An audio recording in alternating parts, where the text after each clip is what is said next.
Good morning, everyone. This is the City of Shelbyville Annual Strategic Planning Work Session. And everybody welcome this morning. Those that will join us here in just a moment. We want to thank our visitors for coming from MTAS today, and they'll be doing our instruction. And I guess at this point in time, we'll talk about and think about our expectations. We've had, most of us had a chance to get breakfast in there and those kind of things like that. If we would, let's go around the room. I know most of us know each other, but Peter and Patrick, if you would say who you are and maybe a little background on you. Don't tell too much. Thank you, Mayor. My name is Pete Auger. I'm a municipal management consultant for the Upper East Side of Tennessee, helping Patrick here today, who's your management consultant. And it's really amazing how many people I've found since I've been down in Tennessee. I'm not originally from here. You can tell by the accent. It's not northern Tennessee. It's a little further north. It's from Michigan. It's been about the last 40 years in public service. Most of it in city management, running 4 communities up in Michigan. But a lot of people down in Tennessee don't know they're the only state in the union that has a program like MTAS. That we have consultants to come help assist if there's issues, if there's questions, or like we're doing today, plan for the future. So we are blessed to have UT MTAS to help the community. Patrick?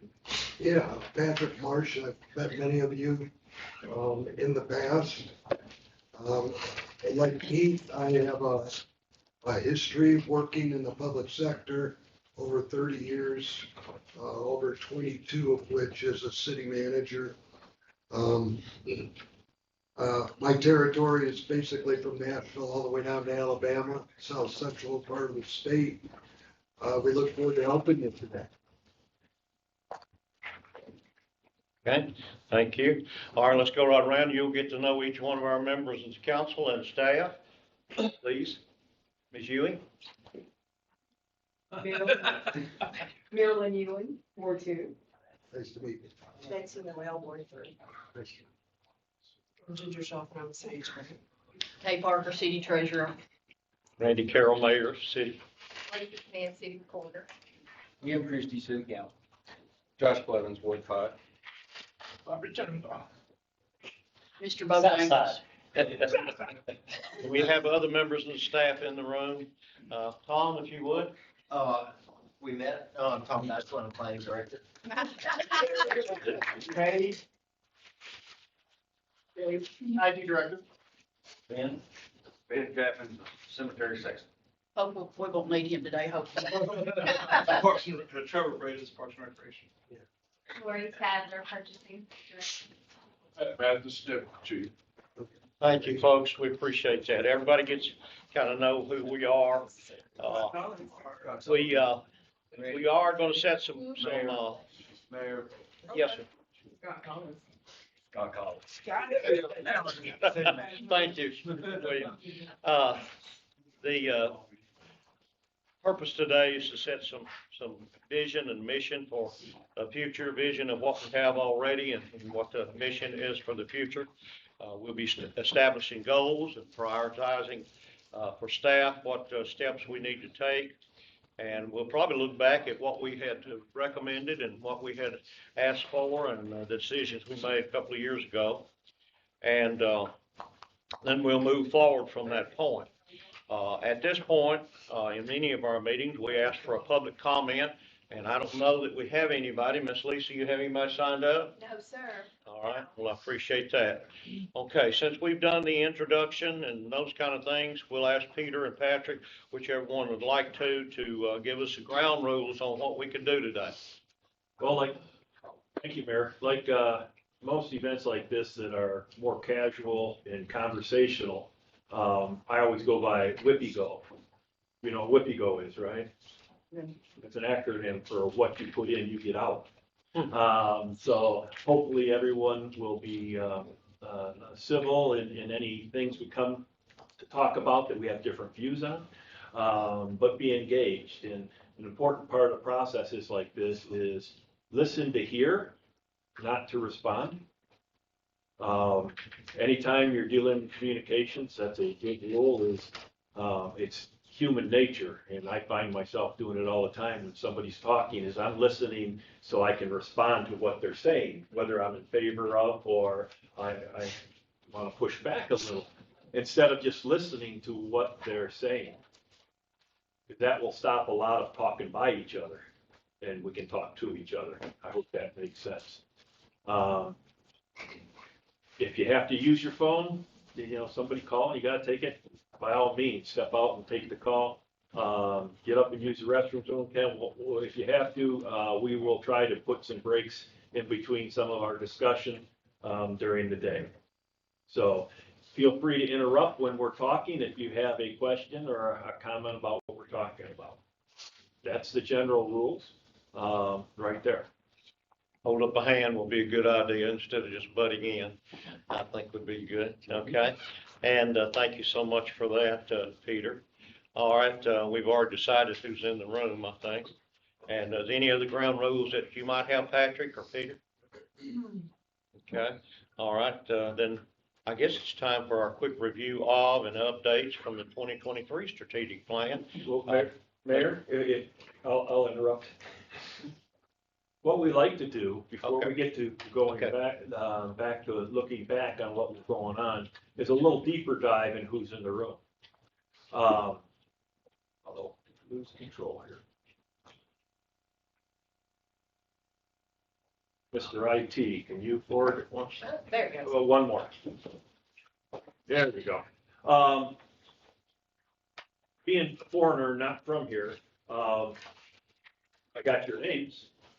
I got you, whether you're elected official or what department you look for, but I'd like to get to know you a little deeper. On these cards we're passing out, the first thing is to put your name on the card. And then we're gonna do a little exercise called 3 truths and a lie.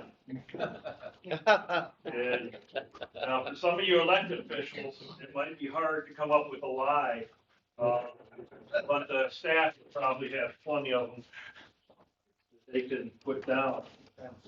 I'm going to give you an example of what this looks like. I'll do myself first so you can understand how this is played out. I'm going to tell you 3 truths about me and a lie. It goes to listening to what I'm saying instead of preparing to answer it. And you get to figure out which one is the lie. Okay, the first one is I played semi-pro football in Europe. The second one is I was inducted to my high school Hall of Fame. The third one is I worked with the Secret Service protecting Vice President Dan Quayle.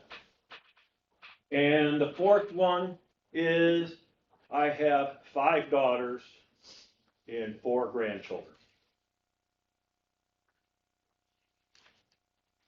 Which one is the lie? The last one. The last one? Dan Quayle. Working with the Secret Service protecting Dan Quayle. How many think that one? Truth or a lie? That is on. Then it's a lie. How many think it was the last one? 2? Okay. What about the others that haven't raised their hand? Hall of Fame. Hall of Fame? That's tough to get into a Hall of Fame. How many think it's the Hall of Fame? Okay. What about, there's some that haven't raised their hand. What was it about the NFL football? Played semi-pro football in Europe. Last year. That would be a lie. Is that what you think? Okay. Well, the truth is it was the last one. I only have 4 daughters. Hence the gray hair. Yeah, I did play precursor to NFL Europe 1982. I played for the Milan Rhinos. We won the Italian Super Bowl, which was a lot of fun. I did work in a former life. I was a police officer in Auburn Hills, Michigan, before I went to the dark side of management. And I worked with the Secret Service during the Pistons run. They have the Palace of Auburn Hills, was in Auburn Hills, and worked with the Secret Service and a sniper up on the catwalk because Dan Quayle was in the arena watching the game. That was kind of fun. What was the other one I said? Oh, Hall of Fame. Yeah, my high school Hall of Fame. We were inducted. Hall of Fame, that's We good. were the first small school to win our state division.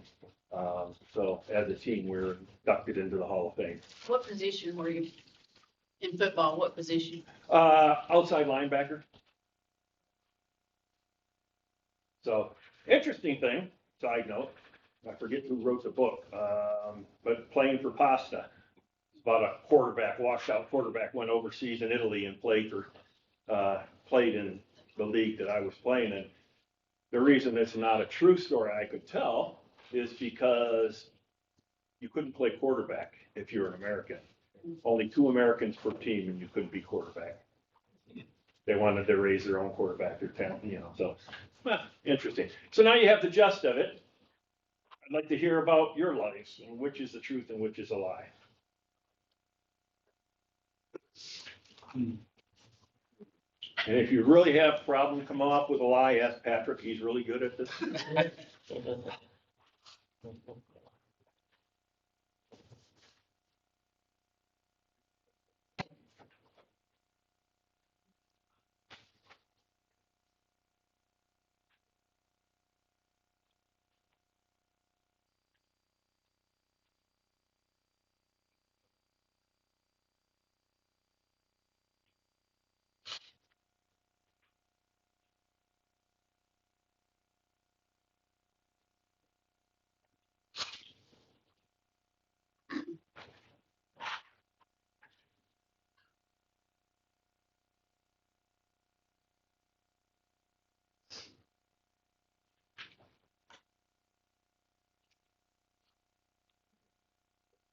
Should have programmed some music into the PowerPoint.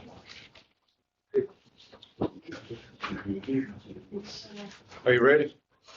We'll collect them when you're done.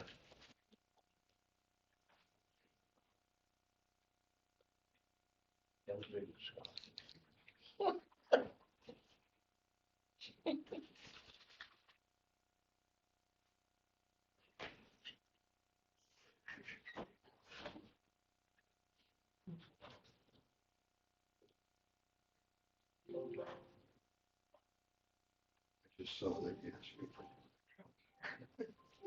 Thank you, Dave.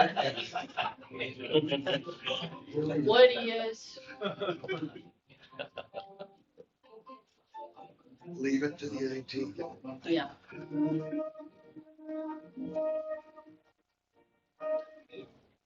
Can't even think.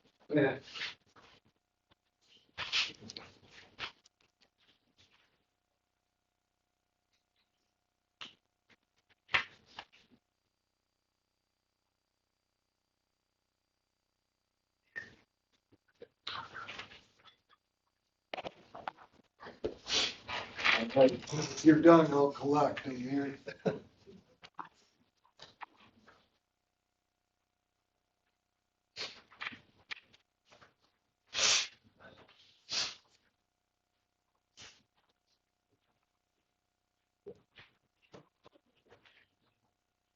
Oh, that's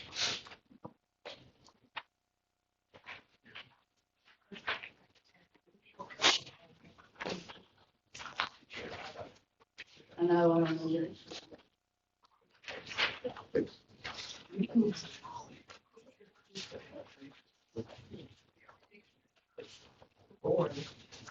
Thank you.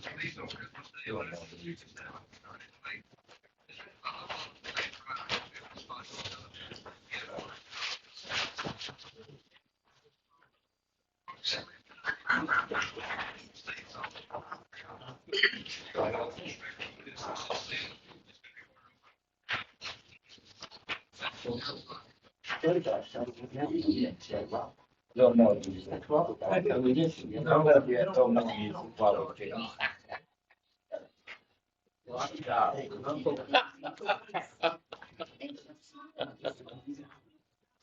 I'll get carried away.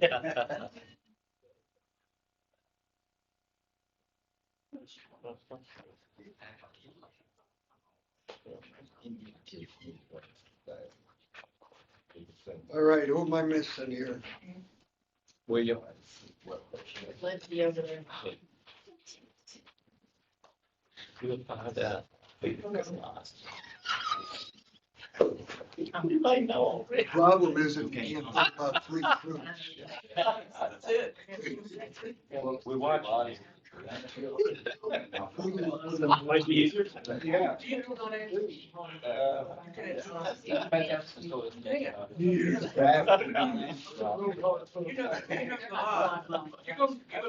All right, Peter's gonna start, and you can just bring them up when you're done.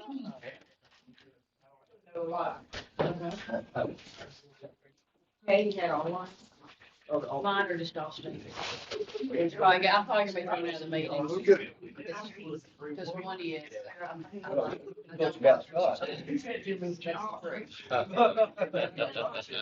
I did stuff like that, yeah.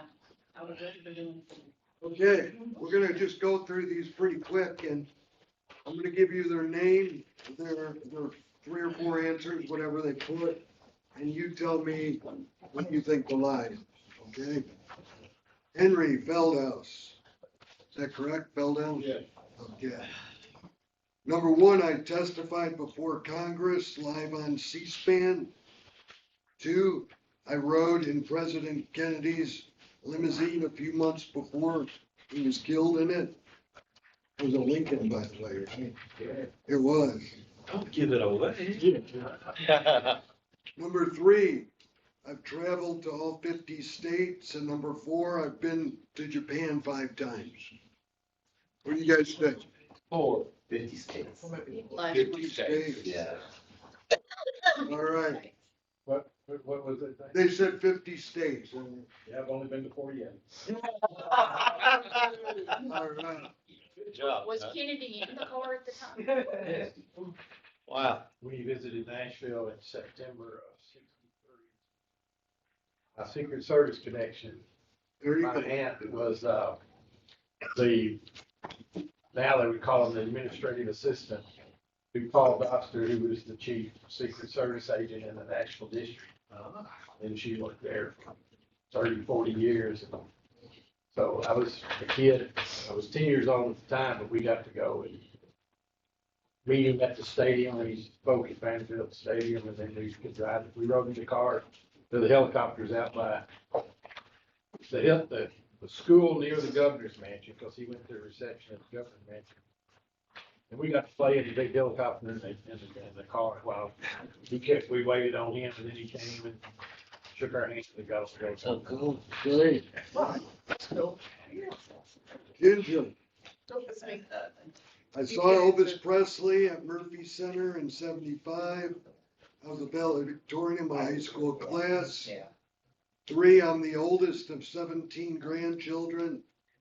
And 4, I met President Gerald Ford. 3. 3. Y'all think that's the lie? Yeah. Yes. I really am. Oh. It's the 17 grandchildren. I'm the eldest of 17, yeah. Yeah. All right, is there another guess? My baby cousin is 21 years younger than me. Okay. Wow. What was Gerald Ford. Gerald Ford. Gerald Ford. Nope, but President. We're salutative. Correct. This right here is the valedictorian of my high school class. There were 2 people in the class. Class. She was first, I was second. It was a 1-room schoolhouse out there. Floss or something. Yeah, we had an outside outhouse. Yeah. Lisa Smith. That's me. Okay, I have 3 children, 8 grandchildren, and 1 great-grandchild. 2, I graduated in the top 20% of my high school class. 3, I'm a good cook. 4, I've been to California. First one. 3 children, 8 grandchildren, Great. I have that. Been to California. That's it. You haven't been to California. Well, you're not missing much. All right, Kay. I don't like exercises like this. That's true. My middle name is Marie. 2 + 2 = 5. I'd rather be doing accounting. Right now I'm doing this list. I like that. You got a good sense of humor. It's more like a smart. Which one is it? 2 + 2 is 2 5. + 2 is 5. Yeah. Yeah. You're all awake. That's good. All right. T Bachelor. That's Tom. Okay, Tom. I love turnips. My nickname in planning, Playing football. in playing football Yes. was Psycho. I like it. I like That's true. My family heritage in the US started in 1670s. And I studied martial arts for 20 years. Yeah, I eat turnips. Oh, you hate turnips? Okay. Oh, good. Okay. So the lie is, I love turnips. Turnips. No, that's not- he said he loves turnips. Oh, he loves I said turnips? I love turnips. Yeah, What did it say on the card? You did put love. says he loves turnips. Oh, I thought it said. And he hates turnips. Ah, okay.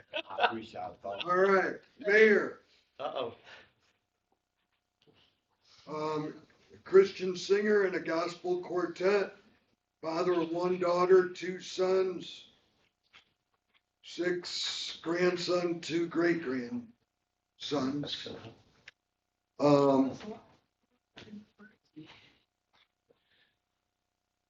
Okay,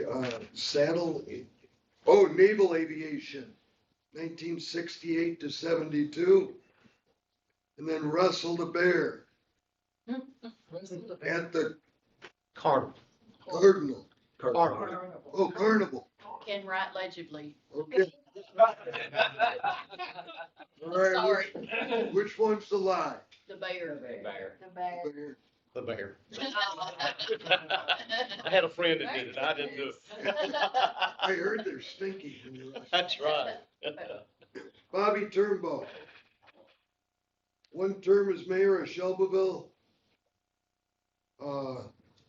Played college football at MTSU. Served in the military, 68 to 72. Sounds like similar years there. Classic. That was in Vietnam. And then have 2 sons and 4 grandsons. What's the lie? Didn't serve in the military, did you? First one, mayor. Start with the mayor. Mayor. Never married. But he wants to be next time. No. Hey, they graduated together. They graduated Yeah. together. Oh, okay.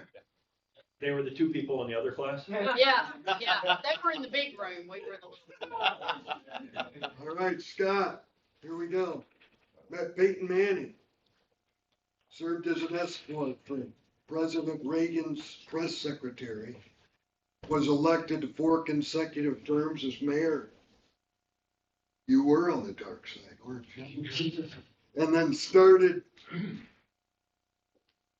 UT in 1980, received the bachelor's in 1990. Which one's the lie?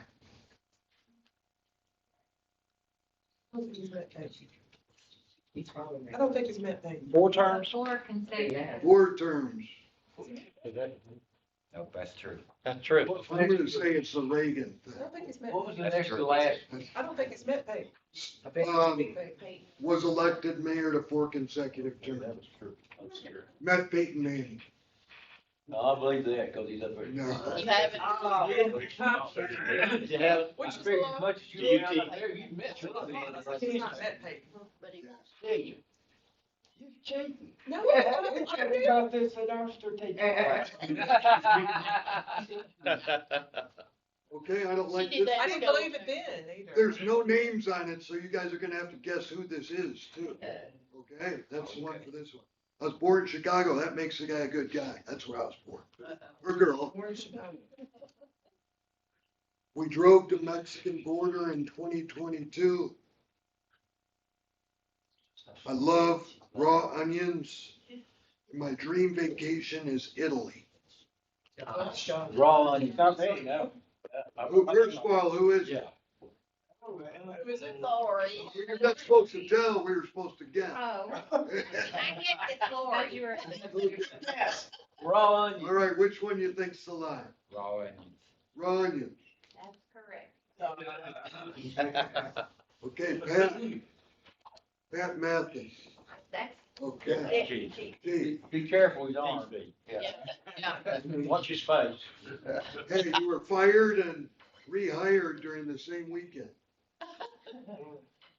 Lived in Shelbyville your entire life.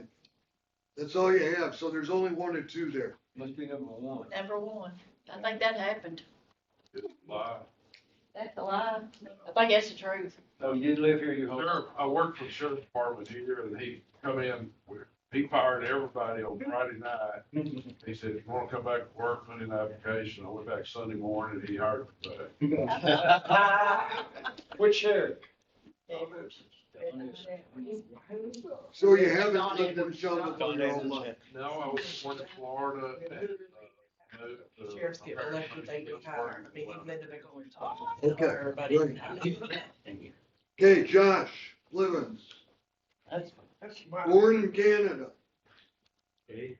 Hey, yeah. Spent a week with grizzly bears Oh, in Alaska.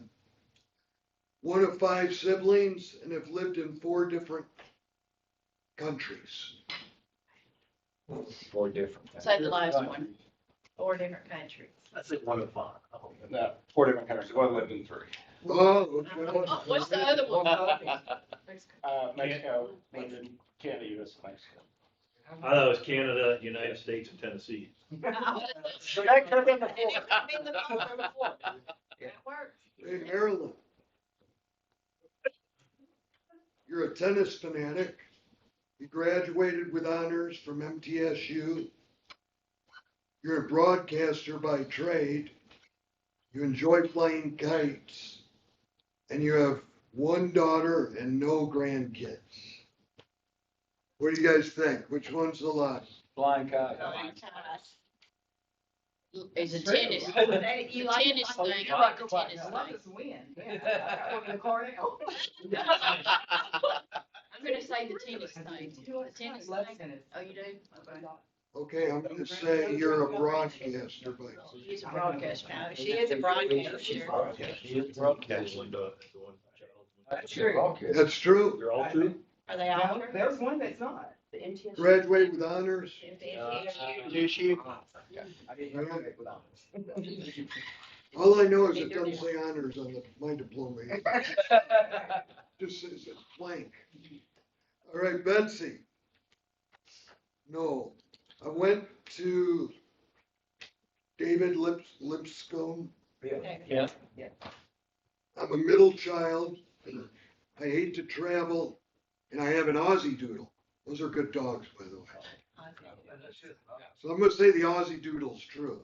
Hate to travel is not. Yeah, that's the lie. You're a middle You child. don't like to travel? I love to travel. No, I am a middle child. A lot of people don't know about my sister. Oh, so you didn't go to Younger than David? I am. My brother's David Lipscomb.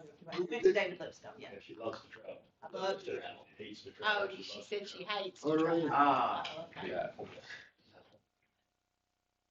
All right, so which one is it? She hates to travel. She hates That's to the lie. travel. All right, I was getting confused. No, I love to travel, so that's the lie. I hate to travel. All right, William Christie. I was a 3-sport letterman in high school. Coached high school basketball. I have 3 children and managed 6 new Car dealerships. Okay, car dealerships. And sold 1 suburban vehicle. Subaru. Oh, Subaru. Subaru at a new car store. All right. What is it? What's the lie here?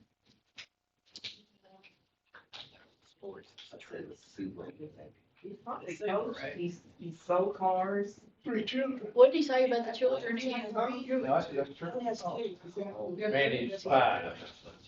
Probably managed. Yeah, I'd say you worked at less than 6 dealerships.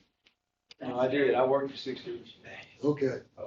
So you never sold a Subaru? That's correct.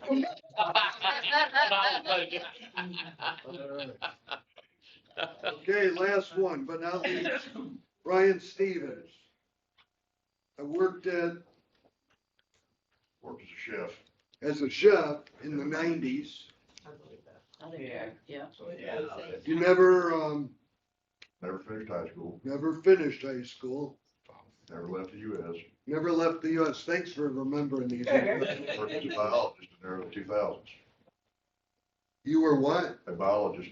Biologist in the early 2000s. Which one's the lie? Never finished high High school. school. I'd say you finished high school, yeah. Never finished high school. Okay, I got my good enough diploma. never left the US. Never left the US. All right, great. He was 5 before it was cool. Well, those were all good. Those were good. Interesting.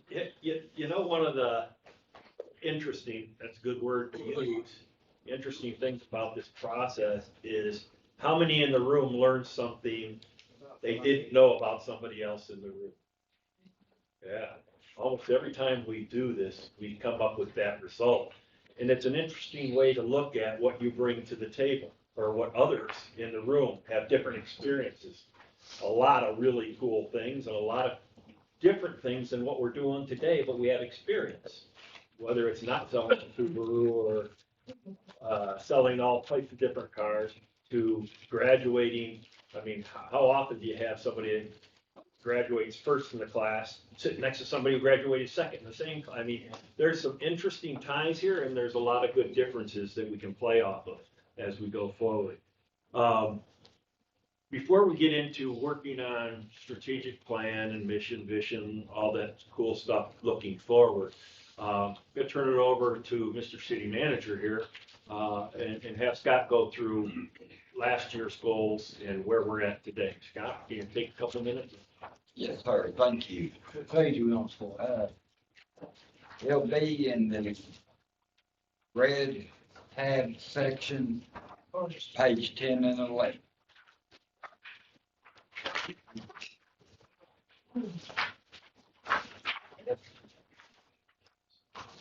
Red tab, about middle. Page, no. There. Okay. Everybody have it? Yeah.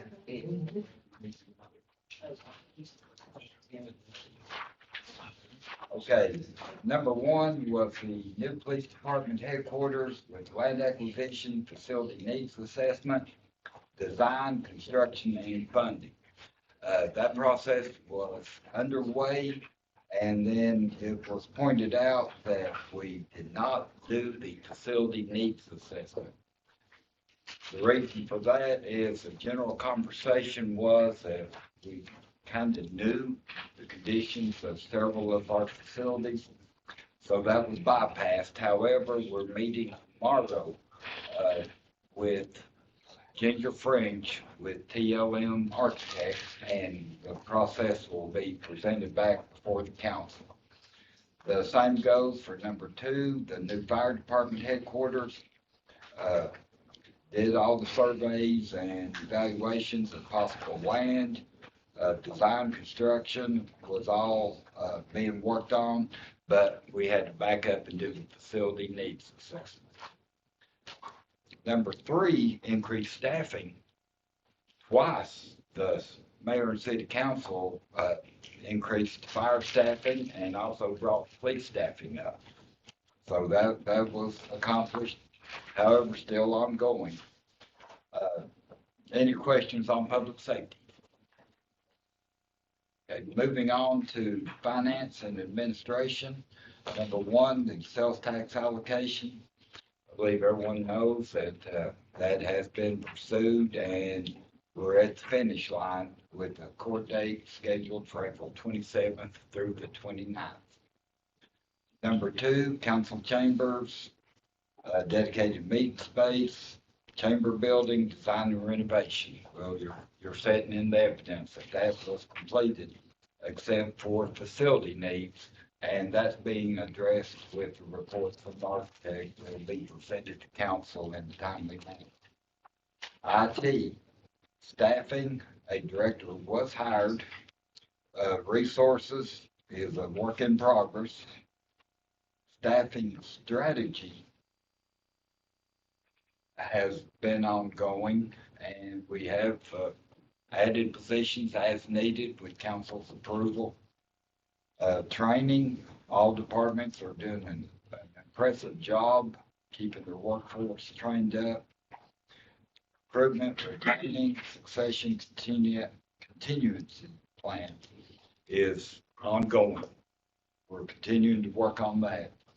Purchasing policy update has been completed and approved by the mayor and city council.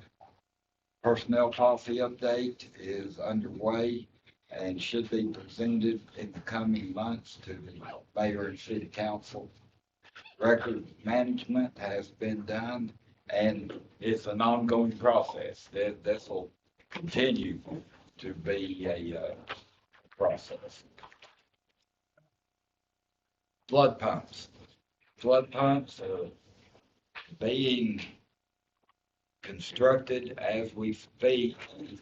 Bids should go out this fall for the work that has to be done on the housing of the flood pumps.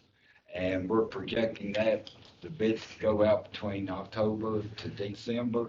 And then by the first quarter of the year for the pumps, the structure to be retrofitted to accept the pumps, and the pumps be up and operational by the second quarter of next year. Fleet maintenance facility, again, the facility needs assessment will be presented tomorrow in draft form. Number 3, Fairfield Pike. Part of that is in the right-of-way acquisition phase through a surface transportation block grant.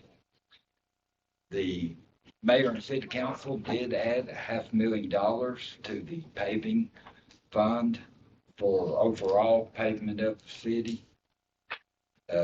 Midland Drive is being evaluated, and then the cemetery, there was paving in the cemetery, but more is needed. Any questions on public works? We did have to use flood pumps a week or so ago, right? Yes. And they all the old ones still work. Yes. Utilities. Expand utilities to support growth and development. A multi-million-dollar grant, well, actually a direct appropriation from Congressman Desjardins was presented to the city to provide sewer at the airport area that will, of course, serve the MTSU and others in that area. I understand they've already gotten under the road, so. Yes, sir, they're moving. They're moving. Uniform growth strategy between city and utility providers. We've had some meetings, and it was determined that the most recent meeting, we're going to start that on a quarterly basis to improve communication and coordination. Water and sewer capacity. Water is not an issue.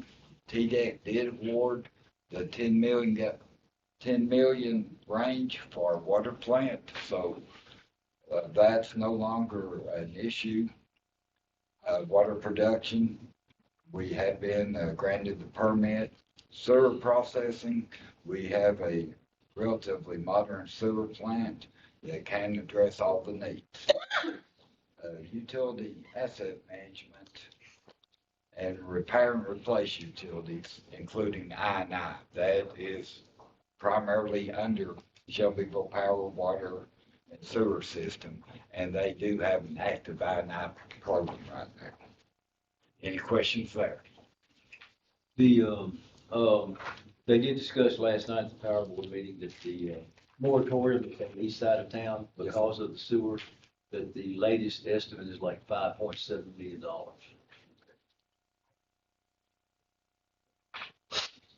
Make the repairs to get that done?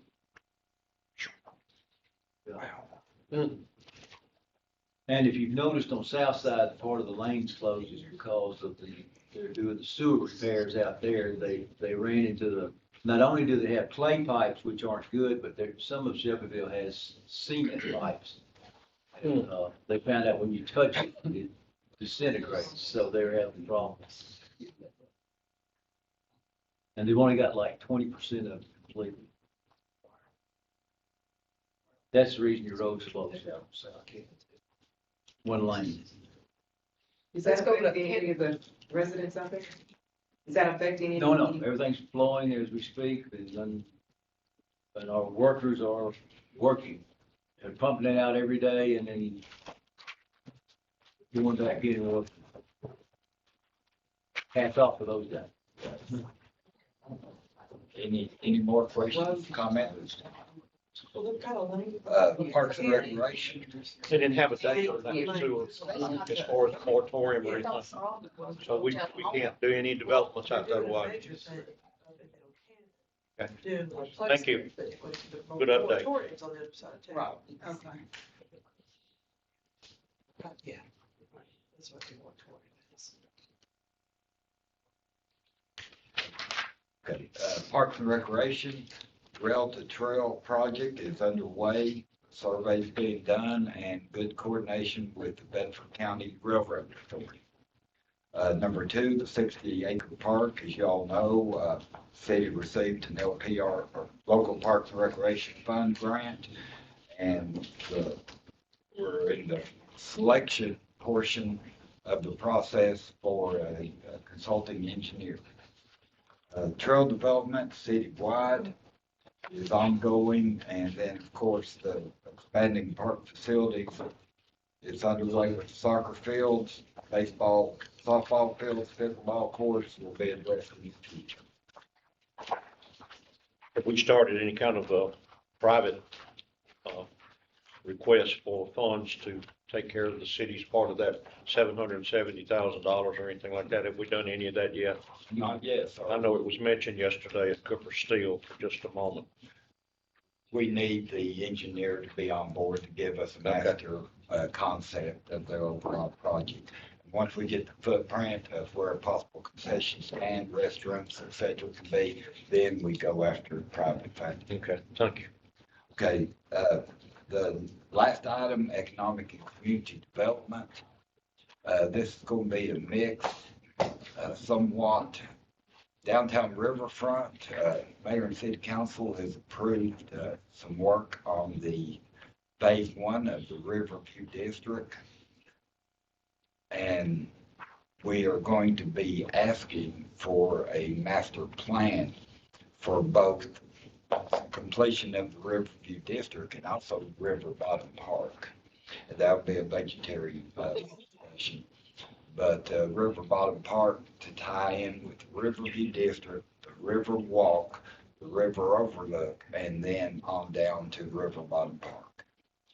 Expand celebration and use of facilities. Mayor and City Council has supported several great activities out there, sponsored several activities, and also Cooper Steel has taken over the arena out there, so that's been a big plus.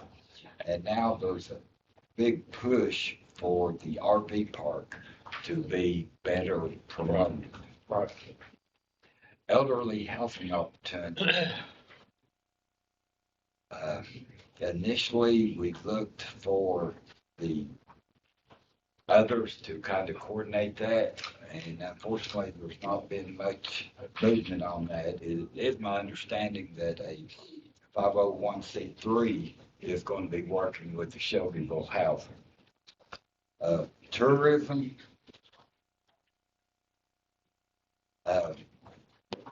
We did up the Independence Day celebration and also worked closely with others to do the Bedford County Christmas.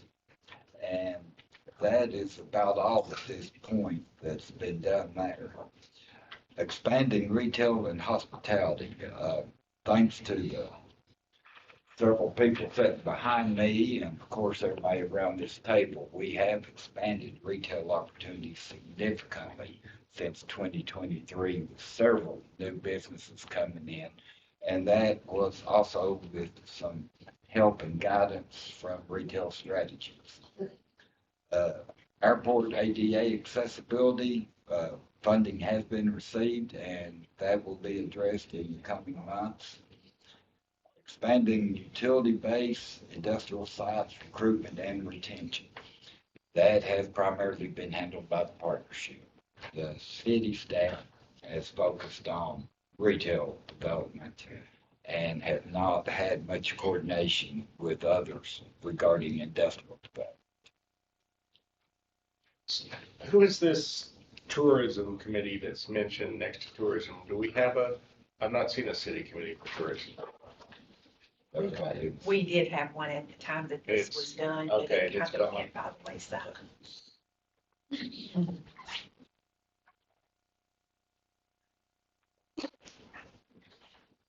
Sounds like you moved a lot and there's a lot still going on, which is always good. Next on the agenda is values.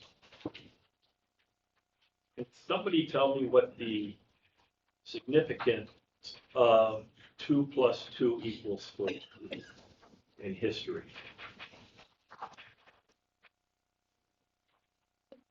Goes back to What was the question? the significance of 2 + 2 = 4 in history. Goes back to when the Soviet bloc nations were breaking away from the Soviet Union and Poland.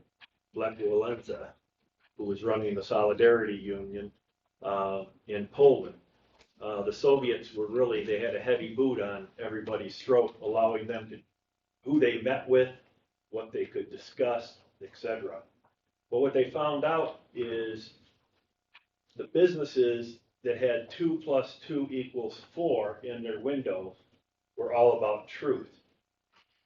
Because 2 + 2 = 4. And the Soviets never figured out that those people were part of Solidarity. But you could go support those local businesses who were in support of the movement for freedom. Now it's interesting, signs like that have happened all through history, creating a value. If you can go back further, a couple thousand years, there was a movement that was underground, so to speak, because people were being chastised again, and they had to figure out truth. And it was back what the Christians used to do. And they used to, in the sand, because they didn't have solid roads all over the place, one person would walk up in their sandal and make a swoop in the sand.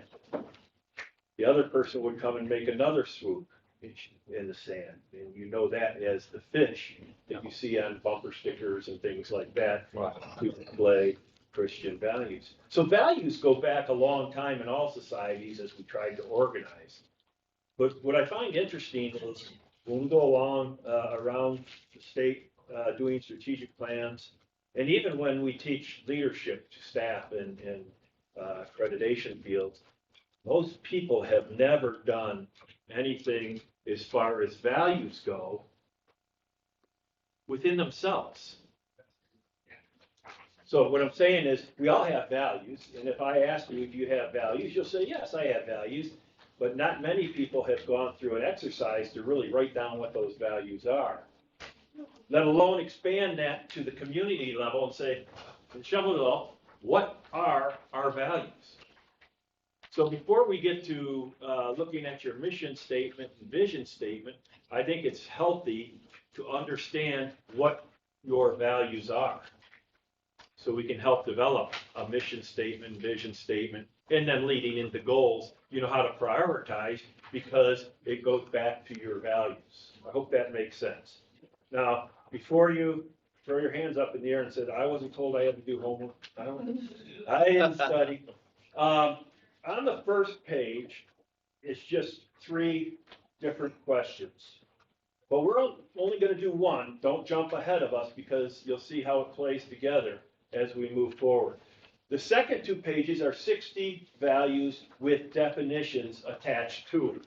And the reason I put definitions attached to them is because a single word can be, have different definitions based on your experience, based on how you're raised, based on, your education, different words. Example being equality might mean something to one person and something different to another person. So for this exercise, we're going to use these definitions. So don't just pick a word because it says loyalty, because I believe in loyalty. Read the definition to make sure you understand what loyalty or wisdom or in any of the terms. And we're just going to do the first one now on core values. You're going to select 3 of these 60 values that are core values to you. In other words, these values do not change for you. These values are when you're accepting friends into your circle, when you're choosing a life mate, they have to have these core values. Now I'll put it in Mr. City Manager's court here. When he's hiring people, he wants to ensure these employees have these values or they're not going to be a part of his team. Does that make sense? Yes. Okay, when you write these core values down, based on the definition, just write the word down.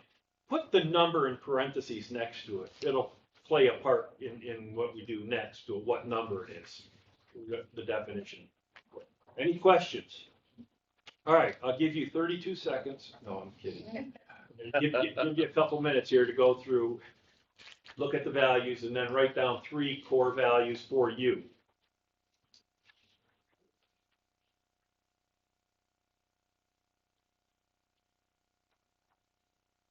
For us, if we're hiring somebody, No, for you personally. because that's what it says for me personally. That's just an example of, if you're in a position and you're hiring somebody, usually you hire somebody with your same core values.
Yeah.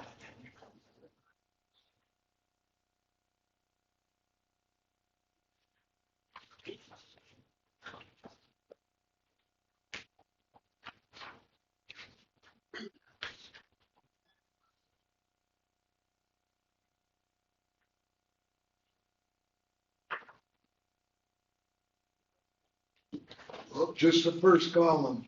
Now, just, all you're doing is core values right now. Yep, just for 3. You just raise your hand when you get done. You get an idea. Okay, a few of you still working.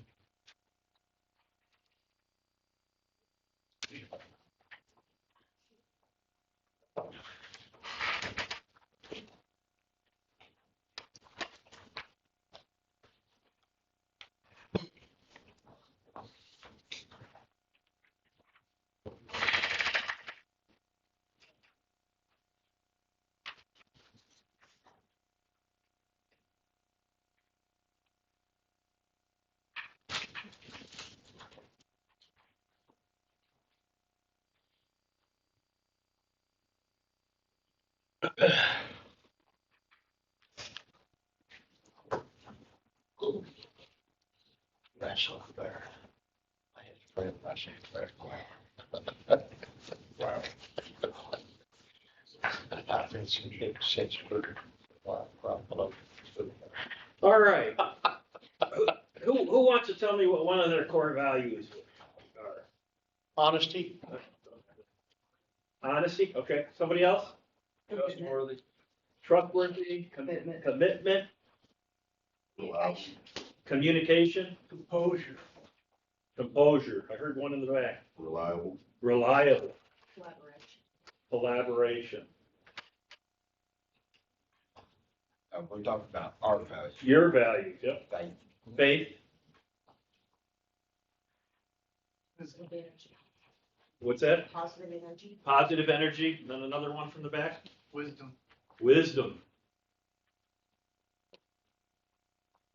Any one of these negative? They're different, but, okay. Now, we're gonna go through, and in the second course, these are solid values. Okay, now, these values are strong, but they're not necessarily, break. You can still be my friend if you don't have all these values, or you can still come to our church if you don't have all these values. They're not core values, but they're still pretty strong. And when the example I was giving with hiring of people, you have the core values, yes, you can come work for our community. You don't have to have all these, but it would help you if you did. That make sense? Mm-hmm. All right, same thing, go through and write these down for you, what your solid values are. Now you don't duplicate any of the ones you put on the core values. You'll put 4 of these down.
Yeah.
It's another minute or so. I've got a couple people finishing up.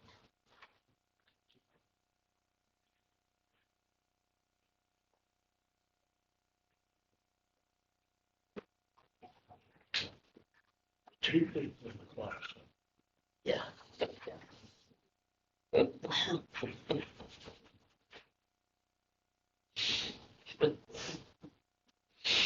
times we've both had the same thing. Sometimes we're both in. the same thing. No. Okay, somebody want to give me one of their solid values?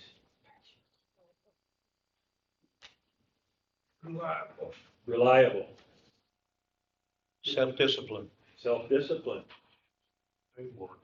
teamwork, Passion, compassion, passion, oh, passion, Commitment. commitment, Decision making. decision-making,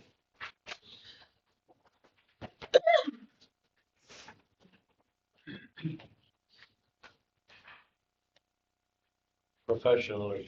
professionalism, Consistency. consistency. So far, it doesn't seem like anything negative of any of these either. Okay. This last set of 5, inspirational values. Now, these values are values that you would hope that when people join your team, join your HOA, join your church, whatever it is, that once they're there a while, they will amalgamate into these values. They'll adjust. So this last 5 are hopefuls that we hope for. Now, again, I'll use the same analogy with the city manager hiring somebody. He interviews, they have the core values, good. They have most of the solid values, wow, this will be, I might move this person to the interview pile. They have all the aspirational values, they might offer them a job right out of the interview because the values are so aligned. So what are the 5 aspirational values that you possess for you?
My watch is telling me it's time to stand up and move.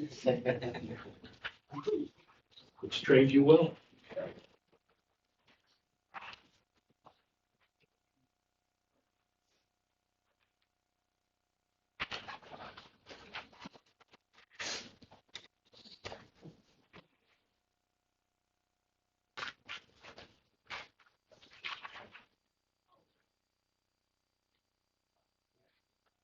Oh,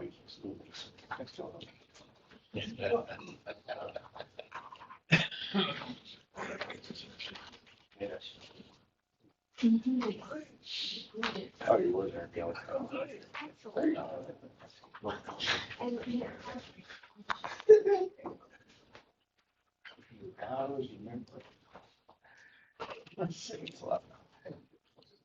All right. How about aspirational values? Who wants to share one of their aspirational values? Communication. Candor. Candor. Preparedness. Preparedness. Perseverance. Perseverance. Humor. Generosity. Patience. Generosity. Open-mindedness. Open-mindedness. Open-mindedness. No, I don't like that. Just kidding. I was trying to use humor. Teamwork. Teamwork. Positive energy. Resilience. Positive energy. Creativity. Ooh, creativity. I think that's the first for creativity. Cool. Any others? Okay, now that you have a general knowledge on what your values are, as a community, we get to now figure out what your, and an organization, what your values are as this organization. We're going to go back through the list, and that's one of the reasons that I had you number those values. So we might have to read some of the definitions so we can all hear what we're talking about. So as an organization, I'd like to, just one at a time right now, just take one core value from your list that you would like to see this organization have as a core value. So just one from you right now. So somebody give me one of their core values they want to see as a community. Trustworthy. Trustworthy. I'll have my Vanna White.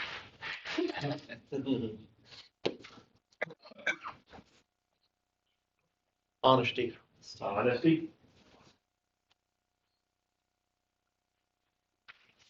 Commitment. Commitment.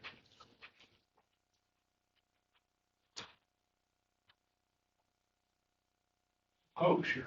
Composure.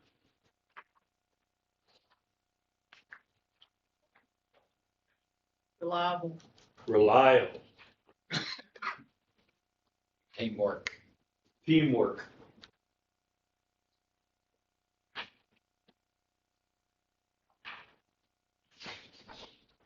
Professionalism.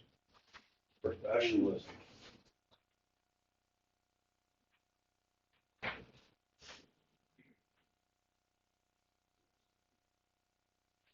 Any others that you want on there? You can have a second one now. Now we have a little bit taste from everyone in the room. Humility. Humility.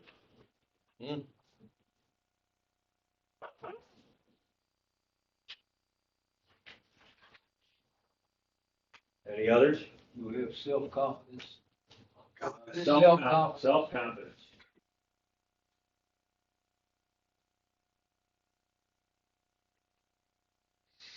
Quite a variety up there. So, wait a minute. We're only supposed to have 3 core values. So how do we narrow this list down? First step is you look at these: trustworthy, honesty, commitment, composure, reliable, teamwork, professionalism, humility, and self-confidence. Are any of these similar, or in their definition are similar, that maybe we could pair them up? Sometimes there is, sometimes there isn't. This is just the next step in a process. Are any like? Well, honesty and trustworthy kind of go hand in hand. Okay, well, somebody read trustworthy as a definition. Reliable, responsible, and can be trusted completely. Okay, honesty, somebody read down. Telling the truth and sticking to your word are both critical. Are they similar? And if they are, which one falls under which one? Does honesty fall under trustworthy? Trustworthy fall under honesty? Honesty follows under trustworthy, Why? because you're gonna naturally assume someone that you trust. And someone that you can put and be reliable, because number 5 goes with that as well, trustworthy. Someone can be reliable and trustworthy is going to be someone who is honest, tells you the truth, gives you the facts as you need them. Okay, we just added another word of reliable. What's the definition of reliable? Honestly trustworthy. A person with trustworthy qualities, consistently good in quality or performance, able to be trusted. So reliable and trustworthy, I mean, it actually, reliable used trustworthy a couple times in its definition, so I could see that. What about honesty? Somebody read honesty, the definition again? Telling the truth and sticking to your word are both critical. Telling the truth and sticking. So could somebody be honest and not reliable? Yes, yes.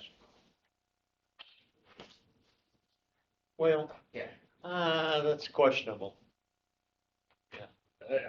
I'm just thinking back in my career, my selfish look here, that I've had some people that were, I could count on them for being honest, but doggone it, I couldn't rely on them for getting stuff done.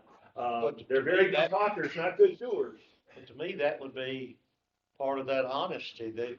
They are honest about doing their job and being reliable and all those kind of things like that. But yeah.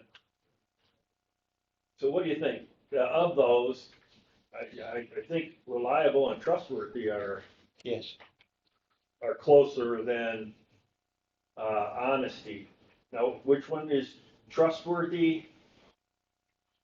Reliable has trustworthy in it a couple times, right? So honesty or reliable would be the one. Trustworthy has reliable in it a couple of times. Trustworthy has reliable? Trustworthy is reliable, responsible, and can be trusted completely. So trustworthy is, reliable is the keeper. Reliable? Reliable, I see reliable under trustworthy. Yeah, I would too. Okay. So mine should reliable. All right. Any others?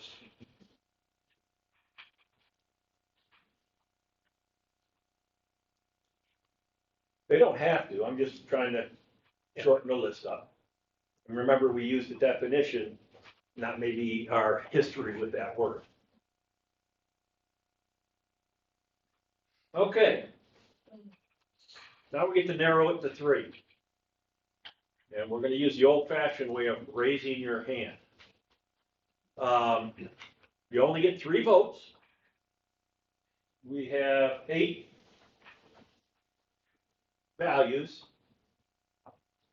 So you're going to get 3 votes to see which one moves forward using bracketology into the next round, since it is March.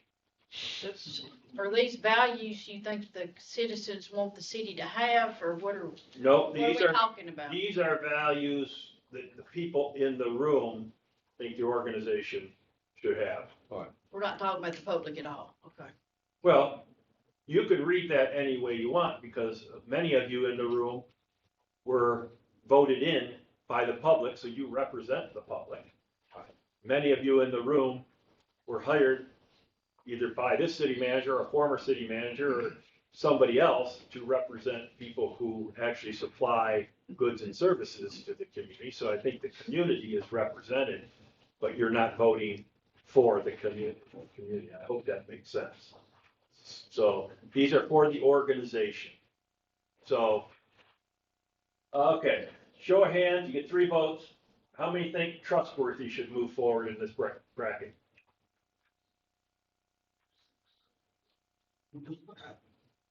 At 13. How many say honesty? 7. How many for commitment? 3. Composure? 1. Teamwork?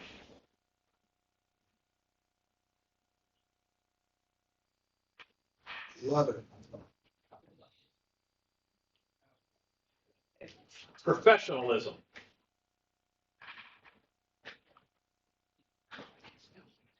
11. Humility.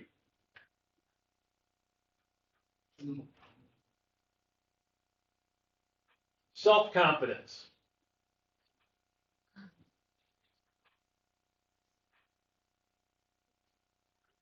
Top 3.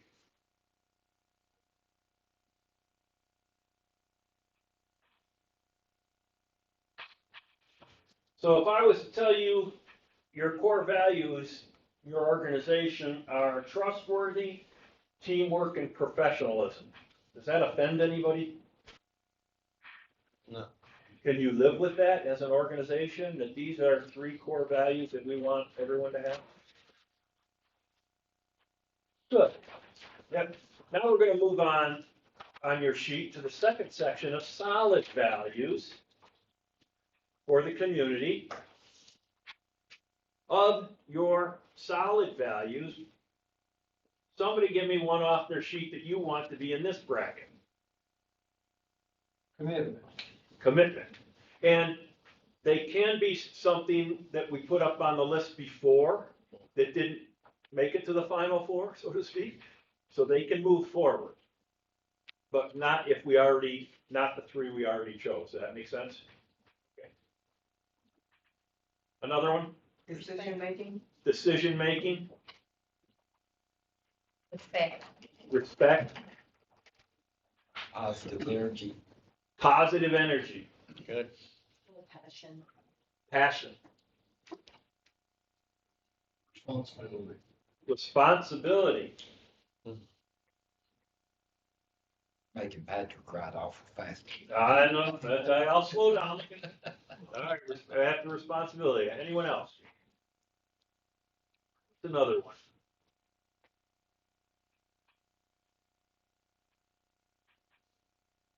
Preparedness. Preparedness.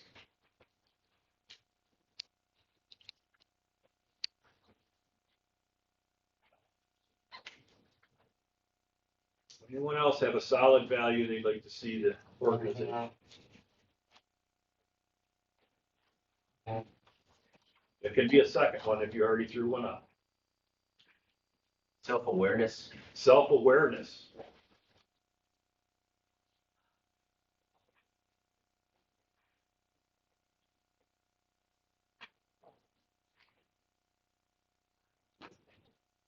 I write sloppy enough that I misspell it, you don't know. Yeah, you think it's a prescription. Don't give away trade secrets. All right. Any others for solid? Sincerity. Sincerity. Yeah, and these are all solid. I mean, these are all good traits or values to have. But unfortunately, we have to narrow the list down. So we're going to select 4 out of this group. Just glancing at it, might have to look at the definitions, because we're going to work on the definitions. Are any very similar or close to being like another?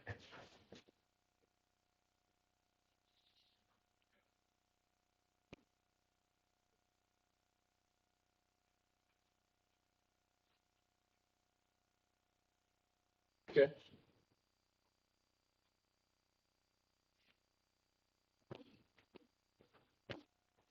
Patrick corrects his spelling. That's pretty good on the fly.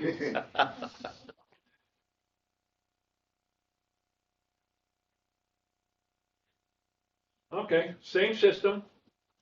This time, you get 4 votes. We're going to select 4 to move forward to the next bracket. Are we to the Sweet 16 yet? All right, here we go with how many 4? What's that? How all do you really want to vote on these? Are you asking just the mayor and the council? No, that's that. You want everybody in the room to vote? And in my view on this, I'll explain is, yes, the elected officials set course for this, the community, set policy, and the staff implements it. But when the rubber hits the road, it's the organization as one. You all work for the same community. You all are dedicated and committed to the same community. And as we get into the fudge scenario coming up soon, I'll explain that a little bit more. But yeah, so all your input is important here as a team moving forward. Now, when we get to voting on goals near the end of the day, that will be just the elected officials who select what goals have priority. All right, commitment. How many for commitment to move forward? 4, 5, 6, 7, 8, 9, 10. Commitment. Sure you want commitment? Commitment to move forward. I'm not voting.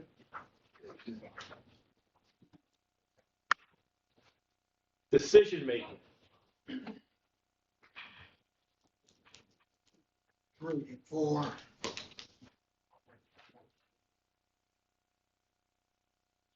Respect. 3, Positive energy.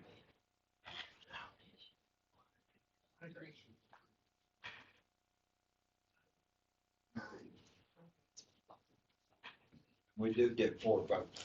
each person gets 4. Add me to that one. 10.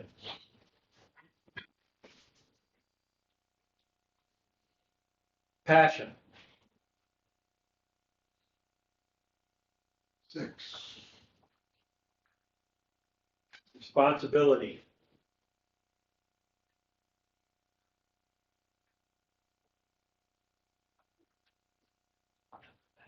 5, Preparedness.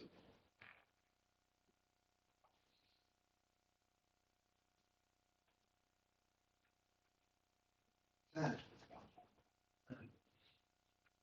Self-awareness.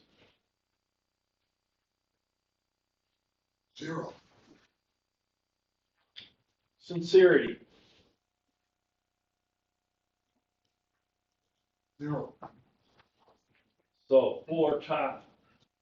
We have 3 that are tied at 10. So it would be 10, 10, 10, and 12. Yep.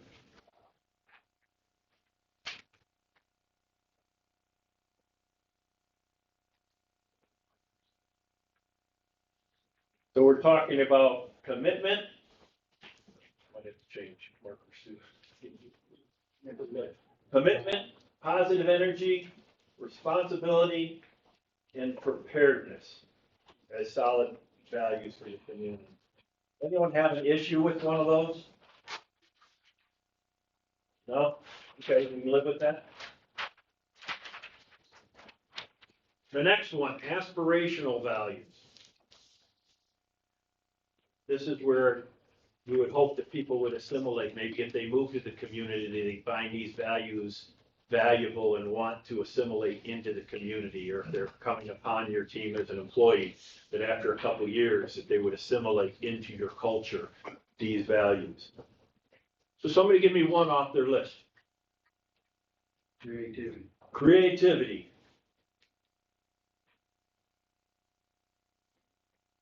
Perseverance.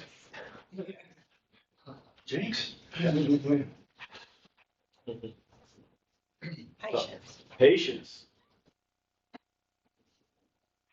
Teamwork. Teamwork. Teamwork was already used. Yeah, that's already core value. Approachability. Approachability.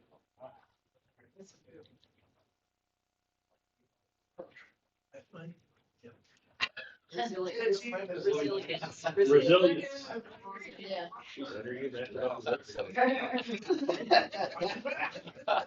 No, Scott, that's okay. All right, resilience. Somebody else. Positive energy. Positive energy.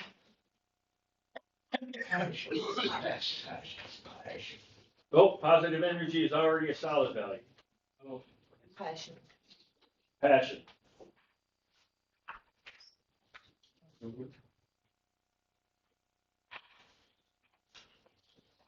Achievement.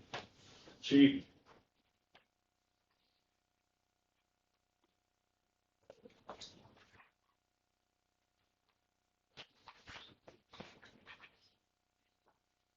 Anyone else? Open-mindedness. Open-mindedness. That's the only one I shot down today, isn't it? Because I have a closed mind. Open mind. Anyone else? Have a second or a third one they want to add? It should be on your values list. Wisdom. And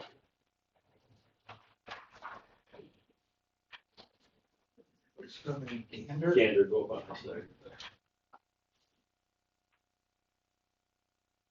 How did I spell that? C-A-N-U-R. Candor. Close enough for government. Yeah.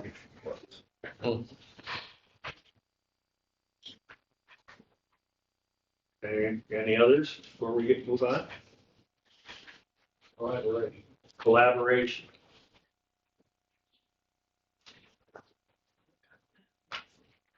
If you're like me, you look over the last list, and say, okay, did it make it? Teamwork, collaboration's kind of team. We don't want to do Professionalism, that. So I think trustworthy. Teamwork. Oh, that's the first. Teamwork's up there already. Yeah. Trustworthy, teamwork, responsibility. So, is there four on it? Yeah. Positive energy. Yeah, okay. All right.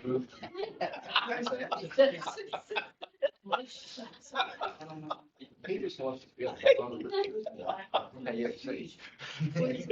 Okay, any of these, by definition, close to another one, you might be able to, put together? Collaboration may already fall under teamwork. Yeah, up there. Well, that's a core value, though. These are different values. Right, yeah, we want to keep them separate. But here, yeah, if they were going battle head to head, it'd be like.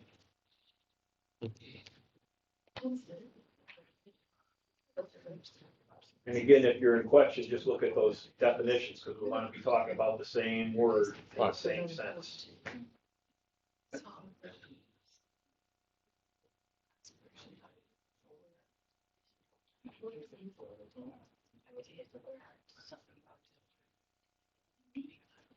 Yeah. I guess that's listening to the people that you're I guess. It was. Yeah, 5 votes. Okay, everyone satisfied with the duplicates here? Okay, yeah, 5 votes this round. Moving forward. Start out with creativity. How many for creativity? What value here? 7. Perseverance. 3, 4, 5. Patience.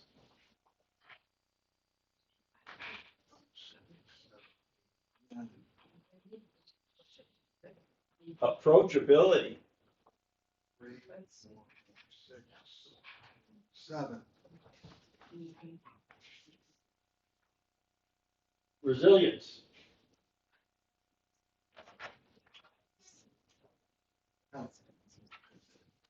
Passion.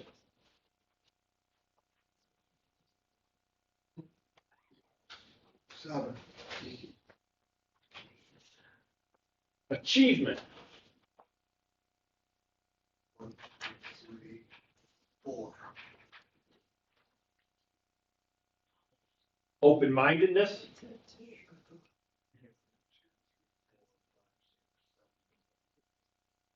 Well, Wisdom.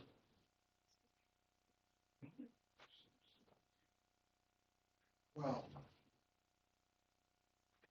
Yeah. Candor. 1.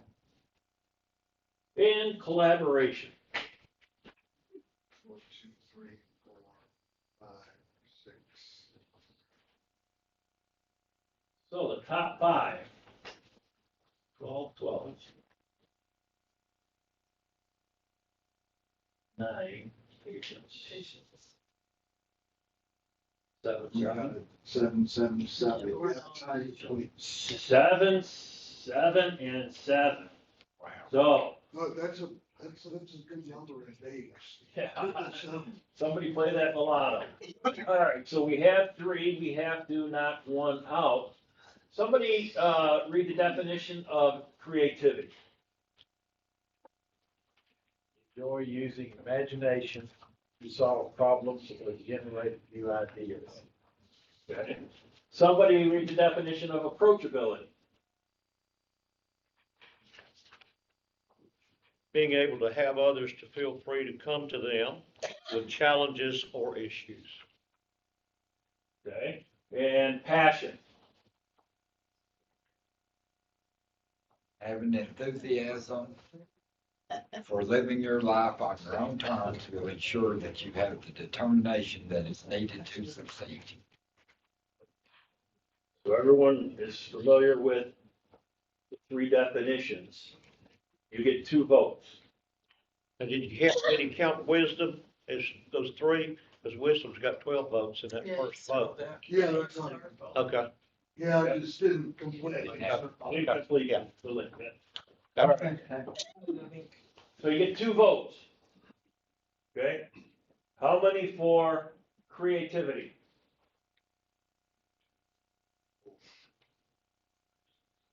Eight. How many for approachability? No. Oh, I'm sorry. No, you're. Yeah, approachability, yeah.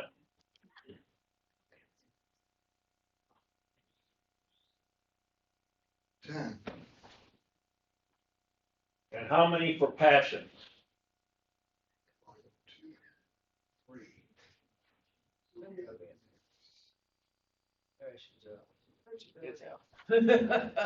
Okay, so creativity, patience, approachability, open-mindedness, and wisdom. Any of them upset anyone here?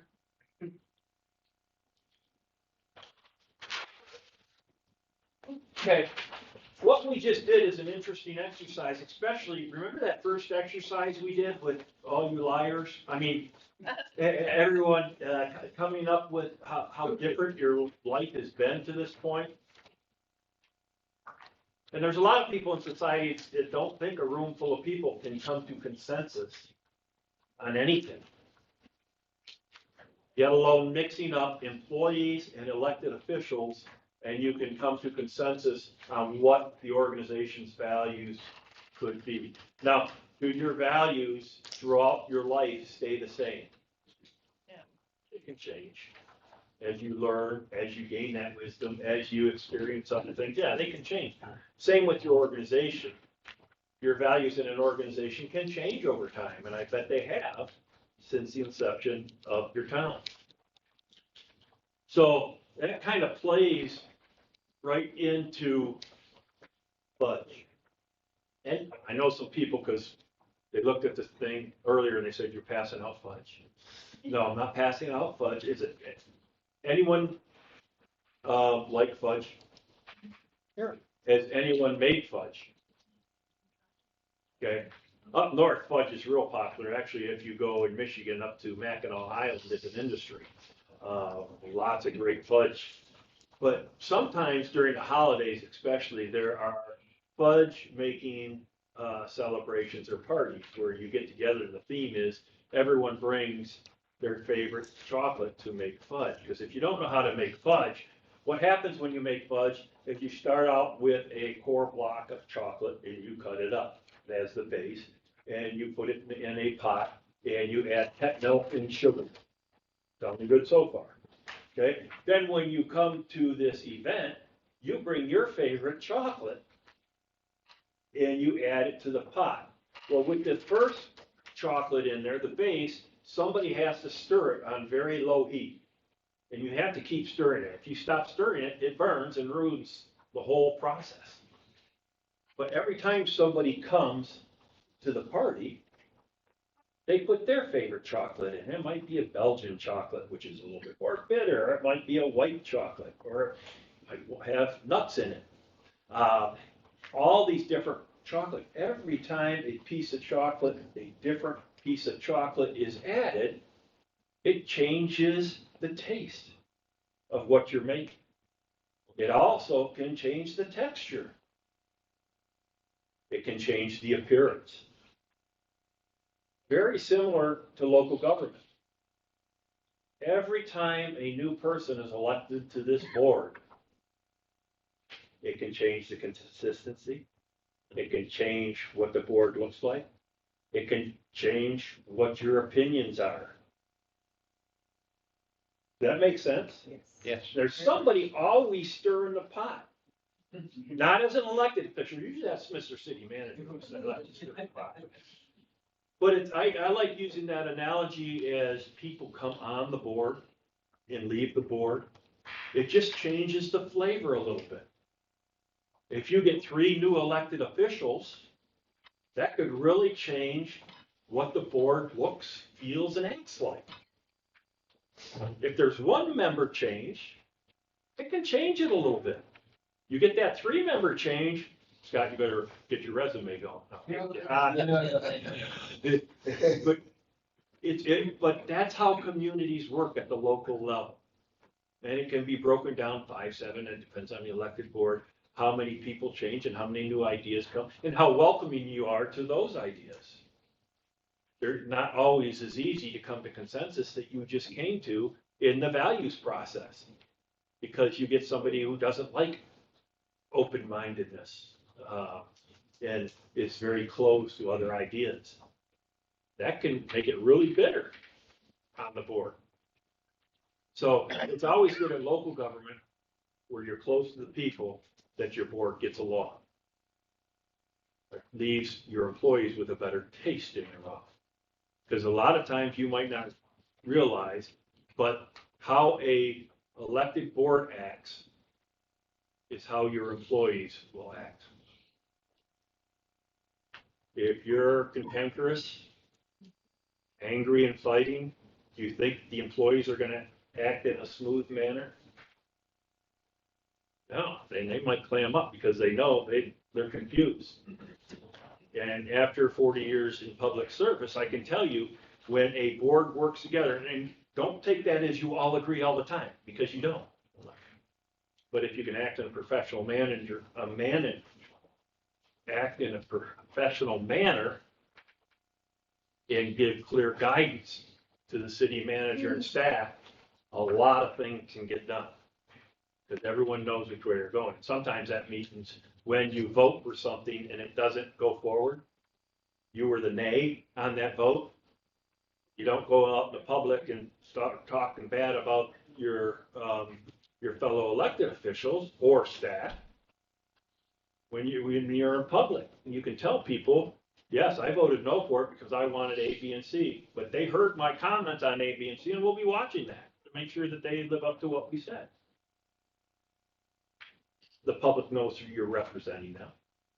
And the community can move forward, and there's no grudges about so-and-so voted down on my idea, so I'm not going to vote for anything on their ideas. That's when you can't come to consensus, so we start drawing that line in the sand. But just like making fudge, you have to keep it moving. Any questions on that analogy? Good, because the analogy that Patrick's going to give you later, not so good. I'm just kidding. Let's take a break here so you can use restrooms or get refresh your water or coffee or whatnot. And let's come back at 9:52 and a half.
Yeah, I use digital flash.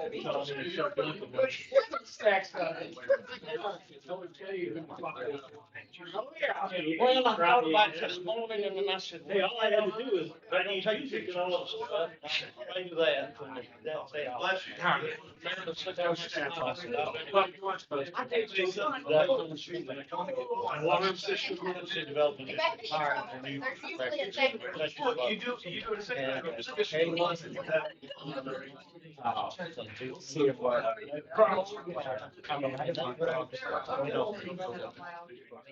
All right.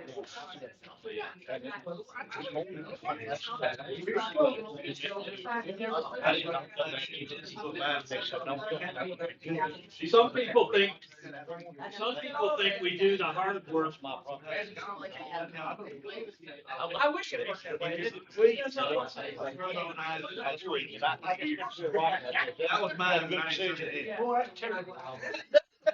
Some people think that we did the hard work with the values exercise, which the values exercise is sometimes, it does hurt the brain, because there's so many definitions and you have to try to remember what we're doing at what point.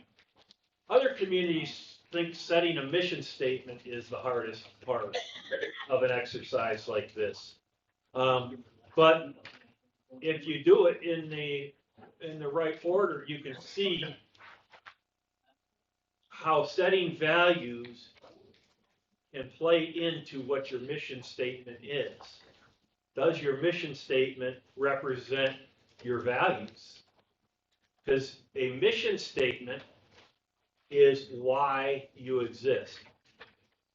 In a lot of communities, actually, after they adopt a mission statement, it goes out over the council dais, or when you walk into the council chamber, say, this is our mission. So every time you come in, you see and are reminded what your mission is. Now, the city has come up with your mission statement as you shall provide service and distribute public funds efficiently to improve the quality of life of our citizens, visitors, and businesses. Now, I don't know how long you've had this mission statement.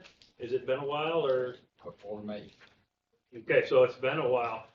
Just like some values can change, normally a mission statement does change. Just as technology changes, some of our training, some of our services may change. You might provide services now that you didn't provide back when this was adopted. So as far as what your mission is, what do you see as your reason for existence as a town or a community? What is your purpose? To serve the citizens of Shelbyville. To serve the citizens. And that includes businesses and all of those, but to serve. Serve the community? Yes. Sometimes we like to use community versus citizens as when you're in a city, because as Patrick's beating into my head is, there is no city citizenship. But there is community members, there are many different words we can use for this. Right. So, yeah, so, all right, to serve the community. What else?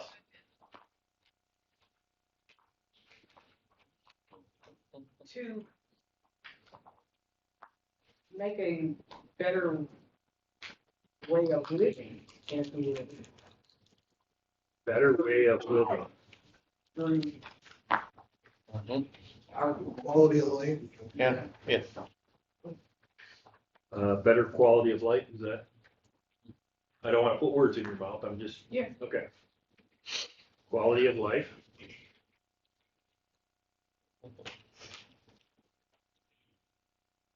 Any other things why you exist?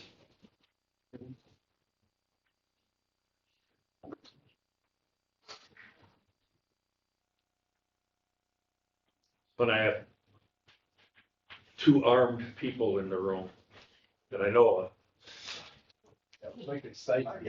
Safety, yes, yeah. I mean, is part of your role in the community, is it to keep a safe environment or safe, Well,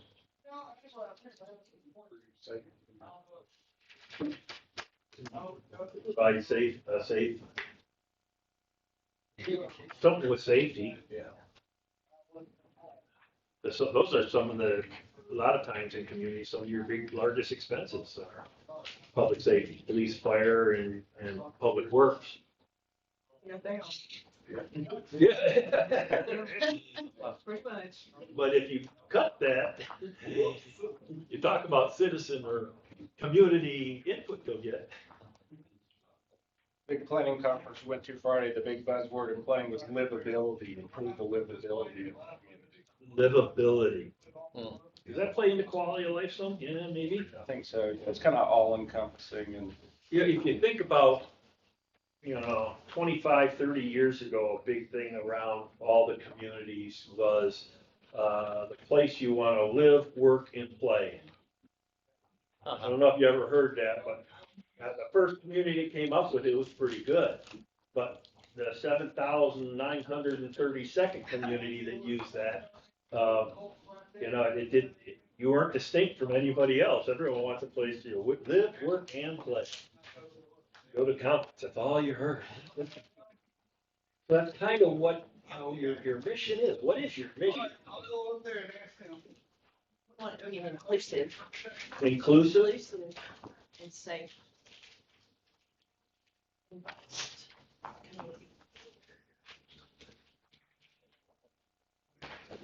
Where businesses can prosper. I heard some about Businesses can prosper. business.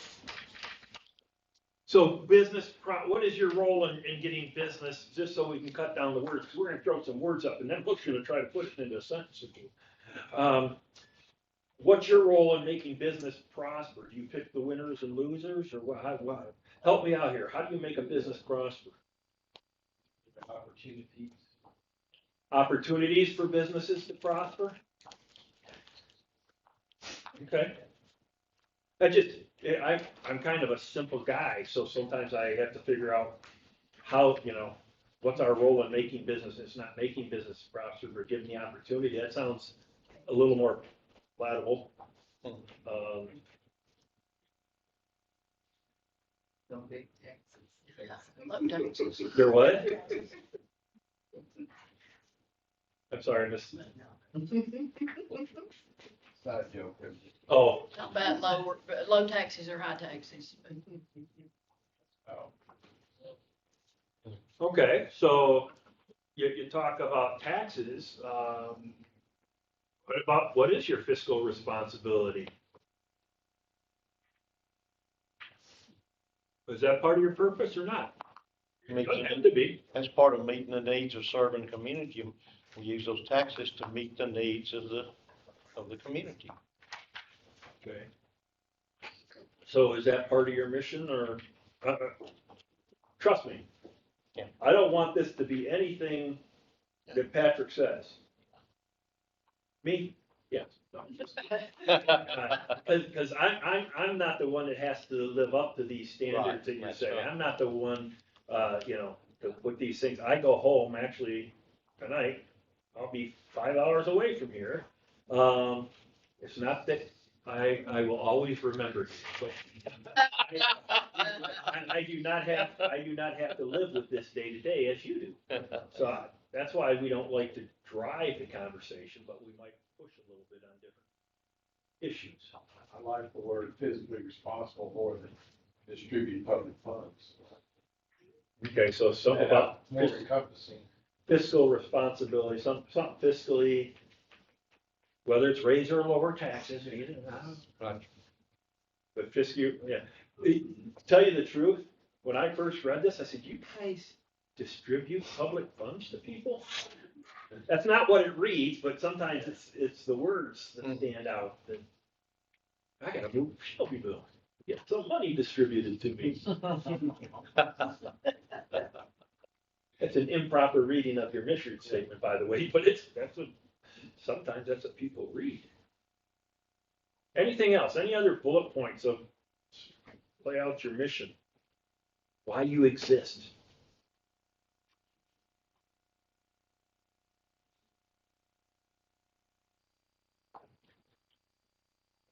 You put safety up there. Do we have safety? Is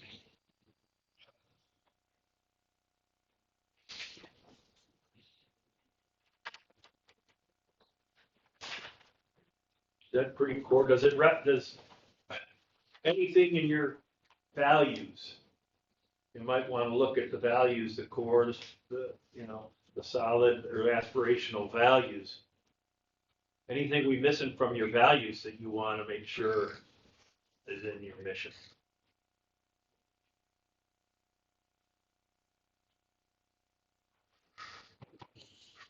No? Okay. Okay, before we come up with a sentence or two that encompasses these into your mission statement, we are going to do a vision statement as well. Now, a mission statement is why you exist, and when we get to the vision statement, it will be how you as the board envision staff getting to your mission. Okay? So there's going to be a second bite at the apple as we work together. The vision statement is more, I'm missing a word here, is more inspiring. The mission statement is why. Again, why do you exist? Why would I move to your town versus another town? Because especially with all the technology out there today, you can live almost anywhere and do anything. So why would someone want to move to your town, whether it be a businesses or a family? And we've got 5 good bullet points here that we can massage. And then the vision will be, staff, we think you can, this is how we would see you getting there. By bringing Doge in. Just kidding. Disruption. All right. Any English majors in the room? We correct about that. Oh, okay.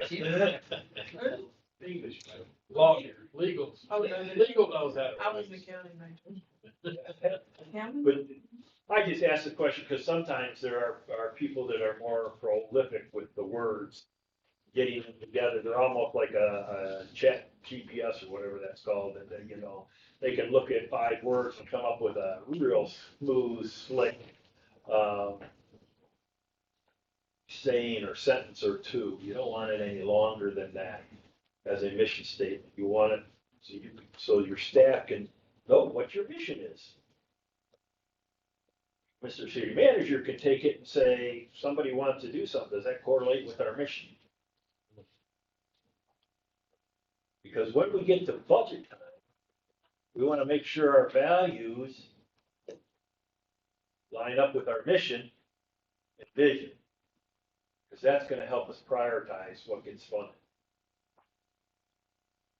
Your values line up with your mission and vision, it's a lot easier to prioritize and make decisions. Because when you come to that fork in the road, take it. Now you come to that fork in the road, how do you take which one? You line it up with the others.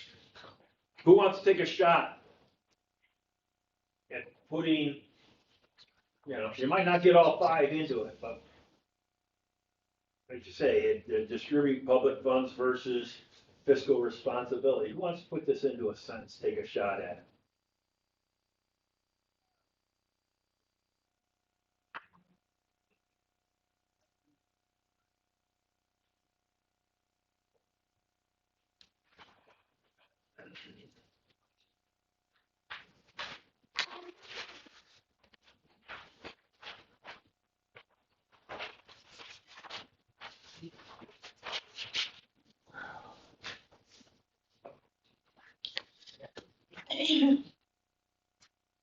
I'm gonna jot down your ideas up here. Don't jot this down because it's coming from me because everyone's so blind.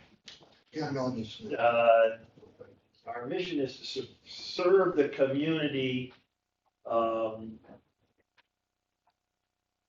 create a positive quality of life with opportunity for businesses to grow while being fiscally responsible, and ensuring the community is a safe place to live.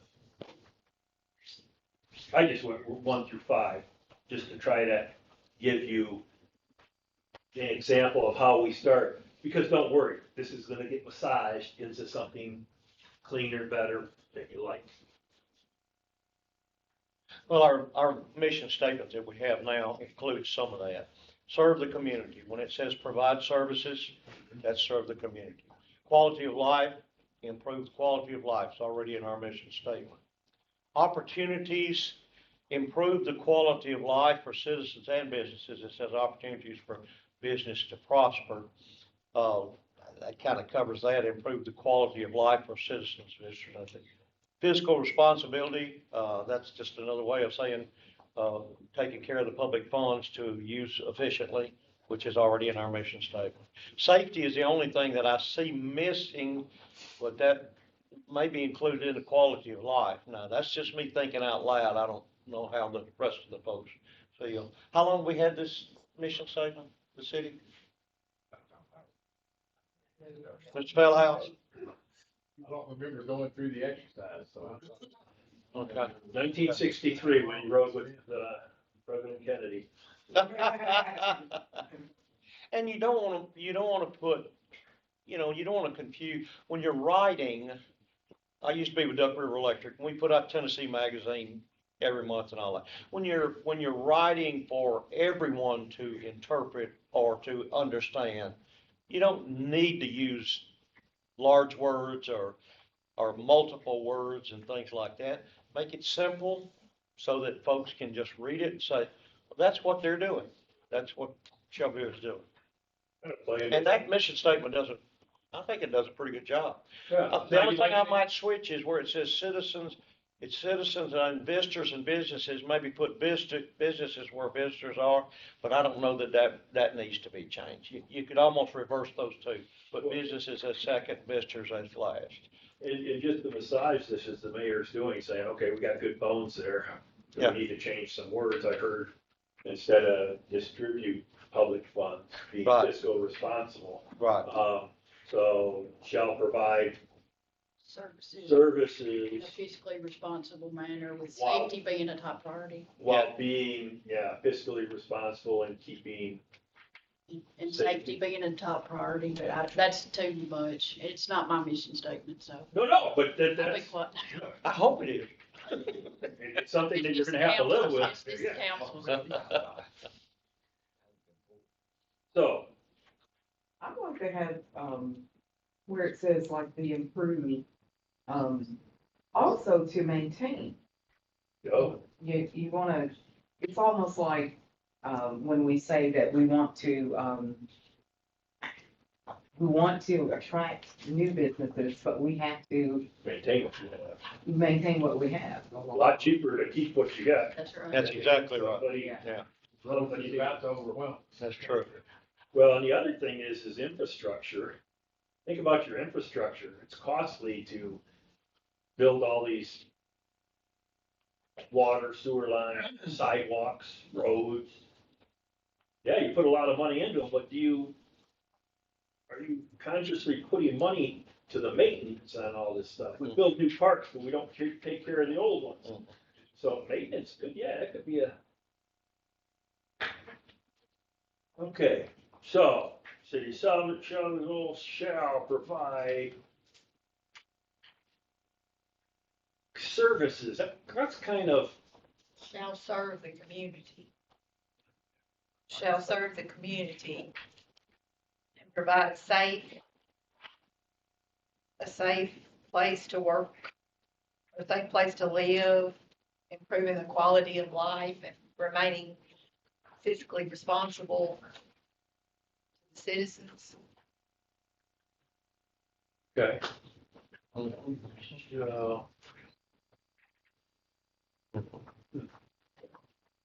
we got another one? from the back of the room? Nope. Nope, I ain't elected.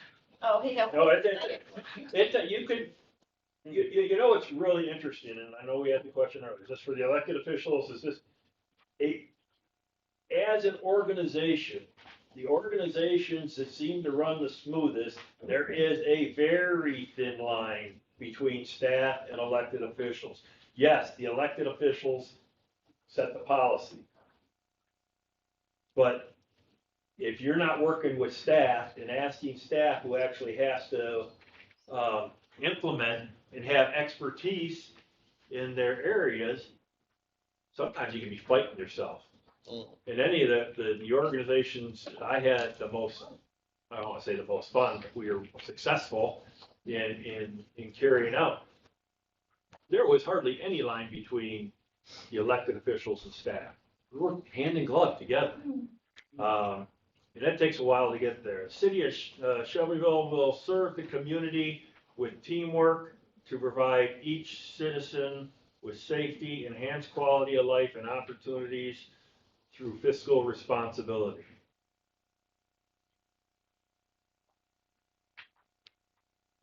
The interesting thing is, okay, use teamwork here.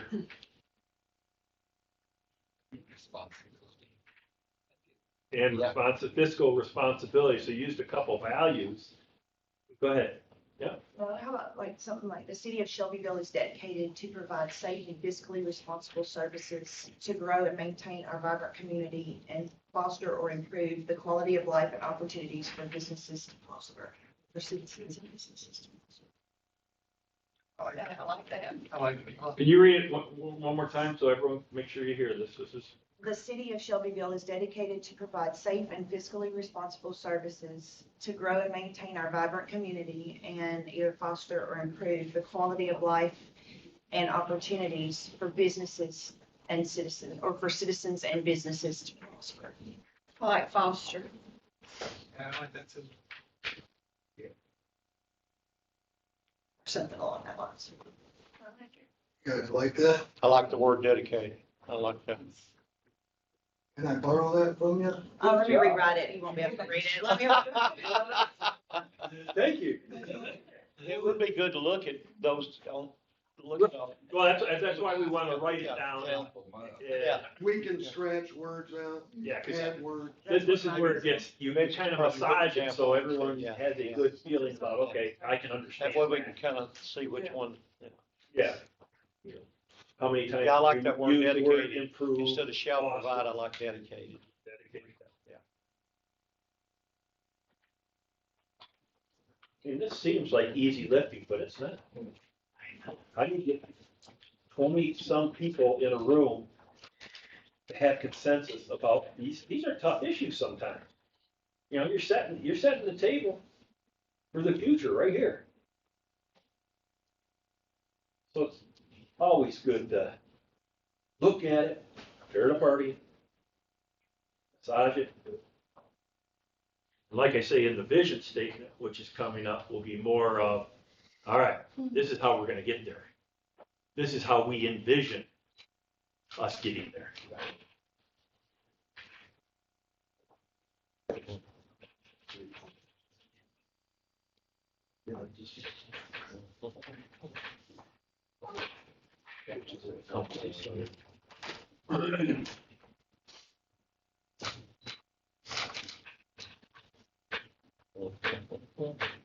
It needs some tweaking. No, that's all right. There you go. And most of the times it does. Take a lot of time. You get it up on the big board and people say, I don't like that word, or I like this word better. Can we insert here? What does that mean? That's okay.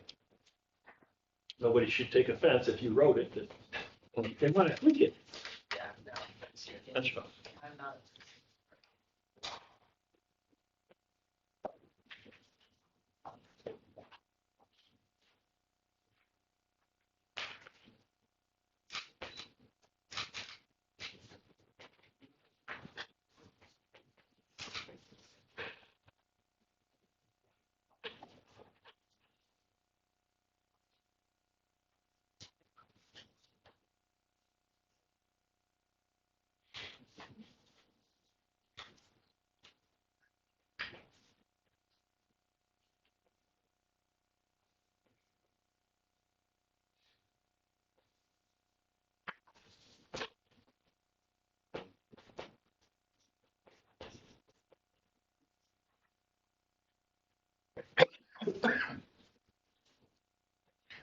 That's yours there too.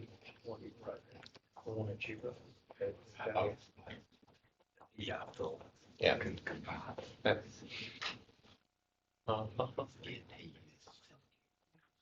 Yeah. Right.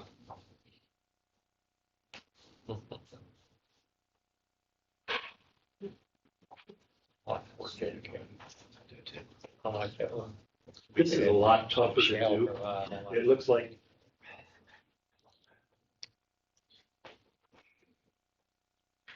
Dedicated to the proposition. Yeah, the guys back in the 1776 used that. Four score and 7 years ago. Dedicated to the proposition in all manner. I like that. Dedicated. I like that. Yeah. Very good, Mitch. I think we ought to work in.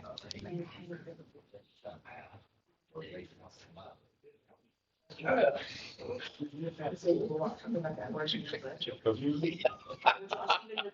of those words maybe with that livability word that you were saying was the key term the other day. Yeah, like even right there about maintain livability or something like that. I'll read this so you can all see what I'm trying to write up here actually. The city of Shelbyville is dedicated to provide safe, fiscally responsible services to grow and maintain a vibrant community and foster the quality of life and opportunities for the citizens and businesses to prosper. Amen. You might could put livability in there for the quality of life, like replace the quality of life with that livability buzzword that Josh said earlier even. Quality. So you. I mean, I don't know. I mean, you might could Foster livability. foster something, livability, foster the. And then Foster livability and opportunities.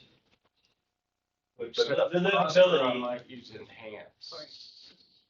Hands? Yeah. I like it. Enhance what?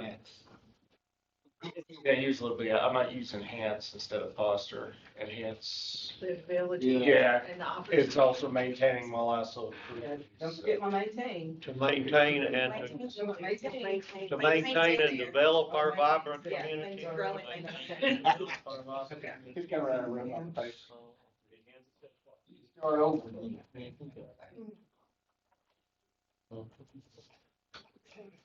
Enhance the livability, or are you staying with quality of life? I'm heard some both. Quality of life. Quality of life is I like okay. it better than livability. Vibrant community, enhance the quality of life and opportunities for the citizens and businesses to prosper. Flourish. To flourish.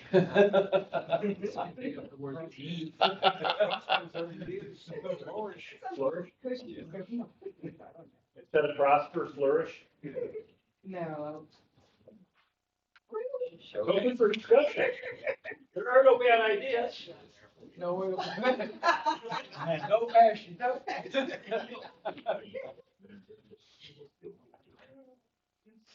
To read it out loud again.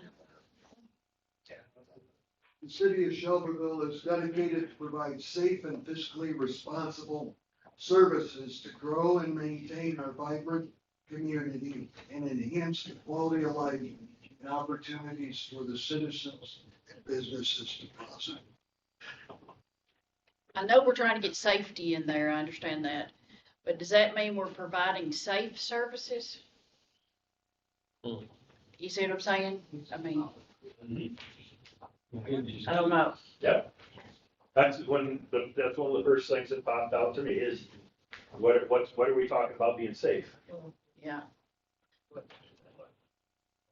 Just take that out. Well, I know why We we need did to it. talk about public safety. Dedicated to provide Safe. Services to grow. We Safe can leave all that out. environment. Leave out Is that what safe it and says? business responsible totally out if you wanted to. A safe environment. Yeah. A safe environment and fiscally responsible services. safe environment. We move citizens and businesses up toward the top. It then becomes part of your safety and opportunity statement. who you're doing that for. I sort of had it written similar to you, and I said, shall efficiently serve citizens and businesses with fiscal responsibility for safety and opportunities dedicated to improving quality of life and enhance livability. I sort of got a shorter version of that, but I like the word vibrant, and I like the word flourish. Come out. I like the physical responsibility that Henry said. I like that wording better than, We have that. I like that. Don't want to get it too long though, do we? Yeah, we got physically responsible. Oh, somebody changed I almost have to see it written down.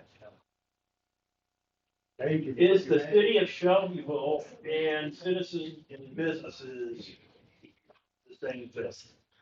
We need to. Yeah. Do we need the city of Shelbyville in your mission statement, or you say we will? Because Shelbyville, Tennessee mission statement, We are. and it says we are, or we will. I like that. I think we will. I think Well, it kind of, Is that where you're going? yeah, it kind of gives you a definite, this is why we exist, because we are. we believe. That's what I are. In mine, I use the word exist, and I say the city of Shelbyville exists Yeah, to serve the people, organizations, and businesses of the community in a fiscally responsible manner, with an emphasis on providing for public safety, promoting economic opportunities, and maintaining a high quality of life. I like that. I like that. I like using the city of Shelbyville because that's we're talking about the government of the city of Shelbyville. The government, that is the city of Shelbyville. It's not the community as a whole. Right. Technically, I always try to keep that in my mind. We're here to serve them. And so that's why I also like saying people and businesses and organizations, because we've got various things. You guys want me to write this down? We can put them side by side. Yeah, we need to write Ginger what she just said down. I think that was very good. And then what Scott had gotten That was on. the word. That's my word. That's why the government exists. Yeah. That's it. That's why we exist. That's one of our top things you said. Yeah, it is You're not public safe to safety. leave That's your- the number one. That's If you're why I not put it. safe It's to leave the house, then Sure, you can't do just take anything. this. Here, you just have a page. Take my page. Good, everybody's getting involved. Good. With this handwriting, you should be the one writing it.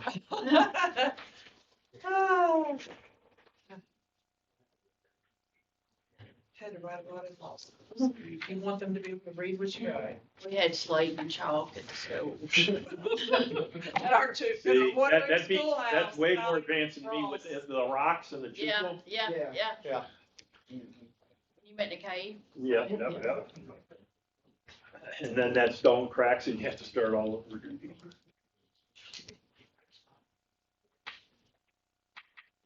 What country did you say you played semi-pro ball in? Italy, Italy, that's right. northern Italy, Milan. Interesting, they didn't pay that good. I mean, it was just like $150 a practice and $190 for games. But the bigger perk was the owner of the team I played for owned a 5-star hotel in Milan. Did you get to live there? And I got to stay You got there. to say nice. The team really liked me, not because I had a good personality, but I had an open tab. Oh, there, yeah. So we'd eat at his hotel. I was popular. Back in the day. Did you get to ski a lot? A little bit. No, I didn't know didn't what the ski a lot climate back was. then, I didn't know what the climate was there. but it's similar to Michigan. Mr. Sean. Well, you guys probably wouldn't know that. Upper Midwest. It was like all Southerns, because they don't want people that know how to ski. So like everybody in his crew, they wanted, if they were gonna be able to, the Italian Alps to do Yeah. ski patrol, and they wanted no one how to ski. Really? Yes, they wanted to teach them how to ski. So my father-in-law had lots of pictures from them. Yeah, up in the Dolomites, was the Yeah. northern mountain areas. you can actually take a trip up to the highest part and then ski down from town to town to Yeah. town. You know, He had great stories. about Yeah. that. It was a fun time. He's got, I mean, he has really good pictures, so I was like, right. When you can go up, Chris's dad. Chris's dad, yes. He graduated high school in 46. So right after, yeah, so right after the war, he went over there. probably the neatest place I skied was, I think it was a place called Garmisch in Germany. And you actually take a train up, and then you go through this tunnel in the mountain, and you go up to this top level, and it's actually a ski, I don't know what you call them, a run. Right, Yeah. Yeah, and it goes down into this bowl, and you're not down at the bottom, you're still up in the mountain. And then you take a chairlift up from there, so you're in the clouds, and that was pretty cool. I think it's called Garmisch, but yeah, there's a train up there. Me, I didn't know how to ski, stop, I didn't know anything. Here we go.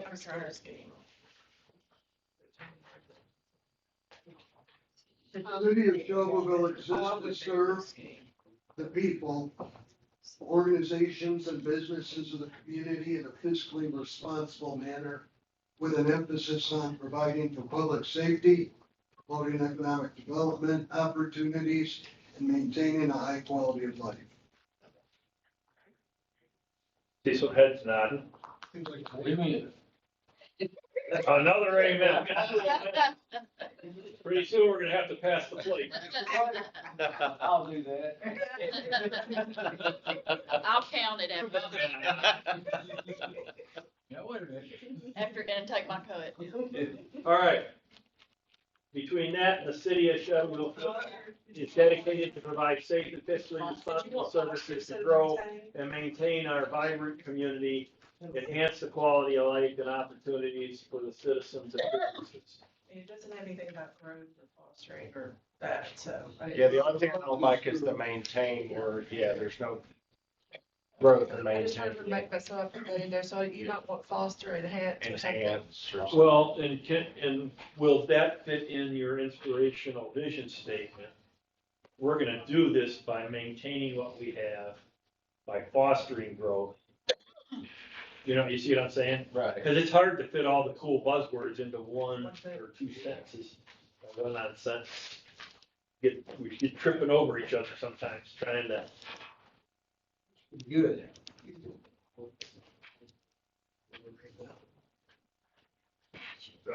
We exist to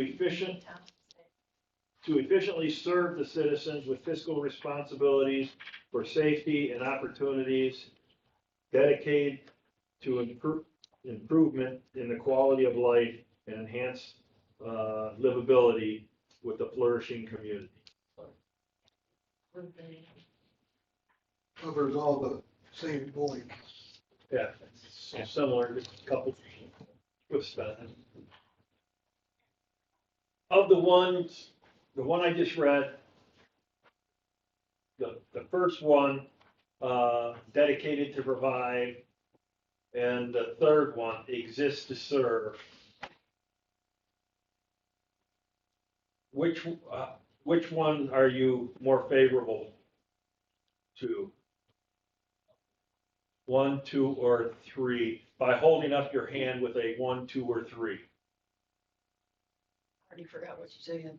The one I just read, we exist to efficiently serve the citizens with fiscal responsibility for safety and opportunity, dedicated to improvement on quality of life and enhance livabilities with a flourishing community is number 1.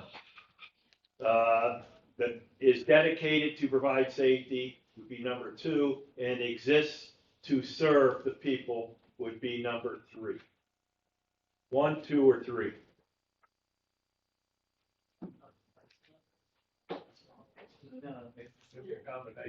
Yeah. It's still a combination to be worked out? Mhm.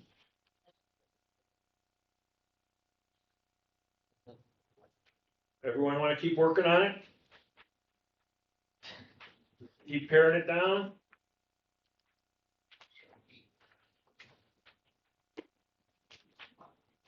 I think we're pretty, I think from listening, I think we're pretty close on a couple of these here. Just sometimes we have to make a decision on, don't want to throw the baby out with the bathwater, but we want to not give up the good. Are there words that would make it either one of those better? I like dedicated being in there on the one there. Instead of exist, the city of Shelbyville is dedicated. I like the word dedicated.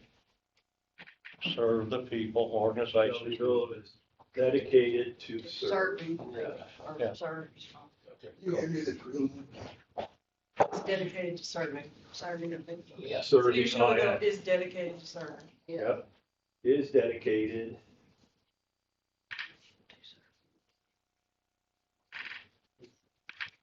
Do serving. Do serving. To serve. Serving People, organizations, businesses. the people, organizations of the community in a fiscally. Dedicated. Oh, we just leave serve there. Don't just leave serve. Don't have to put serving, I don't think. Dedicated. The D on it, yes. Dedicated. Make it dedicated instead of So serving. we take out It's ING, dedicated serve. to serving. Serving. You need to Put keep it the D at dedicated the end instead of serving. of dedicated. Oh, Yeah, we're just gonna say. sorry. It's dedicated to serving. Yeah. People, organizations, businesses. Organizations and businesses.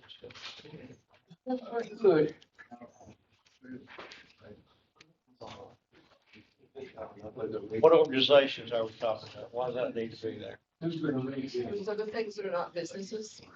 Such as like nonprofits and things like that. Youth baseball. Got to be responsible like that. Henry came up with the manner with an emphasis on. Providing service, economic development, same thing. Does that pretty much cover?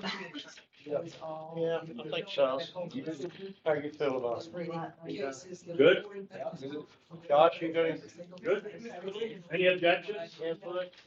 Bobby? Got anything? Yeah, we can sometimes beat a dead horse and it still doesn't come alive. And liability, you know, All right, now, similar, a vision statement is how you view you're gonna get there. How are you gonna inspire to get to that? Well, my thoughts are that the mission statement is where we are right now. This is what the city does on a daily basis. That's what the mission statement is. That's what you The want. vision I'm thinking of is what we want the city to be in the future, but you're saying a different thing. Yes. The vision on how to do this. Right? Yes. Okay. Yeah, so how do we get there? I do a good job already. Yeah, we're I kind do of. a good job already. I don't think we have a vision statement. You don't have a vision. I don't statement. think so either. No. We searched the interweb. Blind, that's it. I'm old school. I like that, but you see this, I mean, I think of a vision statement as something that, this is a plan, what we're gonna be in 10 years, what we're gonna be in 20 years. Yeah. You're not, That's what I was that's not thinking. how you're defining what a vision Correct. is. Yeah. Your vision is how you vision the community's gonna work to get there. How do you view this working? An example would be, we're gonna hire, maybe using some of your values, we're gonna hire quality people with humility, whatever. We're going to ensure that we train. We're gonna, make sure we maintain, I think we talked about maintaining what we have. This is how we're gonna ensure we're gonna carry out our mission by X, Y, and Z.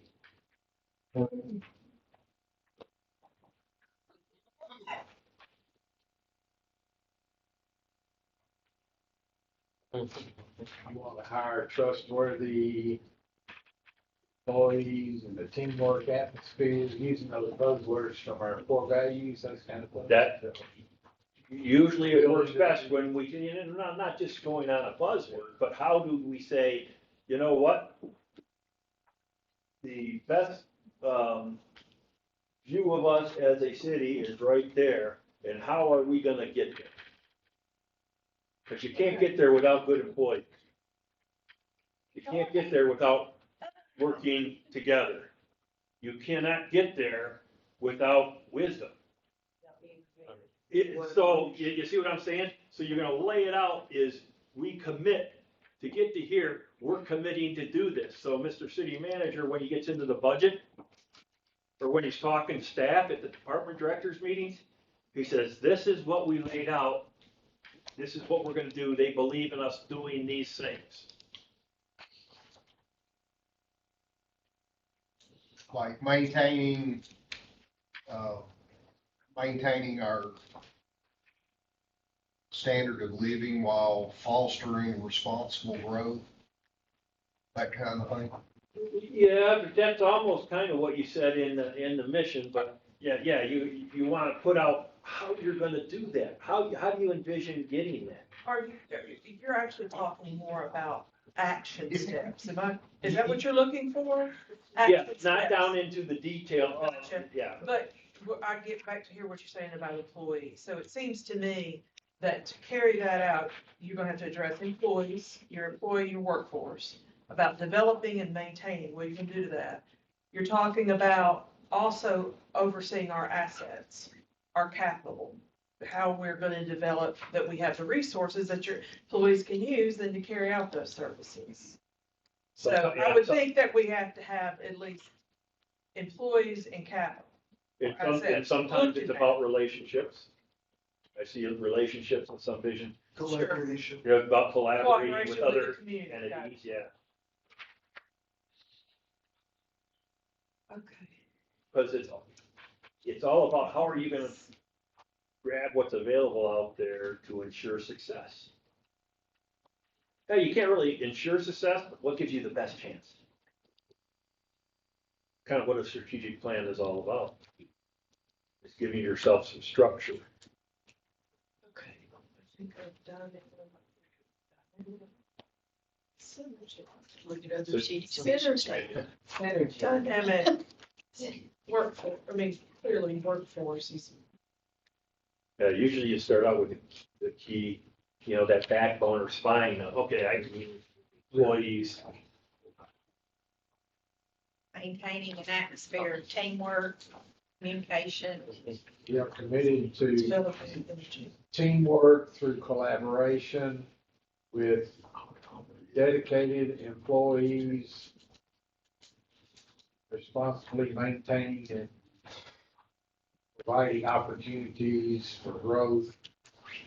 Rapidly now. All right, with professionalism. You've got to develop a strong city workforce. Training. So what is it that you want? Are you talking about training, hire? I'm thinking of all the things that go into a workforce. Hiring, training, mentoring, incentives. How long is this thing supposed to be? Just, How long is the again, vision center? it's a 1 or 2 sentence, again, it's not. Just 1 or 2? Yeah, and I've seen sometimes where it's a 1 sentence with some bullet points underneath or something like that. But you don't want it to be paragraphs and paragraphs, because then I heard a comment, I don't think I was supposed to hear it, who's gonna read this anyway, when we were doing the other one. You don't want it that, you want it to be where this is something that we believe in. This is something that we know why we exist. And we can always fall back onto it when we're making tough decisions. All right, we're I don't know, it's something we're gonna. A lot of cities will put this up in the entryway to City Hall. It's kind of, and trust me, I've done a lot of economic development in my life. and a lot of it overseas, bringing companies back to America. And these companies, that when they're looking for a place to land here in the United States, not that you're gonna go out and do this stuff, but it's been my experience, you try not to get eliminated. So they try to eliminate what areas they're moving to. Right. So if you are sure of what you are and how you're getting there, that helps you not get eliminated. So some communities have no idea. They have no plan laid out.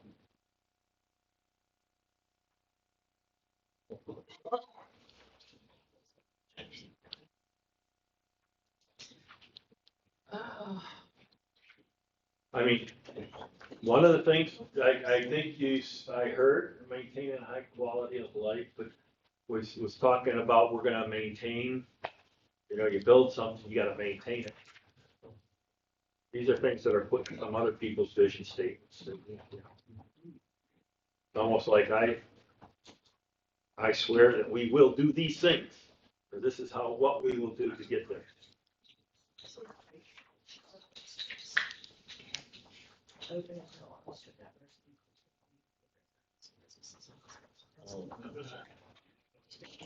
Say that again. All their kids. Opening your arms to diversity across the That's like a mission statement. Yeah, that's the mission statement. Yeah, I think people probably have different That- meanings of what vision statement Yes. is. In the consulting world, there are two that flip flop those. Because what I see when I look up on the vision statement should be aspirational and forward thinking, describing where the city wants to be, but that's not what we're doing. Well, it's real close. So this one says the urban center, safe, secure environment. More commitment to dedication and responsibility. Y'all think? Our commitment is To Offensive, whatever. it's very opposite. This is, Responsibility the and vision statement dedication. focuses. on responsibility and future mission dedication. statements, Our city's commitment purpose and how habitable she for wants to be. responsibility and commitment. So dedicated staff. So here's an example. Buildings will be a choice by hometown honor to A this lot of people write heritage. some things, I hear some kind of good conversation going. I hear Provides someone safe, be nurturing PT environment out for there. its residents, safeguards Got one to community read. values, encourages growth at will have quality. That's amazing. That was a great one right there. All right, hey, we got one right here, and then we got someone over here, so let's start over here. I just found it online. It's more like that. We are committed to teamwork through collaboration with trustworthy employees and stakeholders with creativity and open-mindedness, resulting in professionalism to maintain and enhance livability with responsible growth opportunities. Here's one. Is that more of a mission I statement? think the end of it was a mission Yeah, statement. just the end, but it had some good bones in it, because I like, because it built on your values. Built on the values. Yeah, it highlighted the values that you already stated. Vision is, this is what we hope we are. It's very simple. And then the mission is a little bit. Resulting in professionalism. And then it goes. Okay, I'll start with that. Oak Harbor. Where was the Oak Harbor, Washington? I'm just gonna write this down as sort of a starting All this. Goodness, will be a community of choice, hometown honors its heritage, provides a secure environment for its residents, safeguards community values, and encourages growth.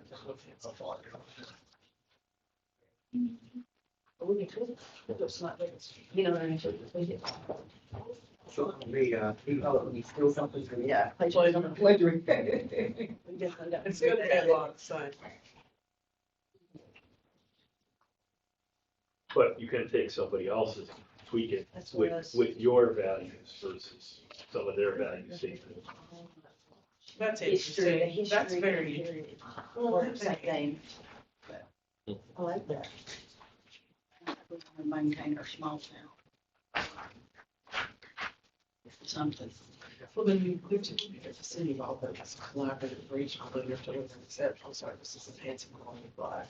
Also, an atmosphere for citizens and business. They touching on a lot of what we talked about.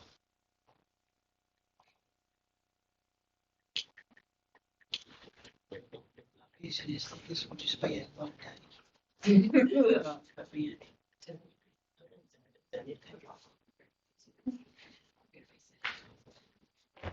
Is to inspire and guide the city toward a desired future. Purpose of the vision statement. To inspire and guide the city towards a desired future. Should be aspirational and forward-thinking. Describing where the city wants to go in the future. Should emphasize the moral statement where it goes fits the city's vision. I like that about the heritage, which was on the heritage, safe heritage. Because it doesn't sound like it's supposed to be. Oh my gosh, this is the excellent. How long did I get there? This is how. All right, here's what we have so far. We are committed to teamwork through collaboration and with trustworthy employees and stakeholders. It's kind of redundant here. With creativity and open-mindedness resulting in professionalism.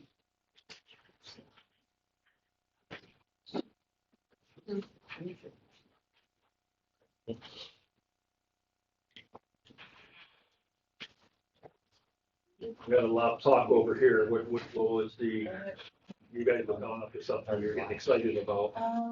Well, we were just reading what we could find online. Other people's and trying to figure out, I'm still not clear about the relationship between vision and mission and what it's supposed to be. We were just looking at one from a place in Oak Harbor, Washington, and the vision statement is incredibly short. The mission statement's a little bit more, and then they have goals listed underneath it. They have that on their website like that. So the vision is simply Oak Harbor is a vibrant island waterfront community where everyone is welcome and encouraged to thrive. That's their vision. Right. Then their mission statement is committed to creating a vibrant and sustainable community by delivering quality services, enhancing the quality of life, and fostering economic opportunity. Almost exactly what that is. And then they list specific goals. So. Right. And there is a school of thought that your mission or your first one, forget the mission vision. If you just forget what we're calling these, one is what you are, the other is more inspiring of how you're going to get there. In old school is they used to come out with a short line that you could put on a bumper sticker. It's now become more of what we call a tagline. Where history and progress meet. Yeah, you know, they're not even a full sentence sometimes. It's just really short and, you know, a place where we, you know, like to live, thrive, you know, just three things. And then you go down lower and it's a mission or a vision, depending on what they call it.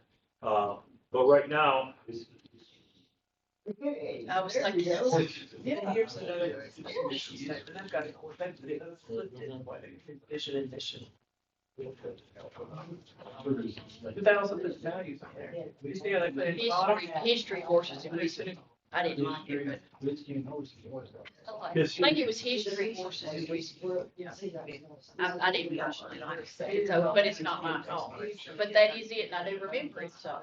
It seems like this is tailing off here at the end. Yeah.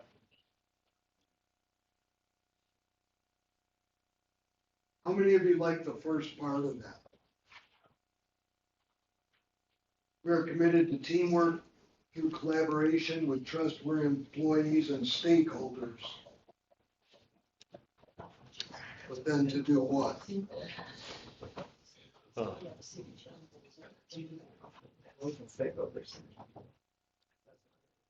not stakeholders. That's kind of what we did work out. Chief, Lace Chief. Go ahead, Chief. Can I give a suggestion? Yes. I like, and I'm looking online too, the city of Manchester, it says to be a welcoming, safe, family-oriented, physically sound city that maximizes its geographic location to be the most attractive living and shopping, and I would put in Middle Tennessee. That sounds more like a mission statement. Well, see, the mission statement's right before. I think our mission statement needs to be short. And this one says, Manchester's mission is to grow the superior quality of life for our diverse community through effective leadership, fiscal responsibility, and active communication. Chief, you had one. To foster a thriving, inclusive, and sustainable community where innovation, culture, and well-being come together to create a vibrant and welcoming community. Like that. So that's the mission. Okay, and I steal that from you, Chief? And we'll arrest you if you try to mess that up. With the input, and we'll arrest you if you. Well, We have sales available. this one it talks about, businesses Goodlettsville will be a community of choice, a hometown that honors its heritage. It says a community of choice, I'm not sure what that means. A hometown that honors its heritage, provides a safe environment for its residents, safeguards community values, encourages growth, that will enhance quality of life. Of course, some people now aren't gonna like encourage growth. They're not gonna like that word. Let's put discourages. That's right. And I'm setting aside one. Yeah, I know. The key part is when you're coming up with a mission and vision statement, it's where you're at right now. And you could, some communities do strategic planning every other year. Some communities do it every year, but you always revisit and say, are we still good with it? What's changed? What, something might have changed over the last year or 2 years. And what is that? And how do we plug that in?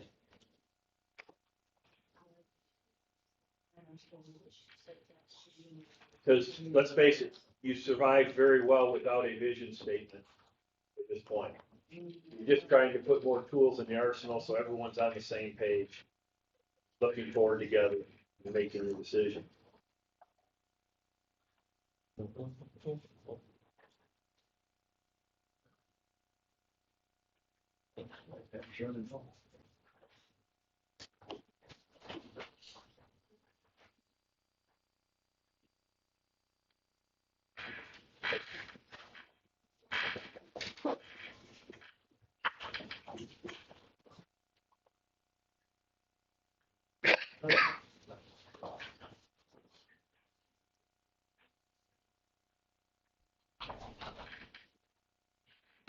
All right.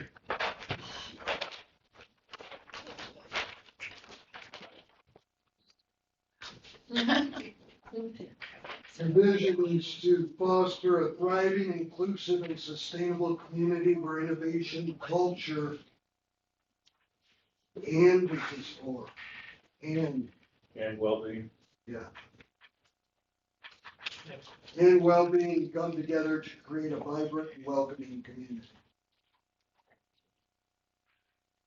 A lot of head nodding. Anyone opposed this? Against the chief? Forget He said it was cheap. you're not gonna vote against the chief. No, we saw these 3 terms online. One was honors heritage, one was safeguards community values, and one was community of choice. Those were 3 keywords that we've seen on others that, maybe integrate something in. So Okay, we want to be the community of choice, whether it's how we do it. Community of choice.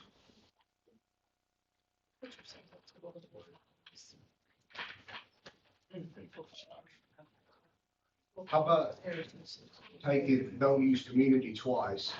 The first community changed to city, and then that we're making it a community. Does that make sense? A community. Staying in city. Staying city. Probably learn. Well, that's what I was thinking I like too. heritage. I like That's heritage, the word. honors heritage. Honors our heritage instead of culture. Let's see if I can find it again. What exactly it said was that it is a hometown that honors its heritage. In order to foster a thriving, inclusive, and sustainable hometown.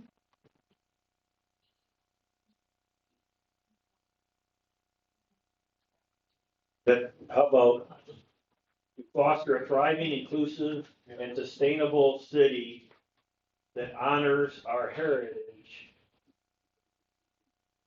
and safeguards community values. It was a hometown that honors its heritage, provides a safe, nurturing environment for its residents, safeguards community values, and encourages growth. That's the one from Villageville. okay, so inclusive, sustainable city that honors our heritage and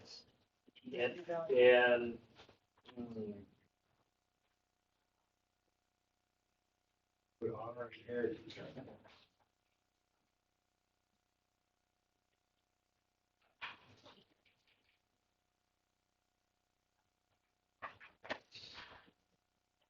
while And I understand. yeah. Could you just say heritage, culture, and well-being? That honors heritage, culture, and well-being.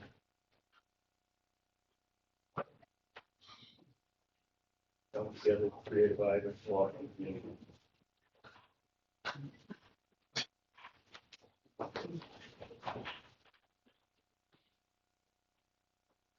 Are we closed?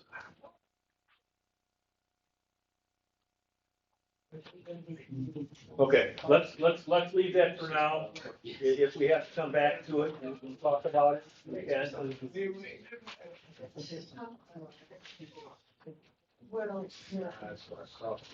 Yep. Word soup here.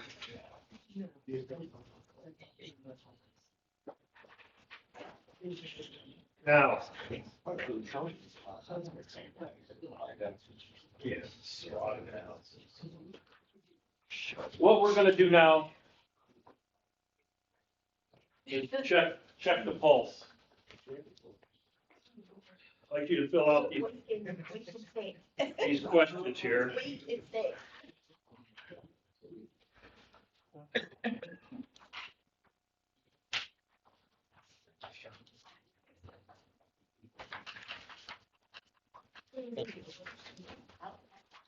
Thank you.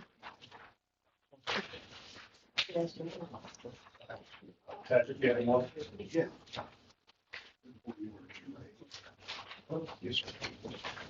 Yes. One more. He's all right, it's on first. Heritage ought to do it. Oh, it's up there. Oh, I'm sorry. I stole it from you.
Sure.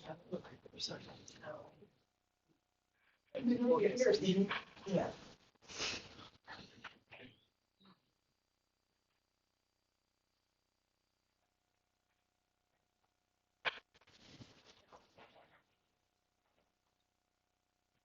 I'm sure something was like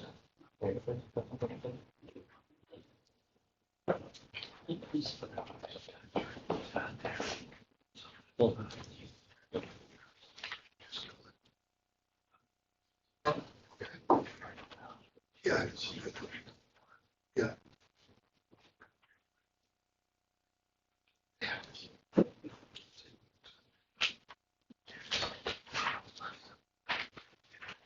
Right.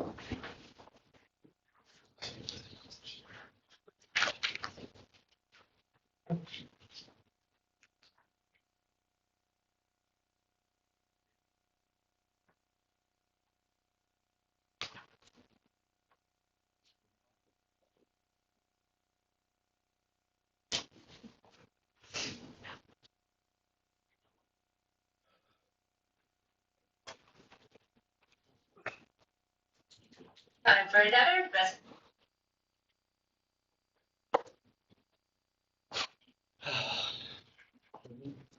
Yeah.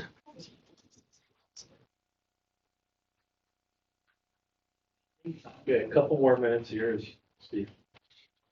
You're so late.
It looks like most of you are about done with it. I'd like to do this environmental scan. Basically, like I said, it checks the pulse of where you think you're at, what are some of the issues that you're working on, or you'd like to work on. So the first one is, what are people saying about us as an organization, the work we do and the services we provide? What are some of the things that you hear people saying? Most of the people that are talking to me, they're really pleased with the decisions and the development and the directions that the city is taking for our future. The things that's happened in the last 2 or 3 years, they're really pleased with what's taken place, what's been brought to the city that it hadn't had before, and I'm getting mostly positive. Okay, Mayor, I'm glad you put a time frame on there that over the past 3 years or so, Right. You've noticed people are very positive of the direction. I've only been mayor for 2 years, so they didn't talk to me before about that. But yeah, that's, I'm getting mostly positive statements. Yeah, because otherwise it's kind of landlocked, like Wendy. Yeah, yeah. That makes sense if you've only been Yeah, around. yeah. The city's turned around since you took over. Just kidding. Just kidding. Somebody else, what do you hear? It doesn't have to agree with the mayor, and it doesn't have to. That's right. I'm just saying honestly what they've told me. Yeah. Right.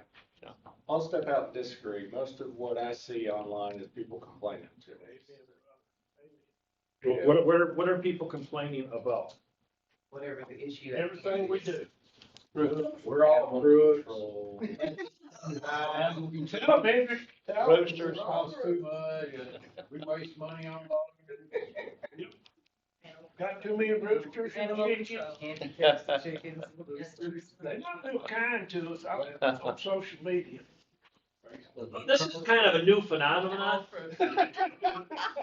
It's, well, it's always been there in local government for people to, we used to, call them the Monday morning quarterbacks. They sit back and after the meeting, they just, they can't do anything right. They're messed up like a soup sandwich, it's just whatever it is. And nowadays though, with this interweb out there, you get, not everybody, you have some people sitting in their parents' basement in their boxer shorts, typing away. And it spreads a lot faster than it used to, because it used to you have to say it across the fence and then they go to the next yard or whatever. Now it's like the whole world knows how angry you are. Sometimes it's hard to, when you're hearing these things out there, how much weight do you put on? And that's very little. I've got to put very little. Very little. Yeah. You just got to look at it. Well, there's one lady, she blasted us, and I could give it, bless my heart, I can't thank her tonight. We ain't done nothing right. Yeah. You're gonna have people like that. Well, and so it's important,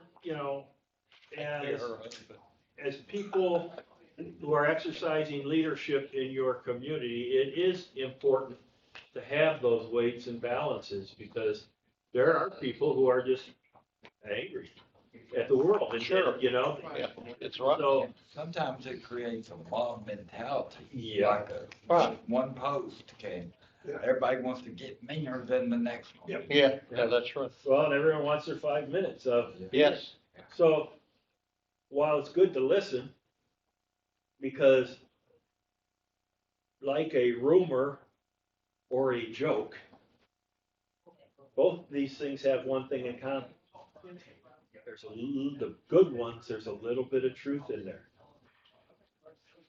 Humor isn't funny unless there's a little bit of truth in there.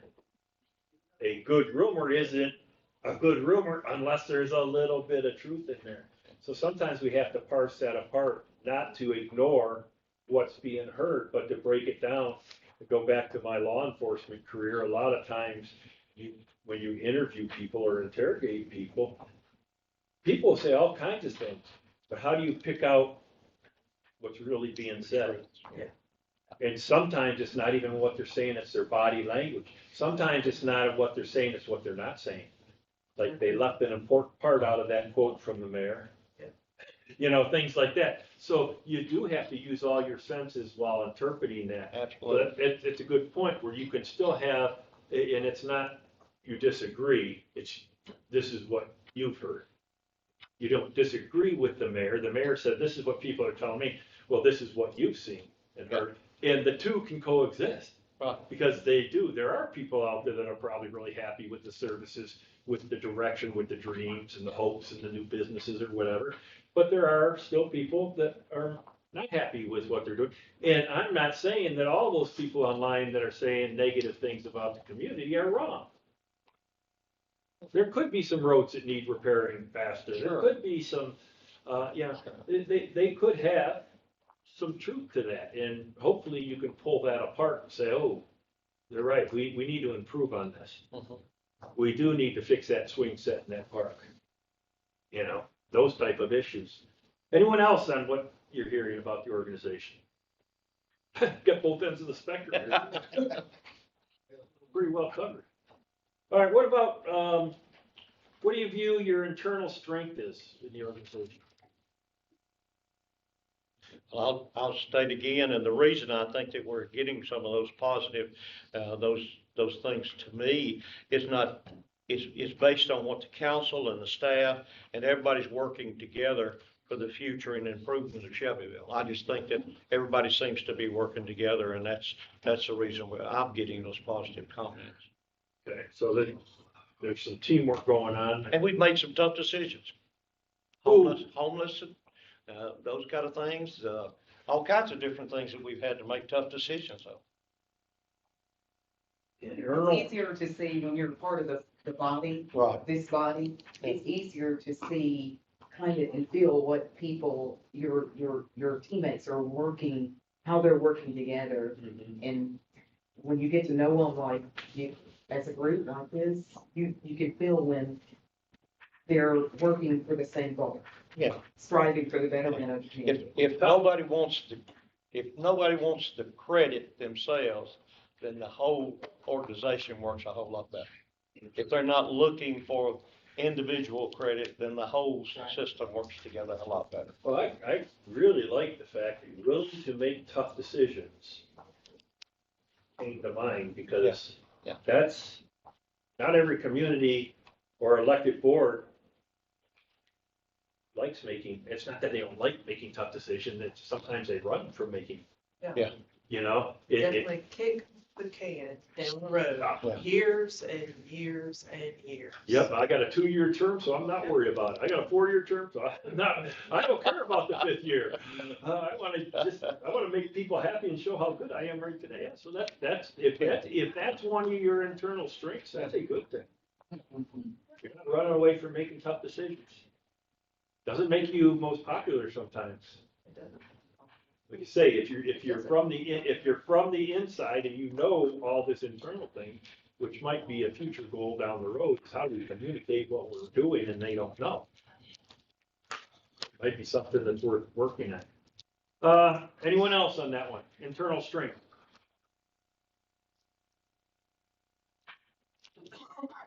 Nothing else comes to mind? All right. What is one thing people are saying that you'd like to change?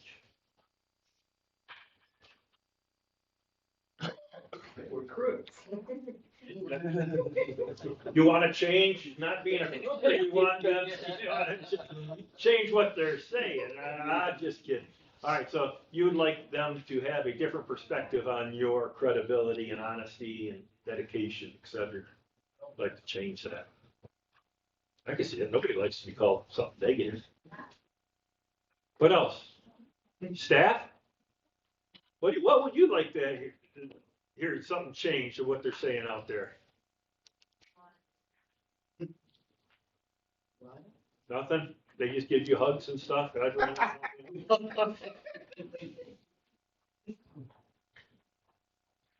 think that, I'm sorry. No. I think that the biggest misconception out there is that we do not work well with our county counterparts.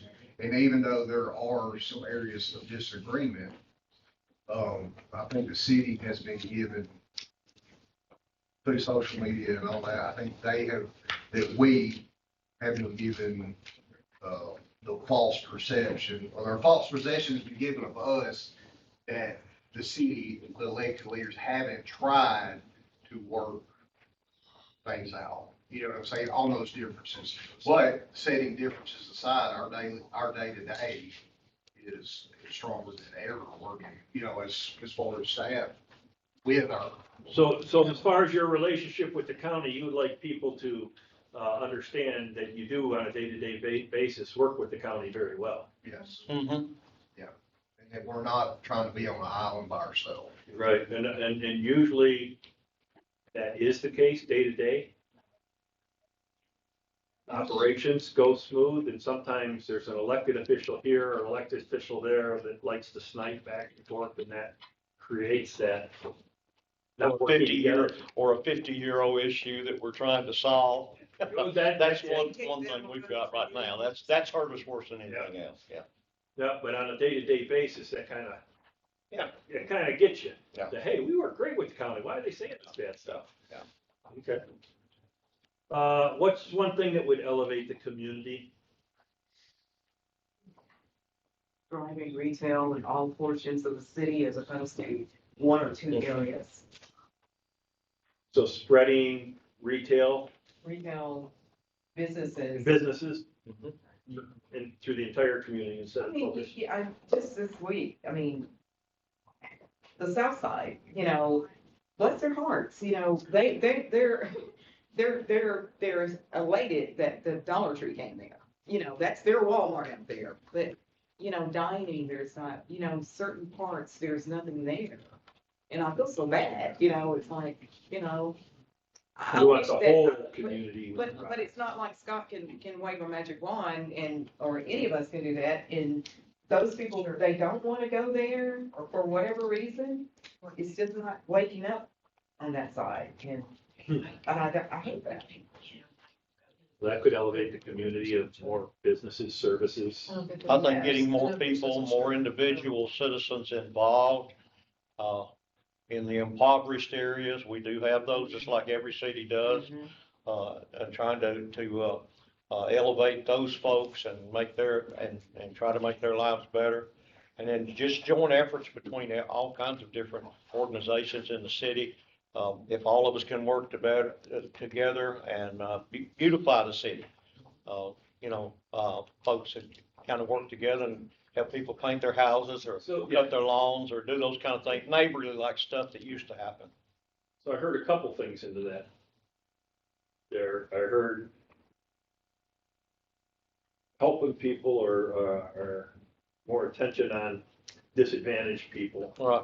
I heard getting more people involved. Now, are we talking about getting more people involved as far as building a beach or a farm club for the organization? Who's your next level of politician? Who's your next planning commission? Who's your, do you have a deep bench? Do you have people? In a lot of communities, say, that's not my job, it's for the voters to vote. But communities that seem to thrive and build, they have a focus on bringing up the next generation so you don't lose what you've spent all your time working on. That you build up a good fund balance. You have all these plans ready to go because nothing happens overnight. It's 5-10 years down the road.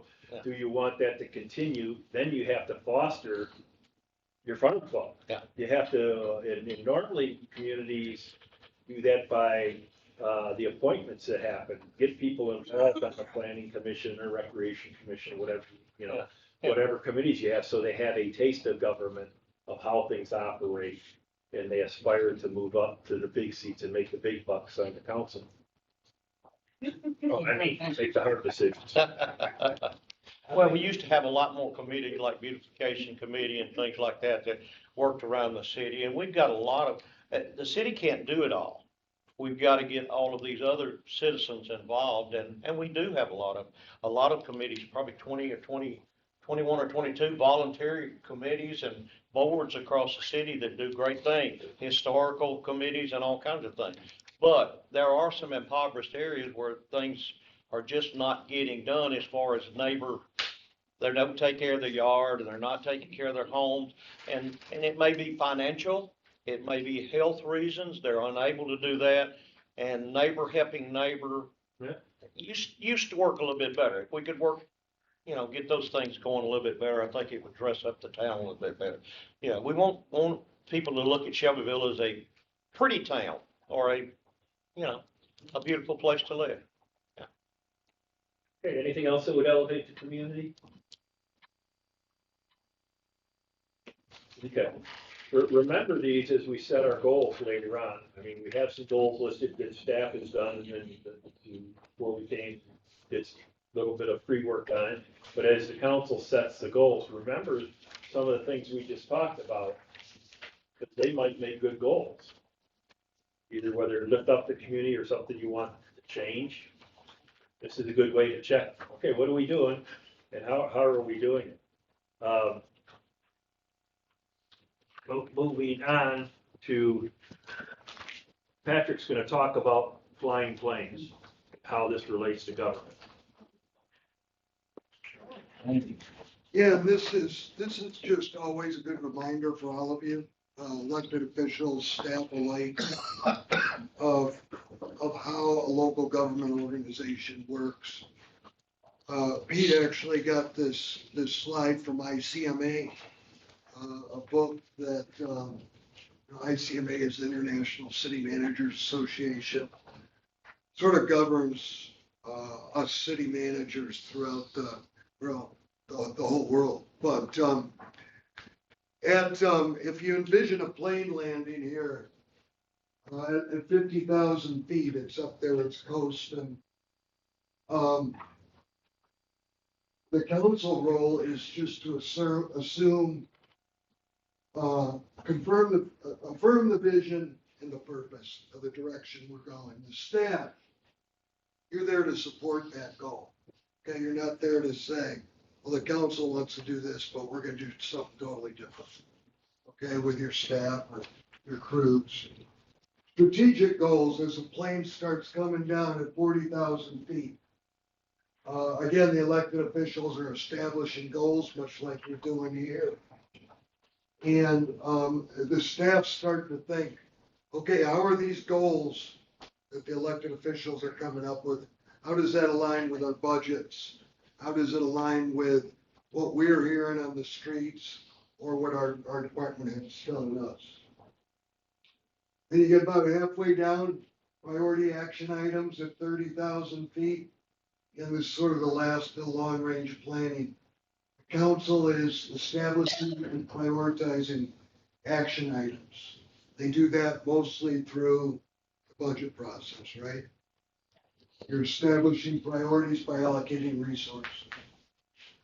At the staff level, you're gonna implement these priorities, okay? You're taking the policy directly and you're implementing.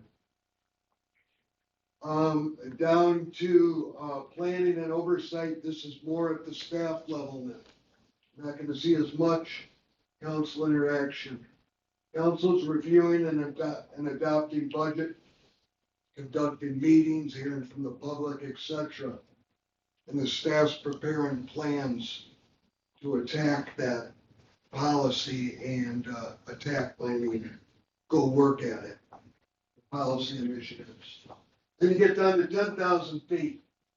Council's always going to sign documents, authorize contracts, approve expenditures, etc. And the staff, this is when you're completing projects. You're out there actually working with your subcontractor, working with, the utility maybe per se, or other organizations in the community, plan and complete projects. And then lastly, the day-to-day work. This is the runway, your home. Staff shouldn't have really, elected officials shouldn't really have any role in the day-to-day operations of the city. That's Scott's job and the department heads. The elected officials engage with the community. They get feedback from how well Scott's doing. They get feedback, you all do, from the residents as to, what's good, what's bad, what you're reading on the internet. That's the feedback we're talking about. And staff's job is to carry out those primary responsibilities, policies, all those things that you saw being made over here by the elected officials. So that's just an easy way to look at it. Both have to work together. Okay, you can't have the council's role being over here, and you can't have the staff dictating what's over here. They may have feedback, but you can't have them dictating policy. Okay, that's why you guys are in those seats you're in. Yeah, and I always like this analogy when we're onboarding elected officials. I use this, a new elected official would come on board, I pull this out and say, because a lot of times when you run for office, not a lot of times, sometimes when you run for office, you really have no idea what you're in for, or what is your role, what are you accountable for versus staff. And you notice the other thing I really like about this, okay, the blue in this level here shows council involvement. It has staff involvement. Okay, as it gets down to this end where Patrick is saying it's mostly staff, it still has a little council involvement, not directing anything or saying, Scott, you need to do this right now. But it's getting that feedback. And at this end, it's okay for elected officials to have to ask staff, the professionals, the people who are in the business. So staff and elected officials have to work together through this whole continuum of landing this plane, to use this analogy. And it's very, to me, very valuable, because sometimes you get people that think, okay, I'm going to run for office and then I'm going to tell Scott exactly what he's got to do and when he's got to do it, and hope that the staff does it. Well, that's not how local government operates. That's not how it's designed. That may be what some people want done, but that's not how it's designed. This is more how it's designed to have that handshake so it works together. Right. And there's a part, just like after a baby's born, you gotta cut the cord, right? Well, just like here, it's never, and the cool thing about this, it's never 50-50. If you notice here, yeah, it's about 60-40 and it flips the other way 60-40. Because it's never really equal. Different projects take different things, different direction, different policies, et cetera. Sometimes it kicks back up here, the plane can't touch down because they have to go back for more council input and things like that. It's never as clear as, and usually it's always clear as mud. But anyway, I think that is a good example of local government 101. It's a team working together. You mentioned it over here as teamwork. It is important.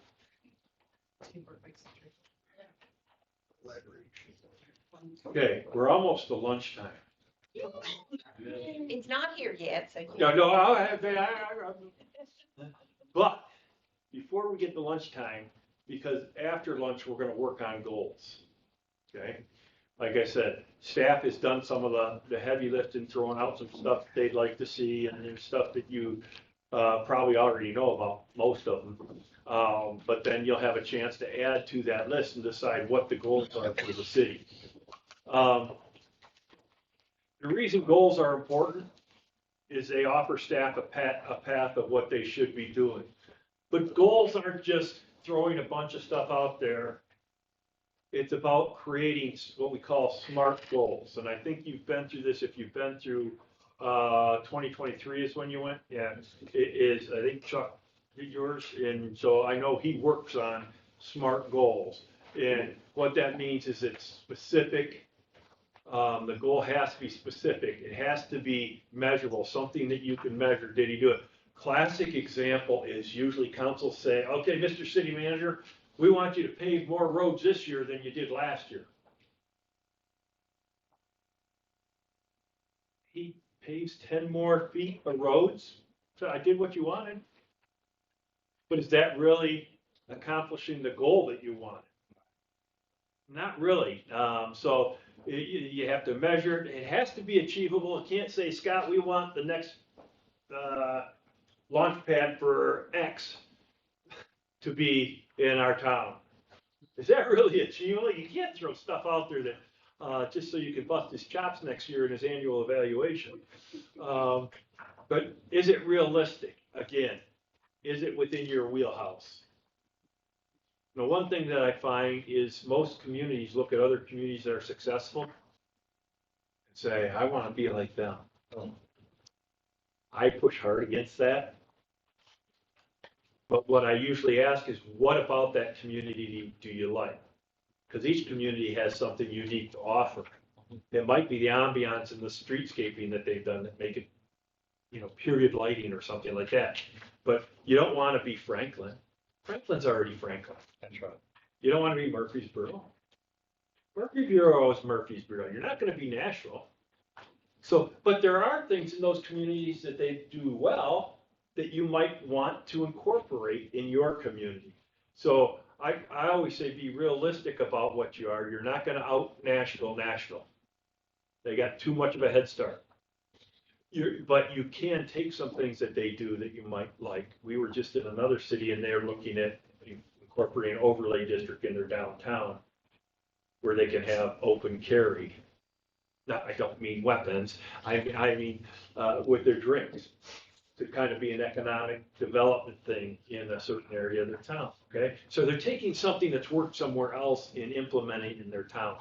That's good, and that's realistic. Trying to duplicate another community in your footprint is not. The other thing is it should be time bound. Should have a timeline on when you expect this goal to be, whether it be end of fiscal year or end of calendar year or 2027. So staff can know that there's where are we completing this? Because a lot of what staff does is not based on 1 year. It's a body of work. So with direction, time bound, they know what parameters they're working. Hopefully that makes sense. Any questions on that, on setting SMART goals?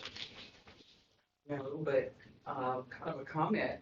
Okay. I think since we have enhanced our square due to grants and what have you, and just the merchants taking pride in their businesses and such, I think I did hear a comment just recently, the fact that we are being admired for our square, Right. in some of the cities, Right. you know, around us. That's You right. know, Lincoln County, I think was one of them, Fayetteville. Yes. But, you know, we stand out there when it comes to that square. I mean, it's, people talk about it. Yeah.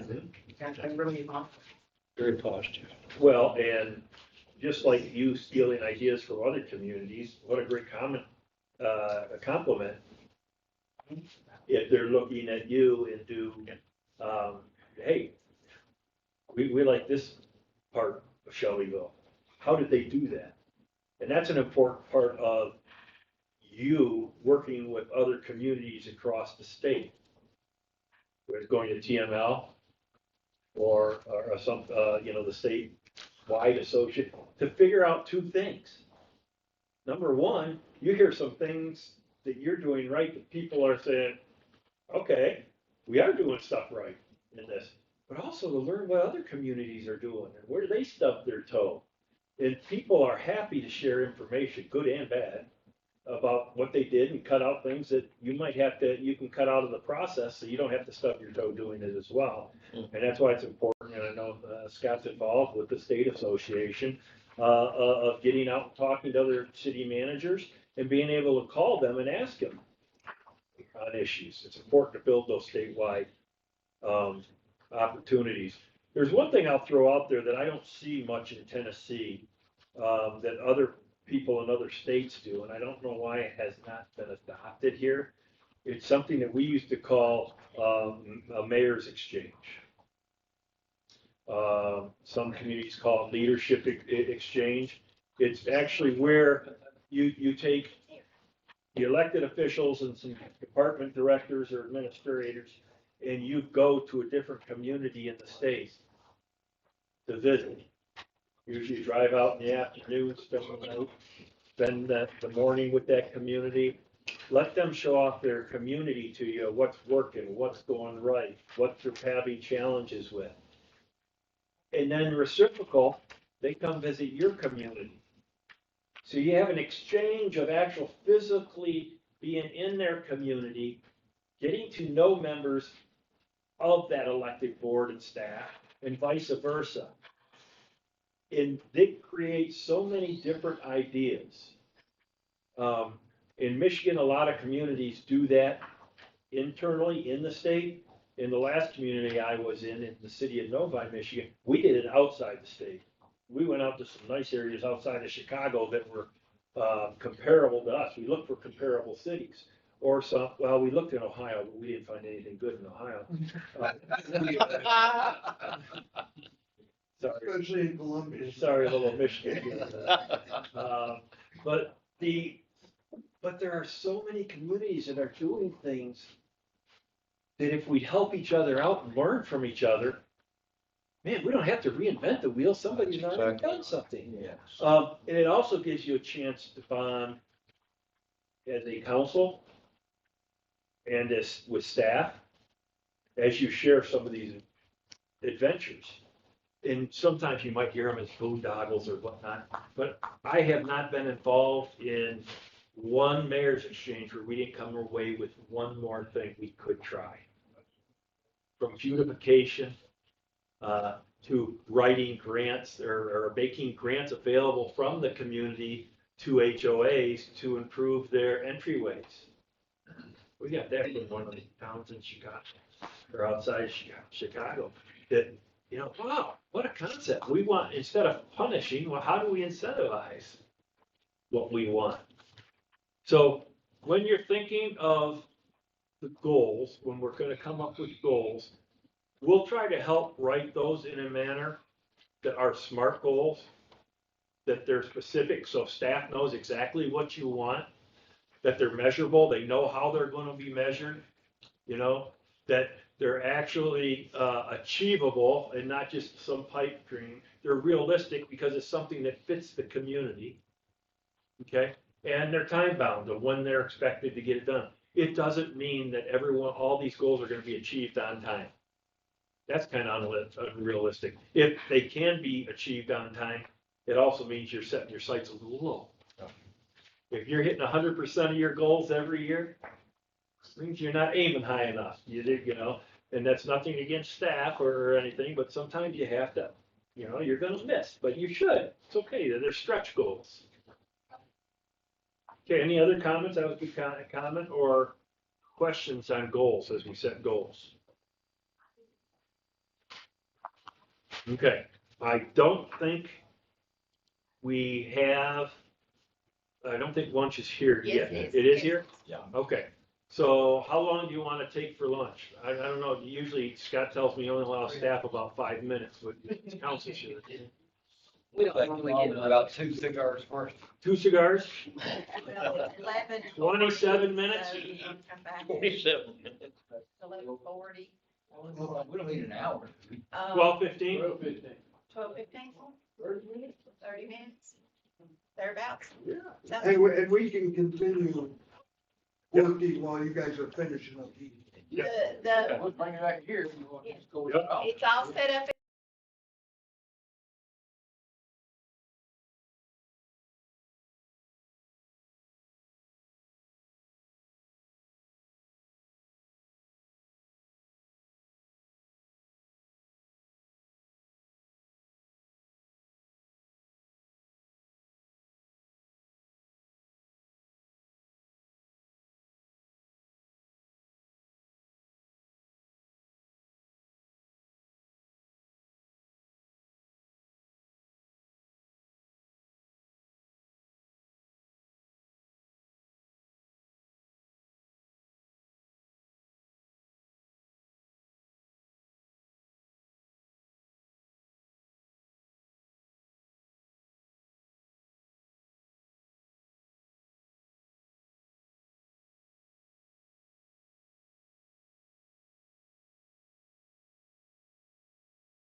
really impressed with how, the council and staff work together, and it doesn't look like any of you hold back too much.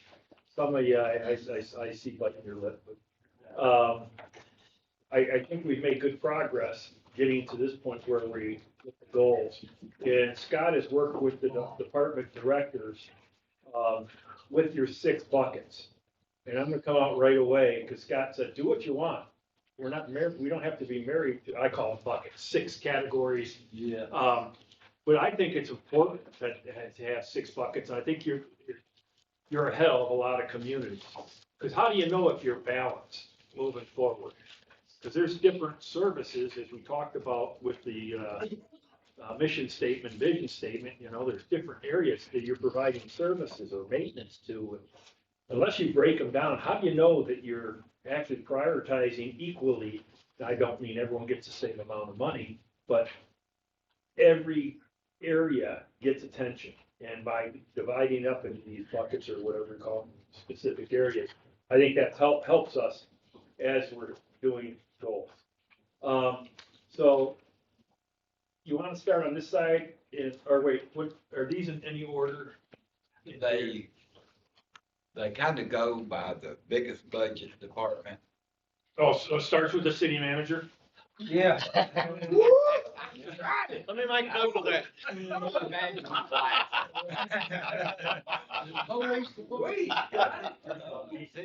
is last. You fellas won't never see Shelbyville again. Okay. All right. Hey, Peter, I just sent Margaret a text. I get ready to. I told her y'all. That wouldn't be the first one. Public safety. The staff has come up with a couple goals.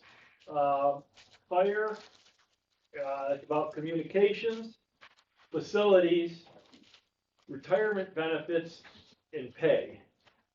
And in the police, it's a new police headquarters, communications, dispatcher, and animal control.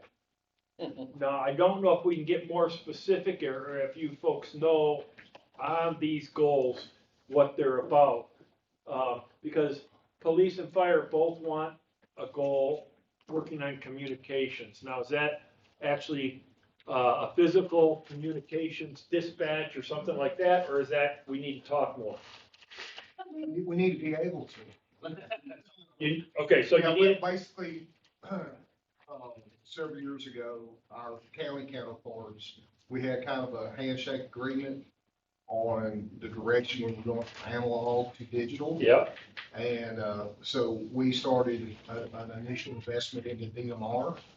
And COVID happened, there was a lot of extenuating circumstances, so I'm not pointing elbows, but at the end of the day, instead of coming on board and enhancing that system, they decided to go tacking with the state's Motorola system, that P25. And so what that's done is gave us an inadequate overall system for our uses, but it has left us in an island where we don't have intercommunications with our day-to-day counterparts in the county. Okay, so when this goal for communications in police and fire, is it to upgrade to the Motorola County system? So you can. It's, and with the system that's being put in, the state's gonna maintain the system. Yes. But we're responsible for like the portables and the mobiles. Right. And some, maybe some, amplifier type, used to be called a repeater. Right, like they put in the schools and stuff, so you can Yes, communicate when you get in a block building. And so, but that's what we're talking Okay. about. So it's an upgrade, it's really only, one communication in public safety to upgrade to the county and state system. Yes, sir. Okay. How long do you think that'll take? Well, for us, and I don't want to speak for the county, I don't understand their timeline. They basically bought the equipment several years ago. They still haven't implemented it, but we have tested the system with, equipment that longer equipment, you know, as far as portables. And it works tremendous for us. You know, there's some issues in some of the buildings that we're gonna have with any kind of digital communications that's why we might have to invest in a mobile amplifier, for lack of a better term. But it standalone right now for us, if we had the equipment, as far as the portables and mobiles, our communications would be, I don't know what the percentage would be, chief, but it's phenomenal compared to what we're Upgrade. using now. Yeah. Phenomenal upgrade. So you think this can be done by, end of 27? Oh, yes, sir. Okay. Do we have any update on that grant we applied for, or your side of it? No, and we applied for, y'all gave us permission to apply for the AFG grant and, for portables. And we probably will not know till September-ish on that. So that's, for us, we can't budget for portables, we can only budget for mobiles when we come to y'all for a request. I don't think the PD chief can speak for them, but they don't have that constraint that we do. But, that's why we asked for permission to at least apply for the AFG for the time. Okay, and the police department wants, police department headquarters. Fire department just wants. Same thing, facilities. Yeah. Oh, you wanna be like the police? They both want new facilities. We're We gotta get them off the located. flume. What's that? We have to get them off the flume, Off the flume. The blue. where they're currently located. 14-foot pipe Oh. runs underneath our city. Ah. That collapses every few years. Oh, yeah, okay. So you're just talking about one new fire station? Well, we need a new headquarters, but we're in dire need of we have 3 active stations now of a 4th station. Okay, so that's 2 different issues. Yes, sir. Unless you're putting the headquarters. That's why on I one of them. said facilities and he said headquarters. Yeah. Yeah, so you need plural. Okay, is the headquarters in a station or the headquarters is separate? Or is that yet to- No, we would, for our headquarters, we're willing and we've actually planned to co-locate. With the police department, so it'd be public safety. The public safety headquarters. All right, so one public safety headquarters and one additional fire station. Yes, sir. Okay. Station 4. Okay, that makes sense. Okay, pay. You wanna get paid? Yes. What is the pay issue? Well, I think when we pay along with benefits, So compensation? compensation, yes. So are you looking to do a compensation study to make sure that you're in the right place, or do you know where you need to be? We've done a lot of studies. They don't go very far. But, we've done studies. Went all the way into implementing 1 year for step raises. That all got taken away. Or never came back the second year. And so on the pay side, some kind of improvement would be great, whether it's a study or some other, if we implemented the old step plan again, something that you see some light at the end of the tunnel.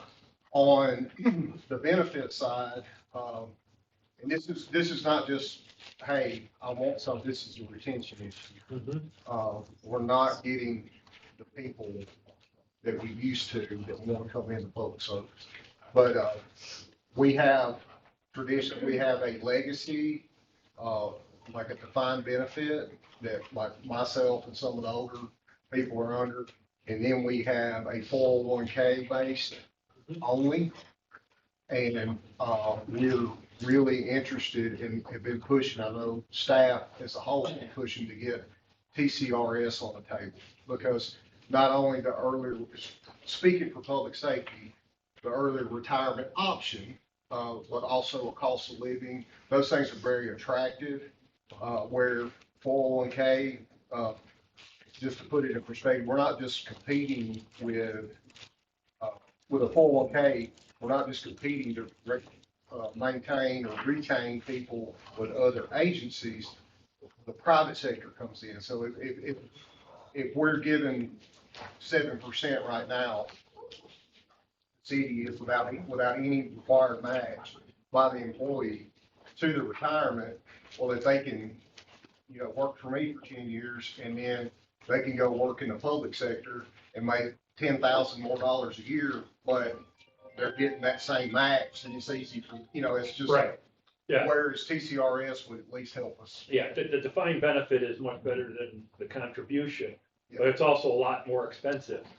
Well, And that's, hasn't been in the past, so. oh, yeah, that's why people got away from it. No, I'm talking about the TCRS. Oh, yeah, Yeah. but, so there's a fine balancing act that the elected officials have to do, is they have to be able to treat employees fairly, compensate them well enough for the retention, but still not go broke, in the process, so it's a fine, so as a goal, what would be a good goal, is it, to have a, reliable compensation plan where people can see where you're going, what is the end?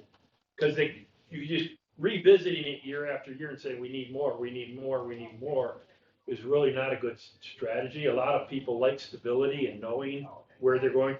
So if the council adopted a compensation plan for the fire department going forward that laid out step raises, that laid out the benefits, would that fit under that goal? Yes, very much. Like we had before, it was laid out over 14 years. Yeah. But it would be reevaluated, I think, every 3 or 5, that Right. 10%. And then, of course, a COLA would be dependent on the economy and how the city's doing at that time.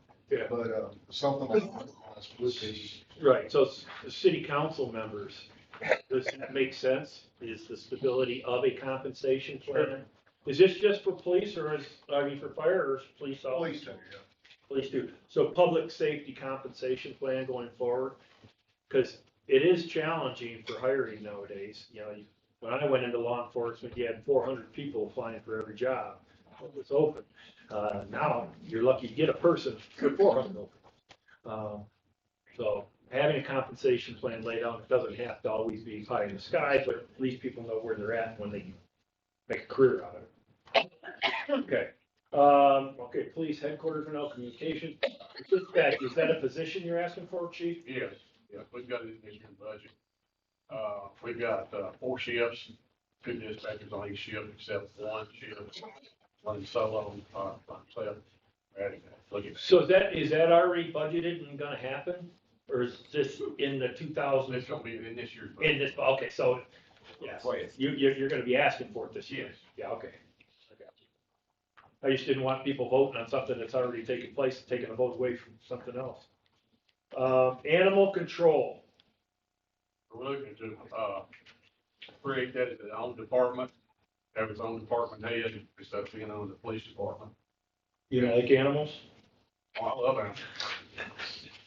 But anyway. Okay, so is that We something? feel like it needs to be separate, like the police department. It's a separate responsibility. Could you see that working like with the county or? County's got their own Okay. animal control. All right. So sometimes duplicate services, sometimes you can team up, but look at this, separate animal control into its own department. Okay. All right. Next on the list, city council, do you have anything to add to public safety you'd like to add to the goals for public safety? I mean, this is just what staff came up with. Yes. And I take it, a lot of these you guys are aware of. Yes. But you may have something that say, hey. Just a question for Matt. What's more important, the new fire station 4 or the headquarters? I mean, are they equally important? The headquarters is important, obviously, for all the reasons that you know. Yeah. The Station 4 is increasingly, it's not an emergency, but it's just about an equal need because of our ISO. We have, between the water issues that we have in the north, the growth that we have, that is where we take a big risk on my next evaluation, that's, I think, in 2 years, of not having that area. Because that area, you understand, we have 1 and 2, and then the airport, all the annex property. Okay? If that would have been by design and you could have had the perfect world, number 3 hall would have been at Peacock Lane in North Main. And then number 4 would have been at the expansion. But what we've created is that area right there that is, No, sir. that it's not covered. And, you know, with to an ISO 3 standard at the rest of the city, so we do not need to drop a point, you know what I mean? We went from, we were 0.064 of a point from being a class 2 last time. And, but between the growth and everything that y'all are aware of in that area, that we have to fill in that blank right there. Like, I mean, we're geographically bound, you know. Where are you as far as the west portion of all the development we're getting? The out west portion, 41A? Are you it's, needing a station out there also? that would be 10 more years? of the 5 or 10 year Yeah, plan, okay. especially if things Right. grow like we think in the bypass, but that would be our next Next goal, one, would okay. be there, with the way current growth is. Okay, okay.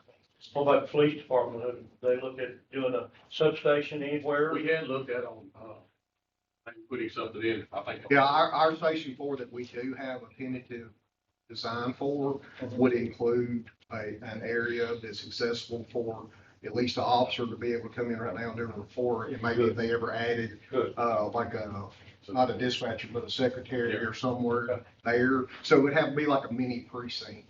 And I think that's kind of how we jointly envision any kind of infrastructure that we do going forward collectively to explain to the buck.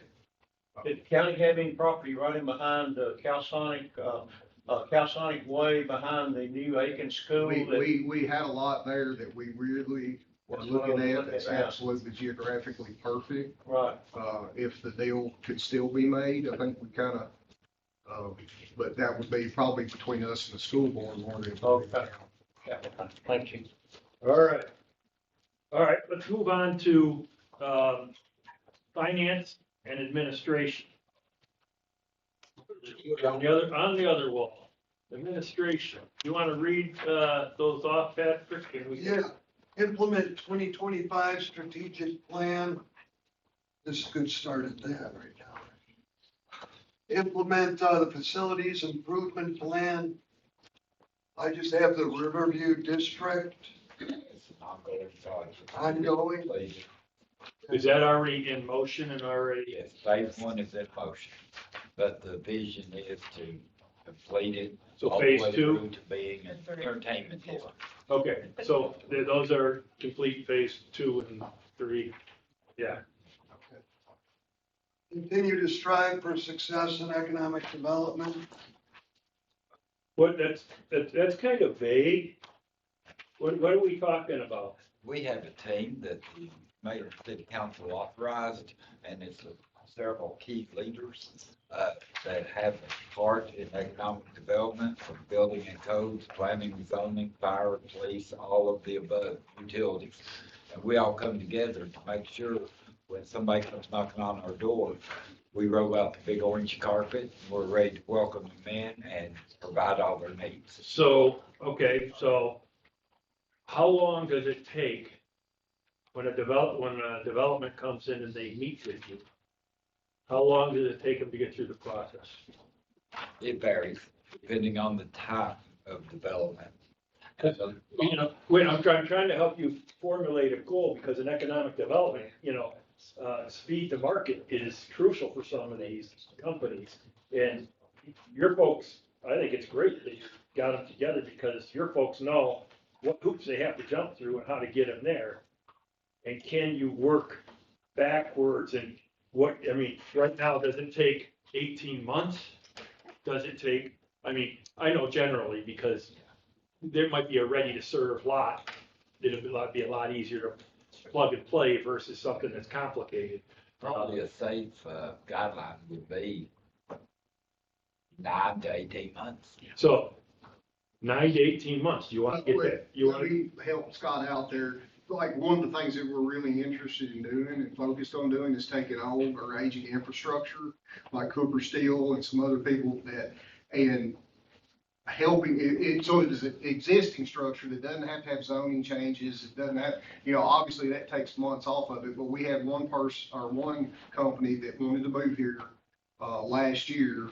And we helped them locate an aging piece of infrastructure that met their needs that was within their zoning. Mm-hmm. And they were up and open. We were doing a grand opening in about 4 months. From the first time they ever walked in the door, they ever been in town. So That's great.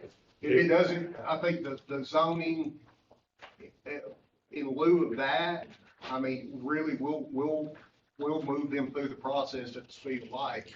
if Right. possible. Right, so I think you're there when you put the right team together. Here, let me give you an example. California had a little fire a while ago, okay? Right now, they blew up all the regulations and red tape so they can rebuild those communities. Why do we have all that red tape? If you could do it now, how come you couldn't do it then?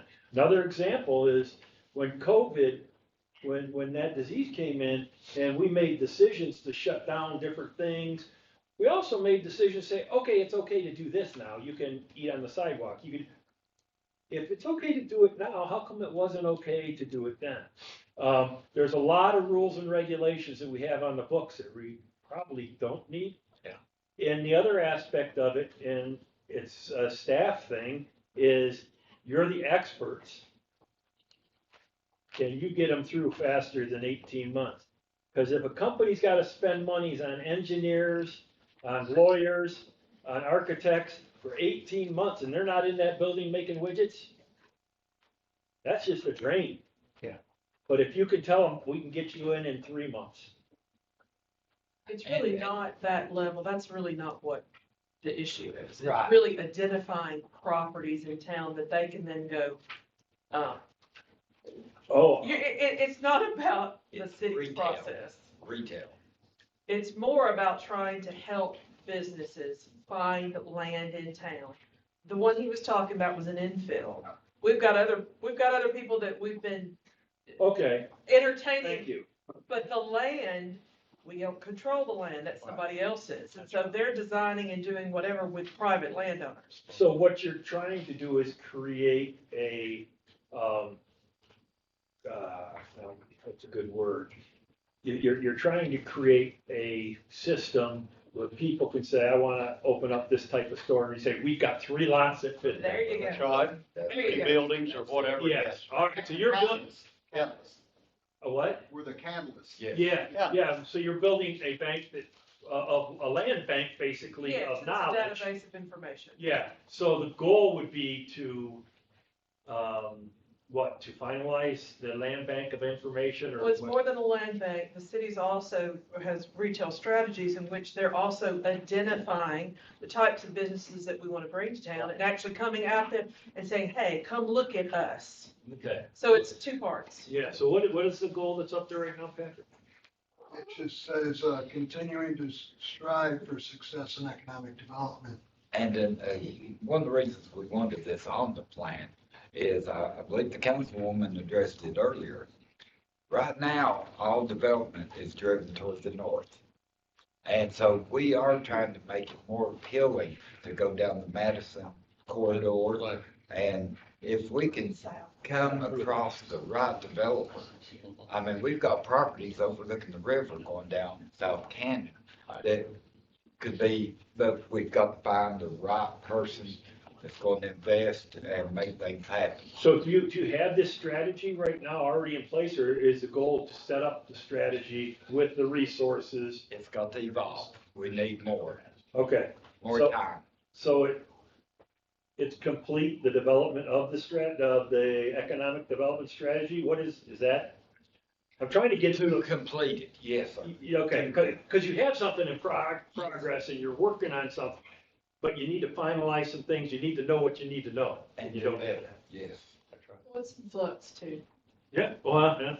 And the 18 months, a lot of the times, is not on the city Well, per se. It's the developers thinking, okay, we've got to redo this.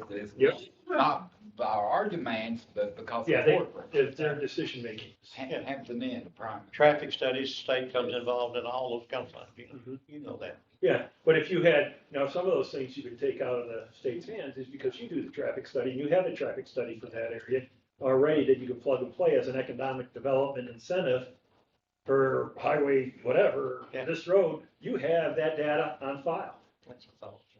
But that's an incentive to get somebody if you can take a month off the time because you have the data. And that's what I'm talking about is using your own expertise for what you have available. Sometimes people forget about those things in economic development that would really help a company if time is an issue. Next one. Municipal code, codification and hosting, is that in process? It is in process, yes. Okay, so it's just to complete. Yes, yes. Or do we even need that a goal? Or are you guys already getting it done? Well, it's ready to send back to have, MTask is doing the codification, and it's ready to send back to them. Once we get it back and adopt it, I would like to host it with someone that will do more regular updates on it. That, Like Muni code? yeah, like Municode, they do, I think, quarterly updates on it, so that it doesn't ever get as far behind as it's got this time. Okay. Well, you could talk to our legal folks too, because we can update it as well. All right. Okay, and then council web-based agenda, We've been looking for the last couple of years for a web-based agenda So program. purchase a program. For electronic voting, that kind of thing. Agenda software to put the packet more accessible to the council and public. all right? And safeguarding official records, is that That's- like off-site hosting? No, that's just an ongoing thing from the city recorder's office to just keep all the records safe and an inventory of them. They kind of go together. So An does that inventory need of to be a goal or is that just, this It's is what just we do? ongoing. Yeah, so cross those out, Patrick. The reason I say cross out is because we're gonna vote on these as priorities, and if you have some stuff on that's just That's ongoing, just an ongoing. yeah, so you don't wanna waste the vote on those. And that's ongoing. Provide accurate info to council and staff, Yeah, I'm already. hopefully you're doing that. Well, if you cross them out, does that mean I don't have to do them anymore? No, it's just not a council goal. And then accurate inventory, this is an asset inventory system, I assume? Accurate inventory for all departments. That was Kate. I think she was just wanting to update her. I don't want to speak for her, but She had to step up. I would assume that's like an asset inventory control. yeah. Yes. Okay. And you don't have one in place, or you do, and you're looking to just. We've got to improve it. Okay, improve.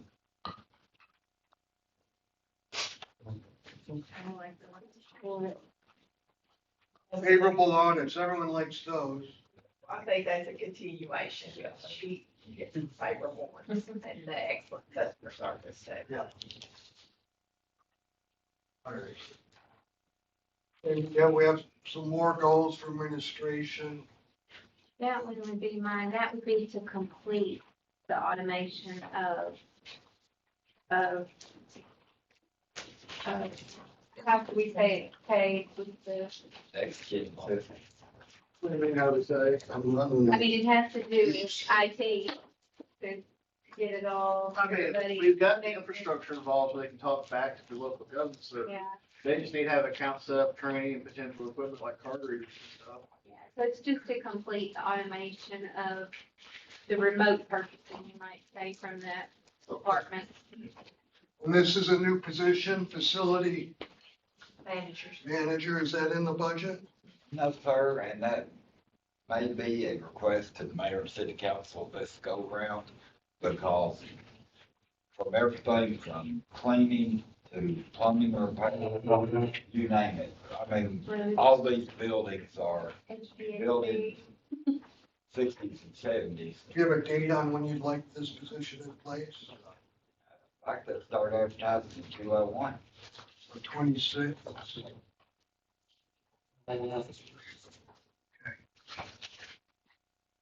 Increase employee engagement. That's just an HR Yeah. general operations goal. conduct skill gap analysis. HR operational goals. Do we know when that, is that underway or is it something that you want to do? I think it's something she wants to do. That's what she wants. Yeah, it's not in place now at all. Should we say like a 1 or 2 year goal? I think so.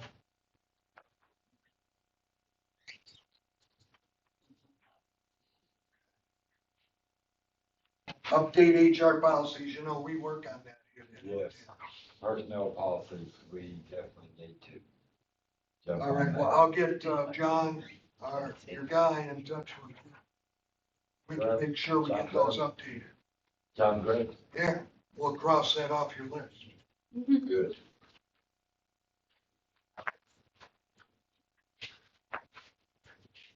Staff increases in HR? Yes, sir. We have one dedicated HR position. And I think when she came in, we may have had 150, 160 employees. With the growth of the city, we're now at approximately 260 employees. So in the near future, probably within the next 2 to 3 years, we're going to have to look at increasing staff. I'll just put 27, 28. And those are budget years. Smart growth system, Go. Gov. Oh, I'm sorry, smart gov system. Smart growth. Growth, okay. Used to smart growth, I have a planning background. This is that. That in mind, Oh, is that yours? but I do everything on behalf of the other departments. The smart gov system would allow us to finally electronicize permitting, planning, zoning requests, code enforcement. It also includes an asset inventory control system and fleet maintenance systems.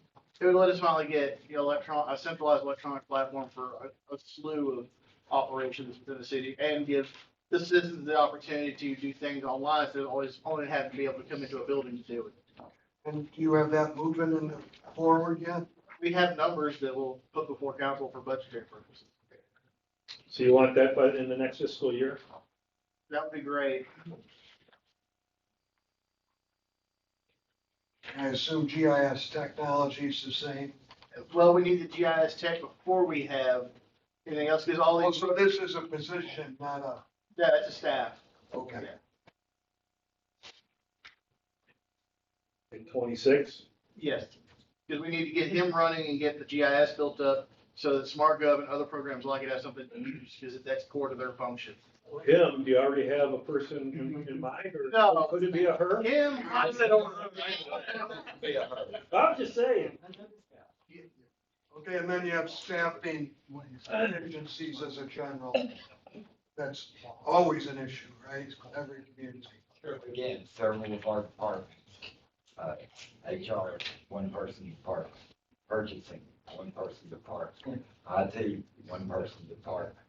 So, yes, Okay, and they all fall right under But administration. if the council's looking at that and saying, we want to prioritize that, what are they prioritizing? 6 new hires, 3 new hires, 2 new hires? What are we gonna see in the budget? Right. Or are you gonna do a plan to take to them? Well, There's different stages. we have, so much of this is inter-department correlated. I noticed that with engineers. We need an engineer here. Like you look over here at economic development, you see GIS. You look at public works, you're probably gonna see GIS. You're gonna see a lot of crossover. Now, if y'all like, I could go down the hall and get Tom to come in here, really explain it. None of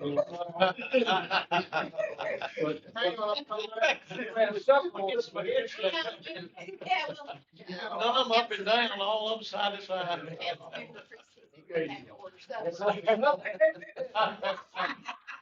So, okay, so just so we're on the same page, council's gonna, in a few minutes here, they're gonna look at these things and we'll have duplicate of, we need an engineer for this or GIS person for this. If you have it in 2 locations, there's a good chance it's gonna split the vote and you're not gonna get that in the budget. But if you have one GIS position that's gonna work around the city, I don't care what department it's in, then you may, they may vote for it, because they're gonna get limited votes. We can leave this one, mark it off as economic development with the knowledge it's going to help across the board. The GIS, okay. Yeah, GIS. So, okay, the next one though, what, is that a goal or is it playing into everything else? Now, again, one person department, and to implement some of the vision that we hope moves forward, we're gonna need more people. Yeah, but see, you're asking city council to vote on a nebulous thing that's out here of, we have staffing deficiency, so we're gonna put $500,000 into that. I would, look like a German Shepherd cock in my head. But if it's, we're gonna put together a plan because we know we have staffing deficiencies and bring to you where we're lacking so we can plug some new employees in or technology instead of employees in. I'm just trying to put the elected officials hat on, and forgive me, I've never been an elected official, so I don't know how or what you think, but I would sit there and say, what does this mean? And is it worth one of my limited votes as a priority if I don't know what it is? Does that make sense? That's exactly right, makes sense, yeah. The city manager and the staff and those folks they even need to make the decision before it gets to city council for us to As a vote on recommendation. hiring somebody to make sure the need is there So, and what qualifications are, and what kind of pay we're looking at. All of those things need to be done before it ever gets to the city council. so do you want to develop a plan or what would be a goal listed on that? We're thinking SMART goals now, so specific, measurable. So sometimes when we're early on, we say, we know what we need, but we don't have it defined yet. That's Sometimes defining it is the goal for this year, hoping to implement in the next year. Or during the year even. Yes, I agree. I agree, and it definitely can be done because a lot of this, what the staff did, is gonna be budget driven. So Right. we're giving you just a shotgun blast right now. Right. But when we sit down in budget hearings, we're gonna say, we need to budget X amount of dollars for a GIS specialist. We need X amount of dollars for this. That's when we get drilled down to this. So that right there, is that represented in other departments across where they say, I need a dispatcher, I need an engineer, I need a GIS person? Is that spelled out in the individual departments? When we go to the budget, it will be. Well, because I see it here too. Yes. And I don't want to take away, I'm trying to get it where the council knows what they're voting on and you don't steal from yourself, saying, I'm gonna need all these positions, I'm gonna bring it to you in the budget, versus this is the position we need. No, we don't have the dollar amount right now, but we need this position. It's just like the fire station. We don't have the dollar amount right now, but we know we're gonna need I it. think this is a redundant statement of what's in each. I think it's added and it's administratively. needs. Yes, okay. Yeah. So, I'm gonna take that off of there so people don't vote on it, right, and they can vote on the individual position. in each unit. Yeah. You guys understand? Some people look confused.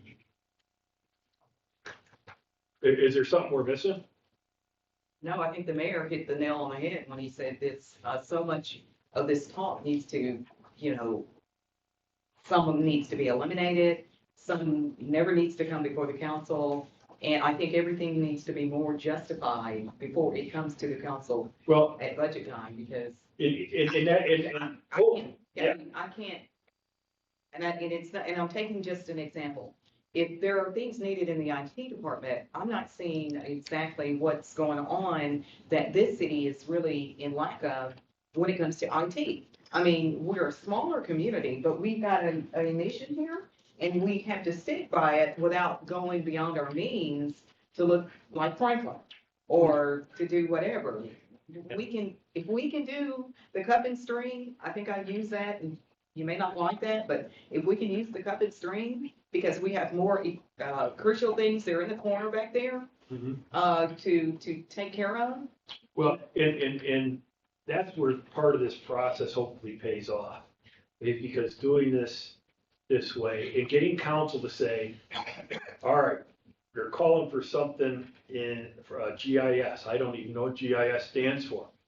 You ask the question of, what is this for? How is this gonna help us? Yeah. And so staff can tell you right now, well, we need somebody out in the field telling us where all the pipes are, where all the electricity, where everything is, because we've got 5 guys that are gonna retire, and it's all up here and not on the computer system, where nowadays you can pull it up on your phone in the field, and you're actually saving labor, because a guy's not going, uh-oh, we gotta wait till John gets back from vacation. He knows this area of town. Or I gotta go back and pull paper records and spend half a day pulling records, where a good GIS system that's already ready to go, your people in the field can pull it up. If they're going out to do markings in Public Works, they can pull it up on their phone or their tablet, whatever they're working, and say, all right, I marked it here, here, here, this is where it all is. Versus, yeah, I think when we put it in the ground, it was somewhere over here. Yeah. Because trust me, that's happening across the country. Yeah. So, but the onus is on staff to be able to tell you that, so you know what you're voting for, because here, you're gonna vote on some things in a little bit to prioritize. So when staff comes with their budget, they see what your high priorities are. Because I'm not gonna give you enough dots to vote for everything. And so you're gonna have to make decisions on what you wanna vote for, and then staff will know what the priorities are, and they'll have another layer of these goals that they may also try to sneak in, put in the budget, not sneak in, but put in the budget, but be able to justify it to you as well. So you have several decision points along the way. There's no way that you're just gonna come out of this meeting and say, I know what the budget's gonna be.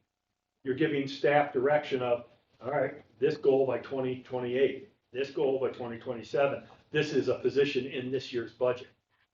So, and then you might have multiple positions in this year's budget. And unless staff can massage those revenues and the money they have, they're gonna have to do some selling to you. As, I know this wasn't in the goals, but let me explain this position. And they might connect the dots more of why you need it this year. Does that make sense? Well, that's kind of what I'm saying, the staff, and when we had different departments where I worked before, but the staff made those decisions and gave a job description of that person that they needed to the city manager in this case, and the city manager would say, yes, we need that, or no, we don't need that, or how much are we gonna pay this person, before it ever gets to the city council. Mm-hmm. That we've got a job description for whichever department they're needing an extra person in, this person's gonna do this, they're gonna do that, and the city manager said, yes, we need that, and they're gonna do that, and then it'll come before the city, instead of just saying, I need a person. Right. And those kind of things. Right, and at this stage, we're just saying, okay, do we need another fire station? Okay, do we need, to address some of these personnel issues? Yeah, but I'm gonna need more information when it comes to the budget. See, there's several decision-making points along the way. Absolutely. In a representative governance, like we have, right. you know, you have professional staff that could build the city at the top of the hill. Right.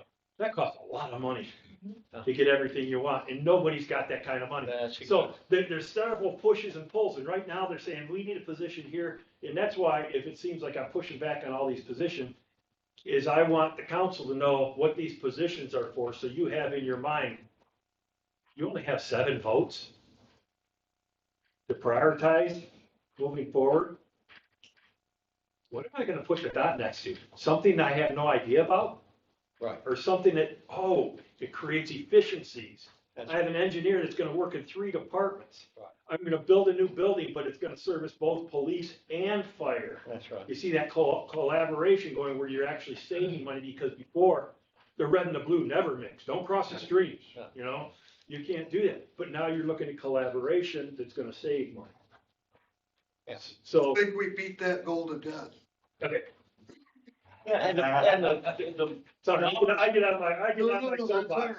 The dollars and cents we keep pushing back the facilities that the fire department, police department, even city hall has not been updated since what, 60s, 50s, something like that. And so we need to start putting money back for that. One of the things that we had talked about in the last session was the flood pumps. Yeah, let's The go flood for pumps the- are I know, they're 70 years old. I was 1 month into being mayor and I asked for flood pumps. And now I'm 26, 27 months into it. We still don't have flood pumps. New ones. Yeah, we still don't have them. Now, we had to use them, the old ones, and they're working at less than 100% capacity. So we've got to be careful on our priorities because the money will be spent here and spent there. And I know, in business that I've been in before, you have to be really careful. One of the things we got our feet muddy on and we're stuck in it is the Riverview District. Well, now we built a parking lot that we're having to pay for, the city's having to pay for those vendors. Now, we helped those folks get the buildings and they're moving up and the square's doing great, but we had to take money out of the city budget to build that parking lot now. And now we're gonna have to, that street's gonna have to be developed. We're gonna have to put pavers down or something for that street. It's gonna have to be developed. We got underground utilities. It's an ongoing thing. Well, the river walk and all that has been put on the back burner because we've got once you start a project, kind of got to know, what have I got to do? When can I quit that project and get back on the project? And sidewalks, we just now got back on the Dairy Street sidewalks. That was approved a year ago. And Madison Street sidewalks. So we've got to be careful. And Scott knows this, but we have those things like he got in this review district. How can you get out of it without finishing it? Then that makes sense? It's all about. Yes, sir, but I do want to clarify for everybody. All these projects are in conjunction. They're all going on. You complain about Dairy Street, NEPA process, 12 to 18 months. Yeah. That's state, that's not us. And the Madison Street sidewalks are state, not us. All this stuff, we got jumped through the hoops. Believe me, we're talking about this stuff every week. So, and it's all coordinated. The Riverwalk, you all say nothing's going on. We meet every month. But again, it's TDOT. But that's grant money. The sidewalks and that are grant money. And this Riverview District, that's our money. Yes, sir. And Right, it's a balancing act, especially when you're dealing with other jurisdictions and grants and earmarks. And I don't think we budgeted for that Riverview District parking lot and all that. Did we budget? Well, some things are manufactured. Yeah. The flood plates. Yeah. Well,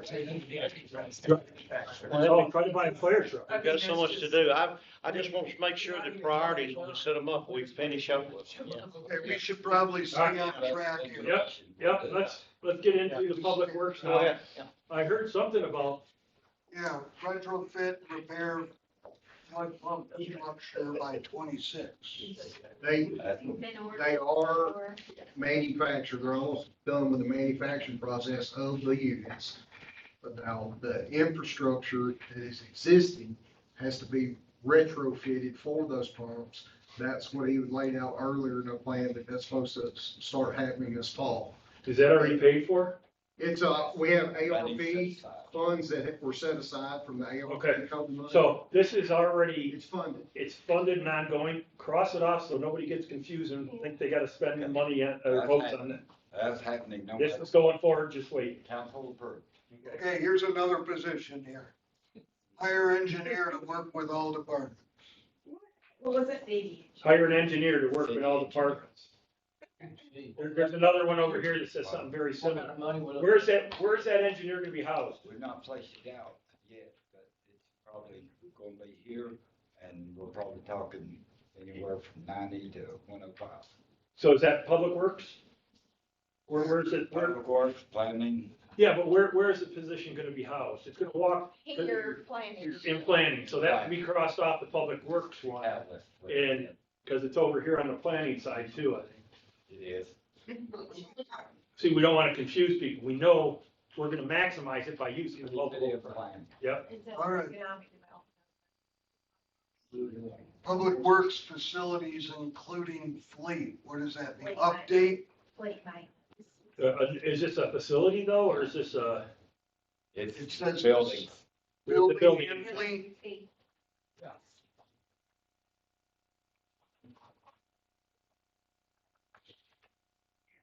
By what year? I mean, if it's an out year, then it's 3 years or so, then you put it out 3 years and you get to deal with it next year and next year. I mean, at least it's on the radar that, hey, we can't just forget about this. We don't have to budget for it this year unless you're doing a 3-year budget. We won't get into that, so my. Create a master plan for right-of-way acquisitions for future road projects. That is kind of generalized. What that entails is Fairfield from Chestnut up to the bypass. Put in a plan to start acquiring right of way so in the future that road can be expanded. Same way with Midland around the Peacock intersection.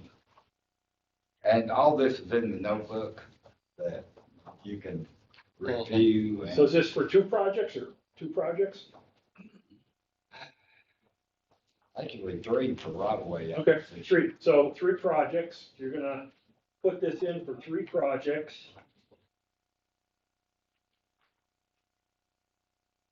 Okay. And what is it? Create a master plan for right of way acquisition. Okay, when is that, plan gonna be done? 2027, 26? Is it gonna be done next year, the plan? 27. 27, okay. See, so then people can put it in perspective of what you're looking at. Because you gotta have the bandwidth to do it too. Complete paving project at Willow Mount. That's the cemetery issue. And that's this year. We're hoping to finishing up the phase 1 of it this year. What about the rest of it? The rest of them, it's just gonna be depending on the funds, so that you be able to keep getting the pavement done. Okay, so I'll put 26 to 28 or 29. Yes. When we put money into paving, like we put $500,000 extra in last year, does that cover cemetery? I mean, is it just one pot, but Ben gets some out for his? What you all put in was all for streets. Streets. 500,000 went to streets. Ben had Public 40,000. You won't do them all. Cemeteries. 35 will say it's But it's better. It's Yeah. better. But you'll have a figure as to what you're needing to do that. That's just the new roads that we have currently. So is there a number that you would be looking for $30,000 a year for paving or? It's, well, like this year, I'm hoping maybe, last year I got 35, maybe go to 50. The roads was all paved at one time, which is detrimental for a staggering plan to retop. Some roads get traveled more than others. So just picking the worst ones, the ones that are falling apart, they was all paved in the 90s. Yeah, and is that, Scott, is that in the booklet, how much the 45,000 or 50, whatever he's asking for a year? So the council knows what, when they read up on it. Not for budgeted, Oh, that's so much a year to try to help gain. Right, you gotta throw it out there or you won't get it. You know, Yeah. no, instead of asking for $350,000 in 1 year, Right. you know, split it up and try to help. To gradually get there, okay. But make me aware, make the council aware of where would that put you? Or what would? That would be what about a would it 10-year take plan. For the entire project to be, up to par? I got you. This project right here, I've got the funds in this year's budget, this fiscal year that we're currently in. I should get all the gravel roads paved. If we get everything finished by the end of fiscal year. That was just my goal, if we can get that, but then each year just pavement and move forward with that project. Okay. What about the security camera at the cemetery? We have finished up phase 2. Phase 3 is going to be very interesting. I guess it'd be best to say, when do you want to get this done? I'm hoping for this next year. In 26, 26, 26, 27. For. that's for the cemetery. First, we have this, For all those. Mount Eric. You got 5 cemeteries? Yeah. How many, we got? Yeah. 78 acres. Wow. Wow. Develop a plan for rock wall at Walmart. Well, That's a bad one. Yeah. We've had a lot of complaints. We've had cars drive off of them. They're deteriorating. It's old. It's very, very expensive. It is not something I put in my budget this year, but it was a want, a goal. well, it says develop a plan, so when do you think you'll have the plan in place? Won't get because that wall is a retaining wall, so you got a whole lot right there to come into place. Okay. Will you please explain that to the council? Who the 5 are? Mount Eric, Cannon, and where?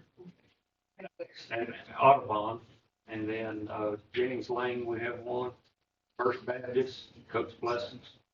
Do you have Like revenue? 6. Where do you get revenue for yourself? Here's the grave. It's all out of general fund? Well, they charge for And we the sell plots and, we have a columbarium now, so. That's a lot of cemeteries for what Yeah, you do. it's nice. We just increased the dirt plots and things like that, prices and things to try to help with that. All right, thank you. Yeah, something like I'm gonna jump over here. Wait, we got a question here. I don't see a goal for, looking for additional land for the cemetery as we are running. It was the last one. Determine feasibility of additional costs. Oh, I'm sorry, I missed it. But we need to vote, we need to decide if the city wants to do this, because if you buy more land, then you're committed forever to take care of it, and once it's full. What do we do with the people? If you did, Well, they don't know cemeteries now. if you did decide to extend the cemetery, That's terrible. you would have to come up with a perpetual care fund, where that would basically be an enterprise fund that's oversaw by the state to do the maintenance long term on it. And if Willow Mountain was ever set up in a perpetual care, it would not be the level of burden that it is now. So if it was expanded, it needs to be its own entity, and it needs to follow that perpetual care and let the plots pay for the maintenance. That's right. Yeah. But we still have to find the land. Yeah, you would do that, and then it would say, in XYZ piece of land, this is how many plots we got, this is how much money's projected to take care of it. And then as the money comes in, the majority of it goes to fund the perpetual care fund until it reaches a self-sufficient phase. And that's how you maintain cemetery long term. And this goal specifically, though, looks like a feasibility study for additional property. Do you need it or Part of not? that process, to figure out what's it gonna cost. So when is the feasibility study gonna take place? A lot of it depends on, does the city want to continue in the cemetery business? Well, they're gonna vote on it, so you should put a number on it. All right. Not sure you. So it's If gonna have. you want the city to vote on it next year, you should have the plan done this year. You know, so if you want to do the plan next year. I would say. Absolutely. Well, the 5 cemeteries we have, 4 of them are old cemeteries that there are no more plots to celebrate, but our city is still forced to go Right, around. maintenance. They do the maintenance. Now, the next question is with the one that's on 77 acres, which will be filled in the next 5 years, I would say. Does the city want to entertain going into another project to build, or let private cemeteries provide for the city? Yeah, It's a council decision. To make decisions, it's an expensive decision. Yeah. And make a decision for future councils forever to take care of it. Yep. That's where those tough decisions that we were talking about earlier. Let's jump into Parks and Rec. development of a 60-acre complex. Is that tomorrow? That's ongoing. That's ongoing. It's already been voted on, it's ongoing. There's a nice Cross it thing. off. And we gave them I our. already cross it off. That's, Complete phase one. Yeah. okay. Rails to trails. So I'm going. Survey's underway right now. And, after that survey is complete, there'll be a recommendation to city council on whether or not it's a good idea for us to proceed with rural bacon. Okay, and so that'll be the 26th. That survey should be completed within the next couple of weeks. Yeah. 26.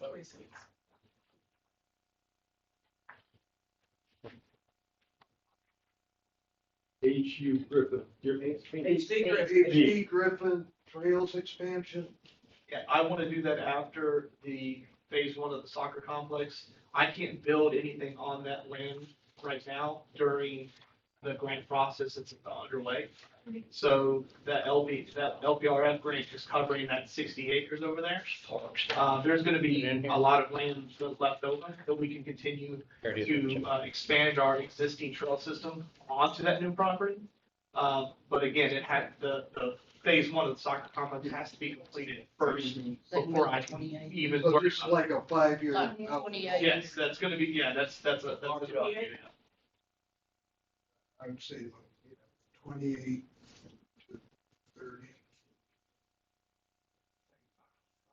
So on the soccer complex, where does that money come that we've got to come up with out of this budget, this coming budget? It'll be $770,000, or does it? No. Or is it based over a number of years, or how? Based over a number of years, yes, sir. Okay. It'll be based over the next 2 years. And so if we get private individuals to put into that would just reduce the amount of time that we're paying for it, those kind of things, right? You see what I'm That talking would about? be, if we get extra private folks, that would be extra and above and beyond, and allow us to continue to. Do other things? Yes, sir. Okay, good. To upgrade those things and things like that. Okay.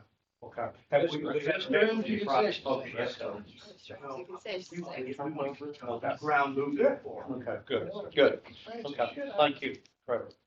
Okay, and then the last one under Parks and Rec is acquisition of Sims Road property for future development of Blue Way Natural Area. Yes, sir. The Sims Road property, it's already city owned. It was an old city dump, a landfill. To my knowledge, that has to sit for 50 years after it's been capped. But while it's city owned, that's the good part about it, but the bad part about it is you can't sell it and you can't build anything on it. So I think it would make a great park.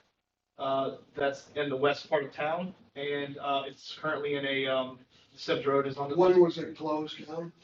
Yeah, 70s. So you, I believe it's 50 acres. 50 acres, okay. Yeah. But you can't build anything on a landfill, so, so it's making a park or natural area. No. And then it also runs, adjacent to the duck. And it would be another spot where we could do like a blue way put in, take out for the kayak. So I just think it's a slam dunk for the city, and especially in a place where in the city, there's no park. Financially, we would make money off of it to build these police department, fire department, stuff like that by selling the land. But you can't sell it. Well, you can't sell it, and you can't build anything. That's right. I mean, you might get away with a parking lot, but that's about all you can do on. So are you asking for any funding or anything for this? Or is this just to get in front of council so they know you've got property and what you want to do with it? This is to get in front of council so they know that that I desire to get the property and develop it into a park. There might be some grants down the road, but I would be looking at like healthy built grants that are 100%, that kind of thing to. So you don't want this taken away from any of your other stuff up there, but you want council to know that. Well, I want council to give me the land. Well, who else is gonna take it? That's dancing. Wait. Okay, so Mr. Trevor, I think we talked about this on the show. I have often been approached with questions about, for instance, the Evans Street Park area. In Neverest, I think there should be more investments in those areas and split those up. Neverest seems like an older you know, park with not a lot going on. They have a few amenities, but I mean, I would think that that should be on that board. No, there's still some plans for Neverest, but you guys have already invested, you guys have invested a lot of money into Neverest. You guys just put new lights up there not too long ago. We just refurbished all the bathrooms last year. So we're definitely investing money into that area of our park system as well. Everett's looking pretty good, yeah. What about the bleachers on Evans? I mean, I see the kids over there playing or practicing and, you know, the parents are, you know, just kind of standing around. We can get bleachers that are general fund if they're gonna be a safety hazard, but they're not as of right now a safety hazard, but if we feel like they are being degraded and they need to be replaced, we'll just replace them out of the general fund too. So. Thank you.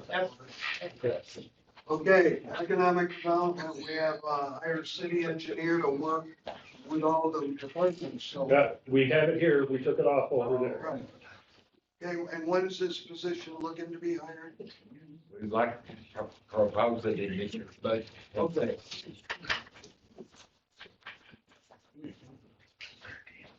All right.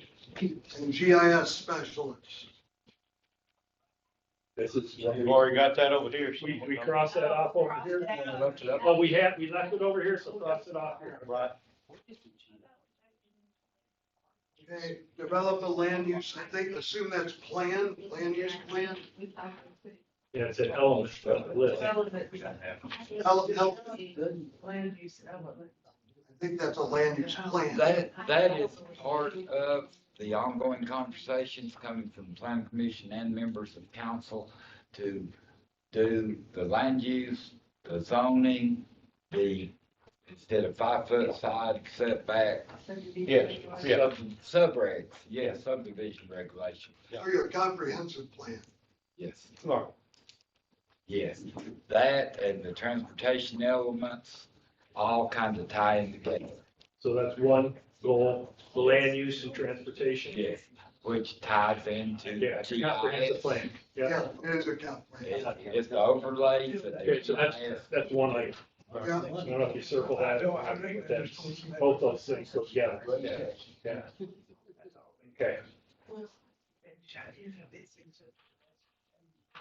Corporate hangar development. What's a corporate hangar development? Already. City actually developing a hangar themselves. Yes, it's already, the grant money has already been set aside for that.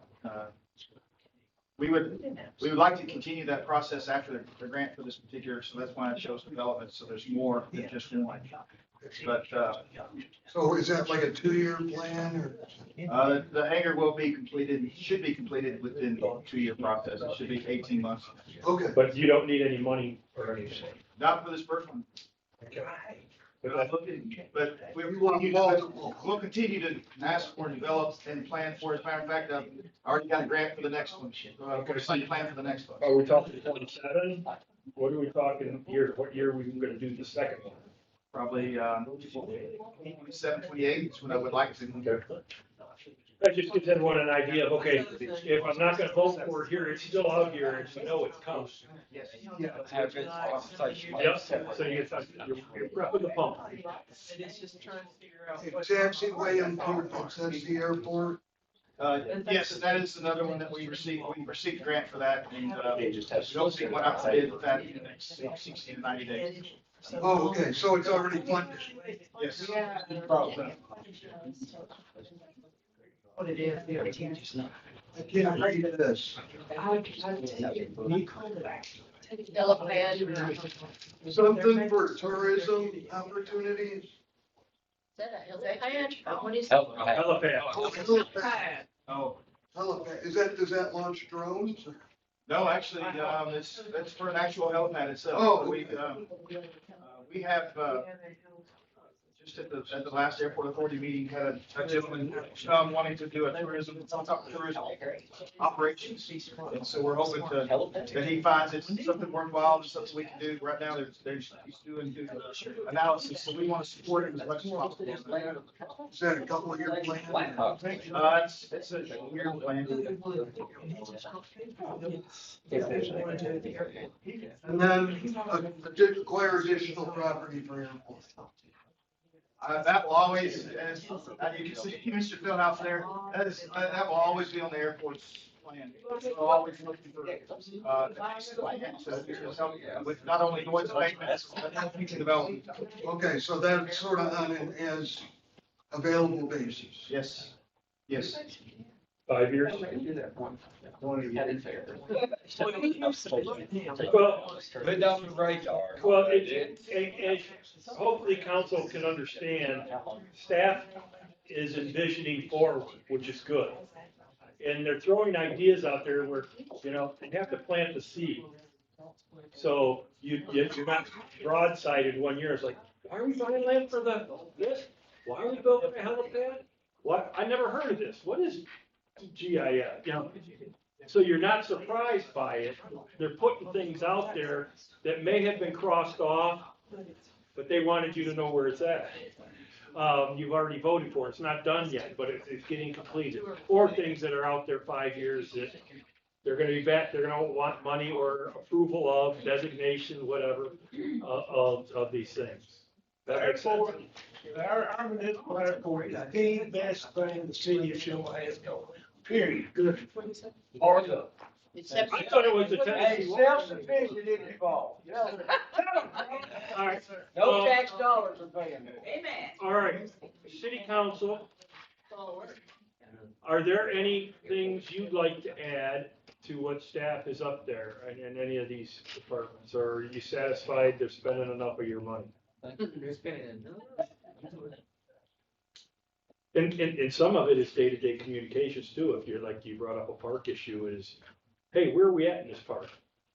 I don't want us to forget about this, and maybe there is a plan that you don't know about, or things are ordered. I mean, ordering stuff right now is crazy.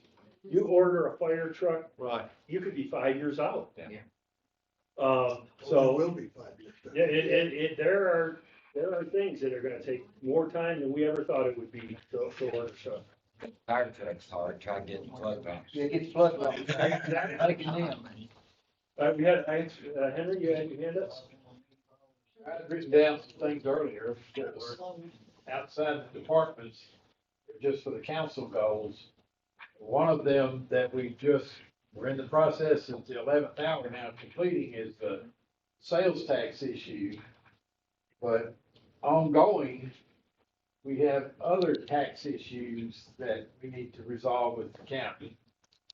Whether it involves lawsuits or negotiations, you know, how hard some people can be. Simply, it seems like it evolves into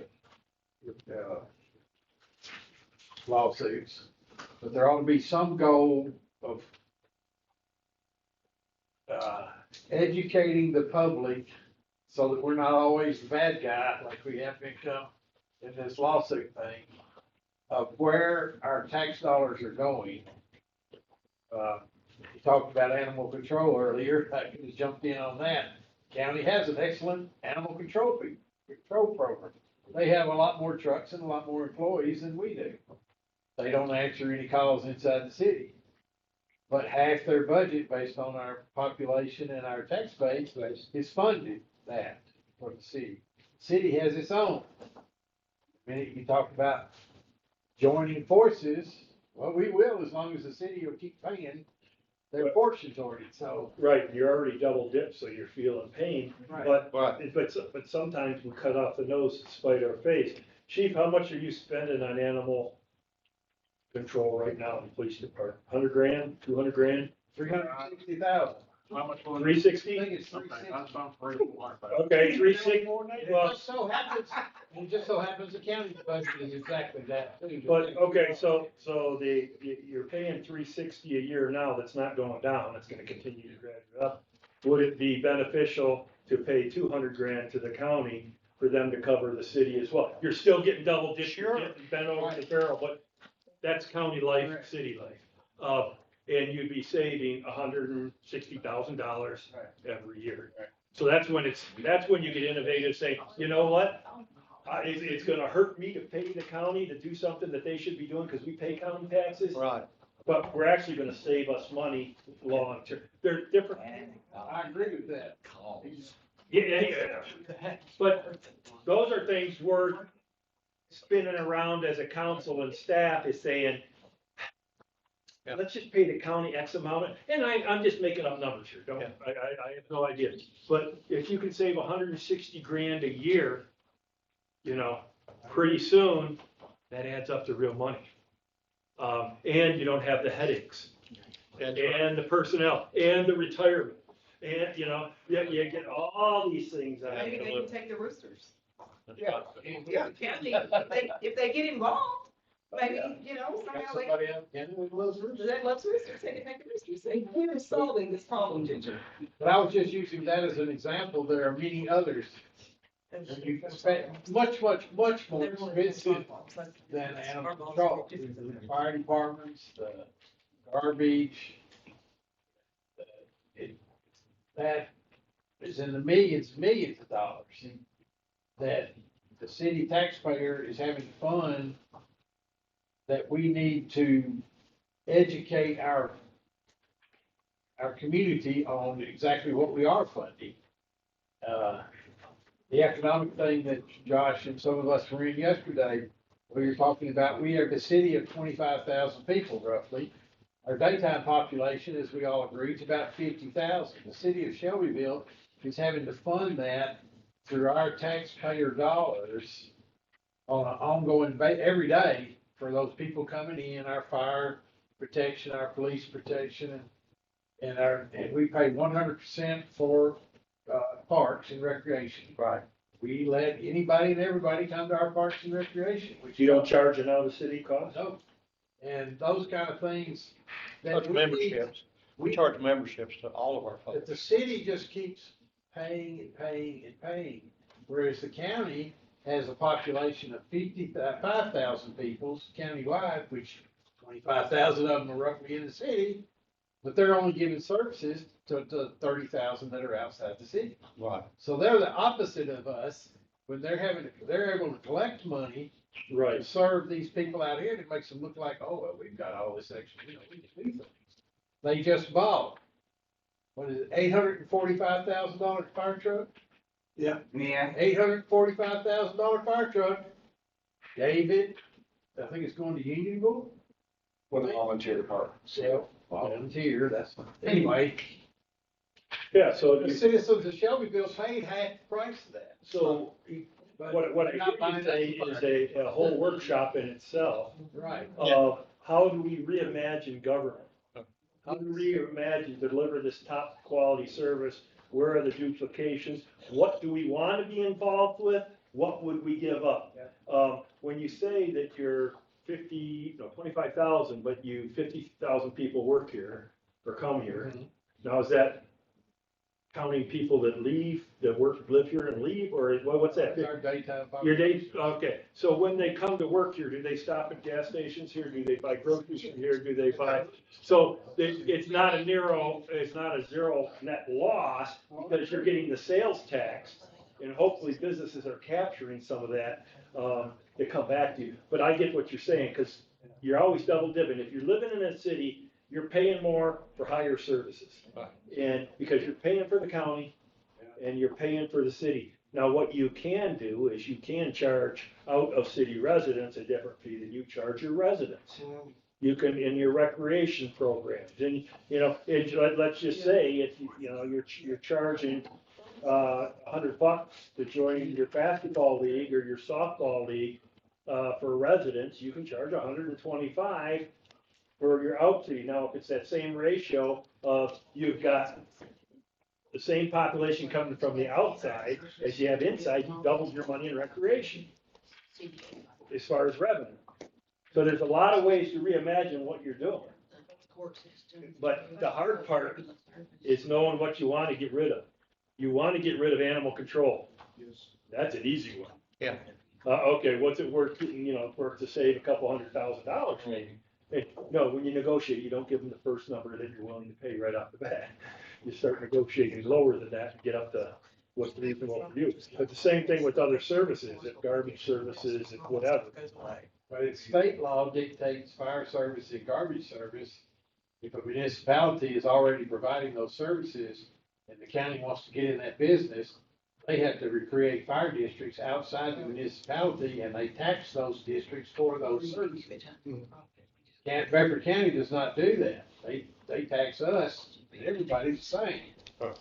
So that was what the lawsuit was about. In the 90s, city wanted, county agreed, they were not gonna do that.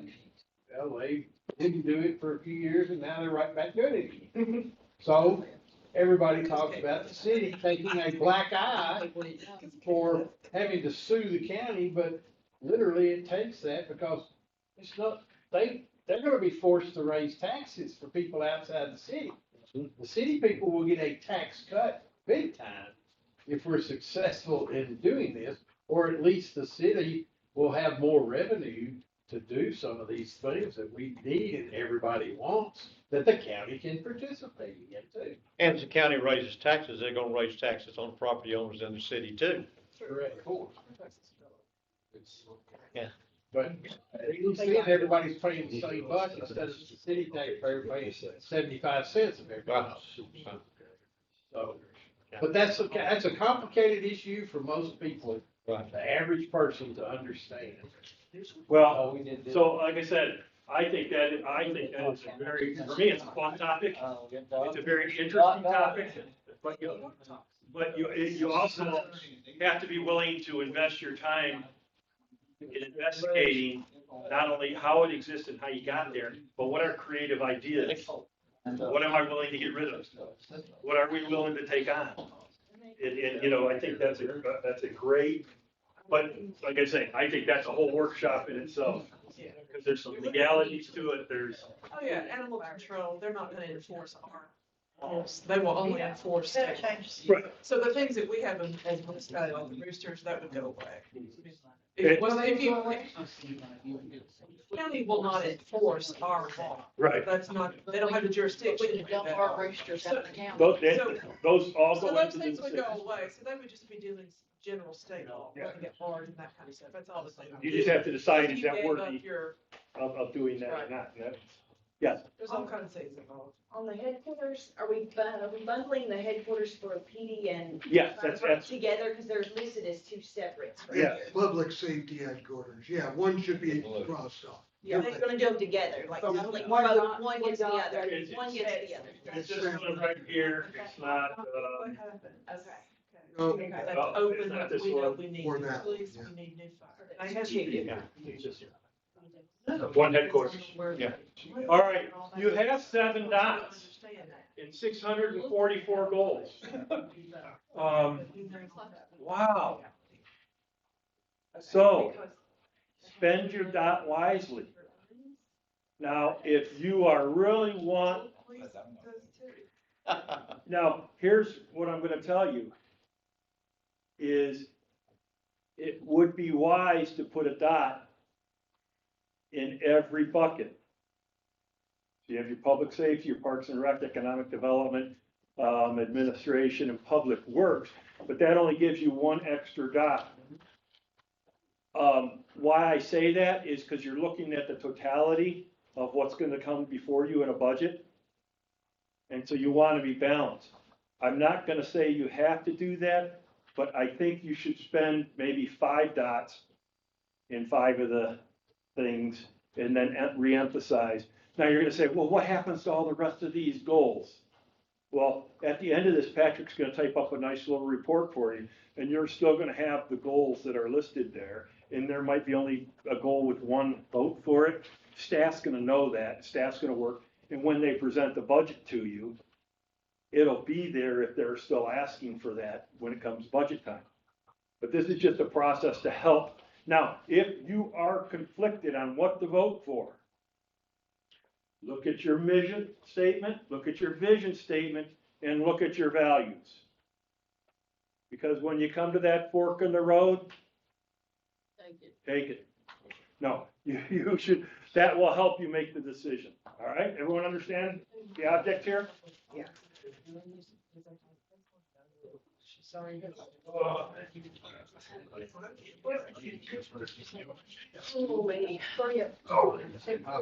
Yes, I think. Oh,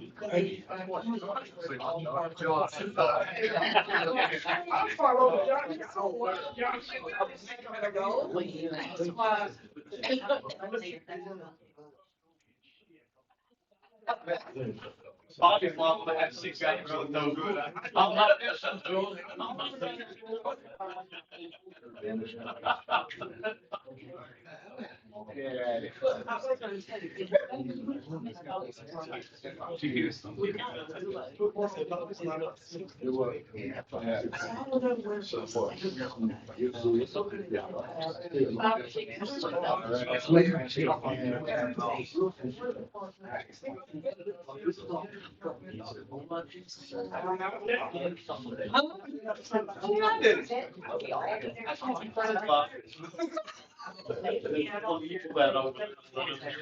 Talking about facilities. And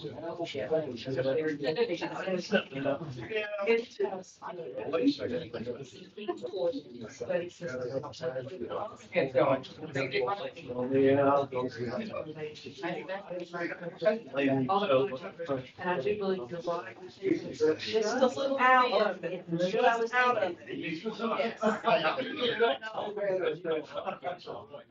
Let me tell you, Trevor will tell you. Yeah. He's been telling us that over and over. He goes, y'all can have it.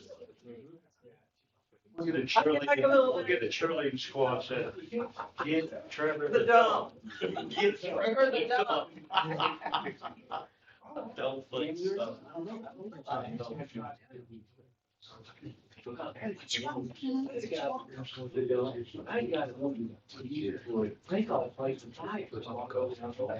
that's kind of, I mean, Trevor has, every time this is. Just give it to Smart government system.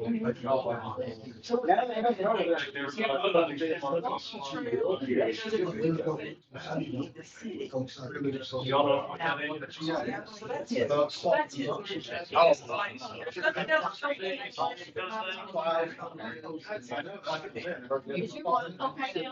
Yeah, that was. What her, did she have, what she had, was it custom? You know?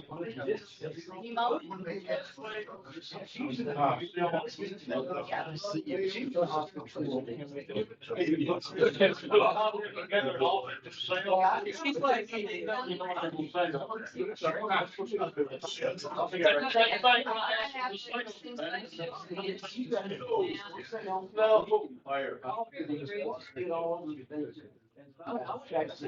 My dog. This is my problem. She's lobbying for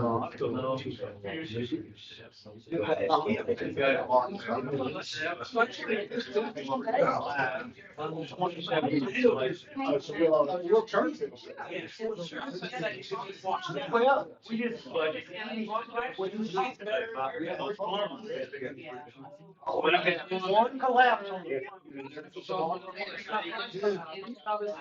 and she was not doing anything legal, trying to do that. I go there. I'm like, you know, I never raced on their lunch, I'll be selling money spending. Where's your curious? Where's your hand? I'm like, where would be the best time to go? Raise your council?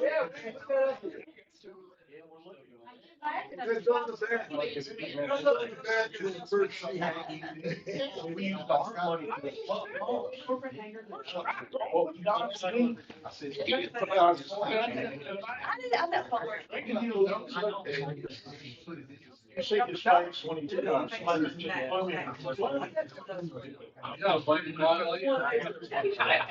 If You gotta let it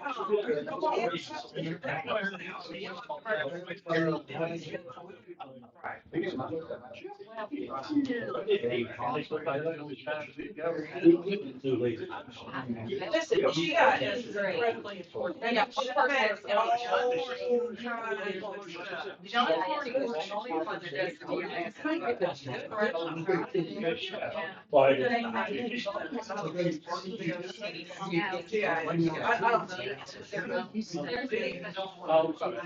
That's the help with bidding and voting. That's not part of our software. Web-based agenda software is Unicode, and web-based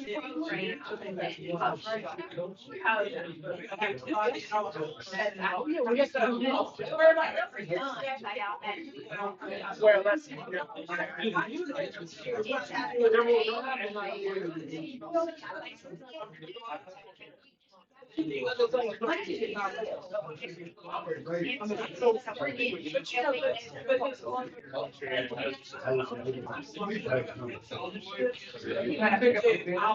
Listen,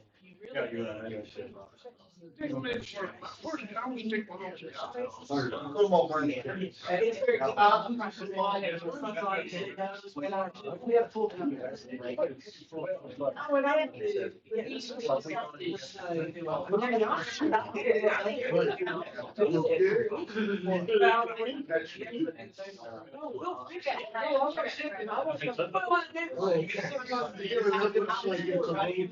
It was. So were you from the other?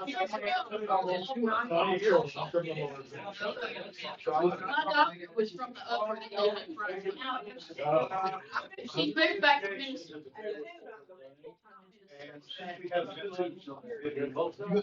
Can you thank the station?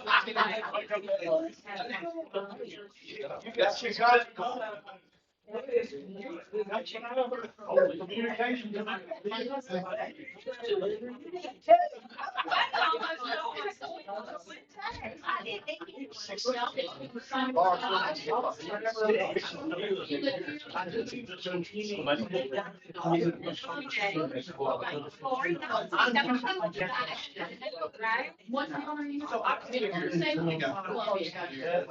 Those folks.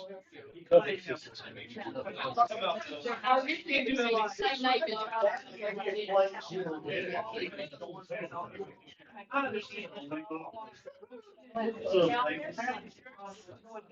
It's still like. It is like. I mean, a lot of this is.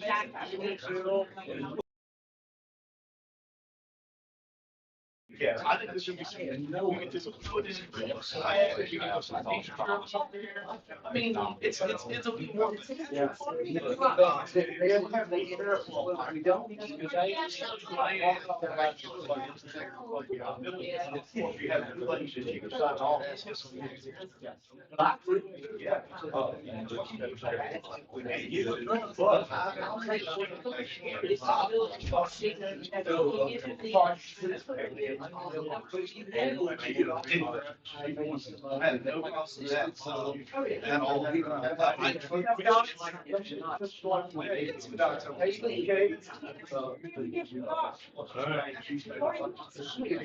I've got one. Thank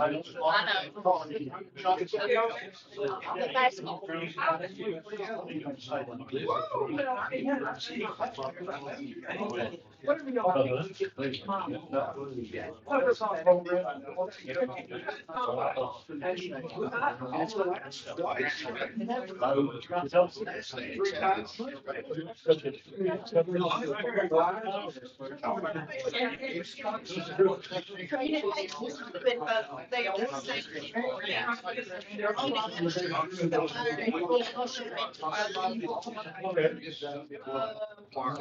Radio.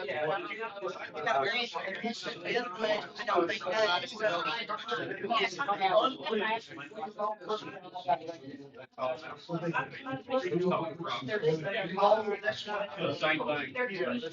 Or opening up.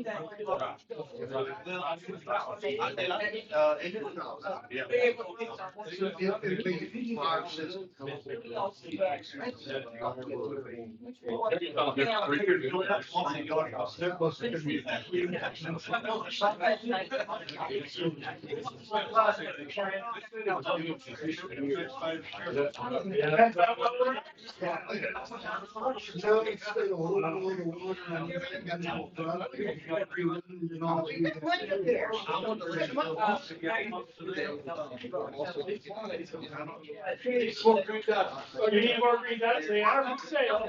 They are for sale. I have extra green dots. Like he's trying to load him up. Yep. Don't get too many green dots. You don't get extras. No, I don't have to be ethical anymore. But they don't have their. So on that, over there on the goals, you got communications on the fire and the police, but those need to be combined. Because they're the same thing, right? Right, but I mean, you got people putting buttons on both different ones. All right, are we all done? No. Somebody pressure. I'm trying.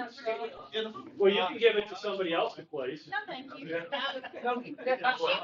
I think you had some volunteers. I know, right? Let staff help you out. I didn't notice it.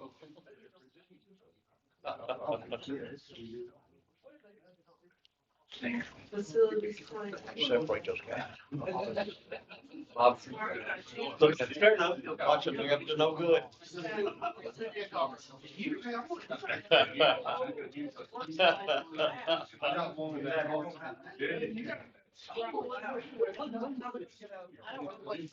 You about ready to get started, Pete? Yeah, yeah. Okay. They're gonna get it. We'll get it. Okay, you want, what do you need? Mayor, what do you need? Or it may be bigger than that. No, I'm good. Oh, just seeing. You go ahead and get started, Peter, will you? All right. All right, let's see what you're thinking about here. 1, 2, 3, 4. 1, 2, 3, 4, 6.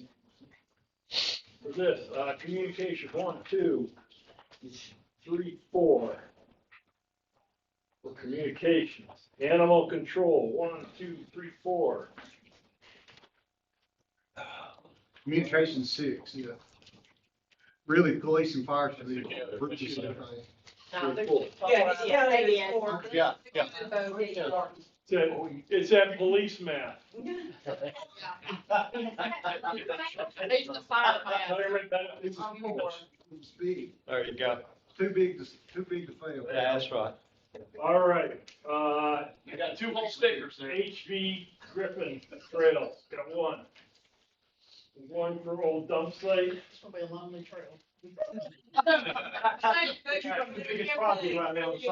My math shows I should have got at least 7 stickers. You just gotta be on the complex. That's right, that's exactly right. They're chill for a while. 3. They do. Eventually you'll be. 2. You got more property than the rest of us. I know, I think the cemetery's got. Okay, implement the facilities improvement plan 4. Economic development 1. Is that the same thing as headquarters?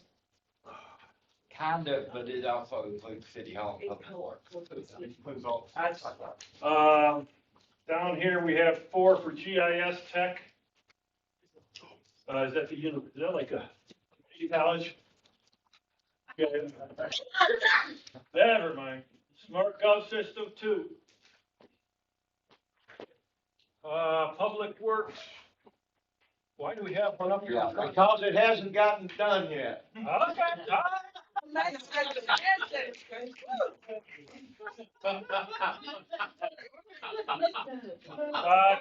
Who put that up there? Create master plan, right away, 2. Complete paving project, 1. Expand security camera, 1. 2 for determine feasibility, additional property by 2028. Okay, so, you're gonna have several levels when Patrick does his report. He's gonna have goals that you guys voted that are top tier. That should get staff's attention to focus on. Looking at it, just a snapshot here, looks like, your public safety headquarters, Taj Mahal. You have 6 for that. You have several that are at 4 over there on public safety, retirement benefits, communication, and animal control. A lot of focus on that area. Yeah. And then you will have, I think you have a couple 3s there. And you got 4 over here, for GIS tech. If the city engineer is considered, why would the city engineer know a little bit about the GIS? They're really, 2 different, backgrounds and expertise. They're, I don't know, the GIS is a lot of computers and labeling. In cities that I see start up GIS, sometimes they hire an intern to go out and measure and mark, because you have, you know, GPS things, you go out and mark where every pole is, every fire hydrant is, every water shut off. Our power company is run as a totally individual separate entity. They may have a GIS. They may. That's right. And you may be able to buy some I'm sure services. they do. But, Yeah. but, I mean, they don't. No, sir. They don't have it? yeah. They have, that's on a regular basis what we have. Yeah, okay, so you might have a business to plan to start up, that you could loan those out or get paid for marking those things. But, so you'll have several 4s that will be in the high priority, and then you'll see it cascade, you know, that you'll have maybe the 6 and the 4s in your top layer in each division, but then you'll have the 3s, the 2s, the 1s, and Patrick will put all the other goals there. So there's, just because it didn't get any votes doesn't mean it's not important or it's not on your radar. Does that make sense? Yes. But council or staff should see, okay, you know, if 6 and 4s, where in the budget is this? Because these are definitely the priorities council is setting for next year. Right. So if it's a 6 and a 4, if it's not budgeted this year, if the goal is to happen in 27, you should have a plan of how you're going to get there. Because it's obvious these 6 and 4s are the high priorities for the council, especially when you only have 7 votes. You know, you think about all the goals that you have out here, and you only had 7 dots to put as a council, and one got 6 and the others got 4. That's pretty significant as far as effort.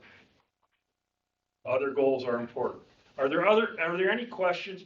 Hopefully what Patrick's gonna do is he'll go back tonight and finish this report and get it to you tomorrow.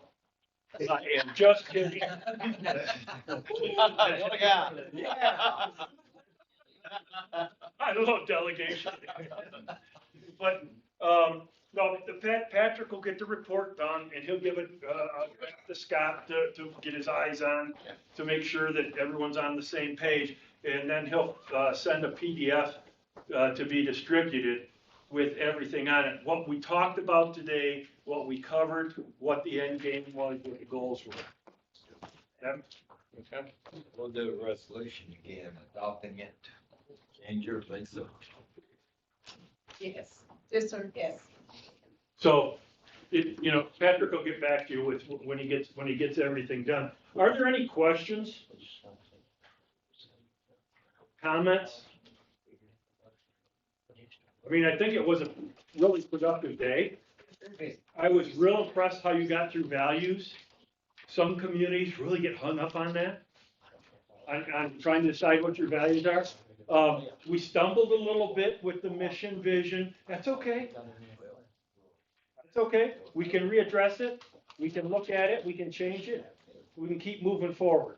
Staff did a lot of good work. I see there's a lot of backup work in here in your packets to look at to understand what they're going for. And I'm sure Scott is willing to answer any questions you have on those. But hopefully this just kind of is a springboard getting into your budget to say, all right, now we know where we need to focus. And guess what, staff? Sometimes it's how we tell the story. Police and firemen are always crying. So they get all the love. You gotta learn to whine better. There's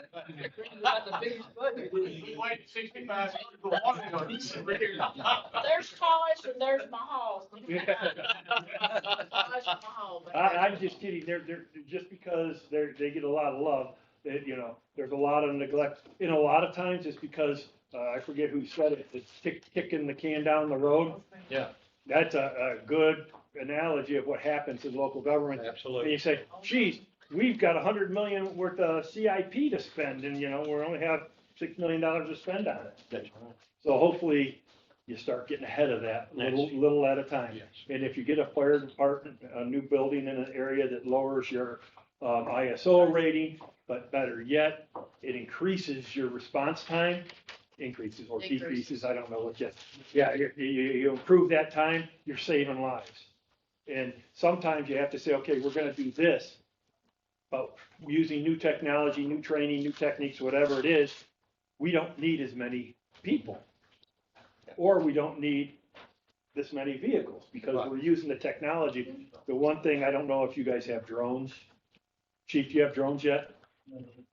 Oh, man. Don't worry, I won't tell them. You need a drone.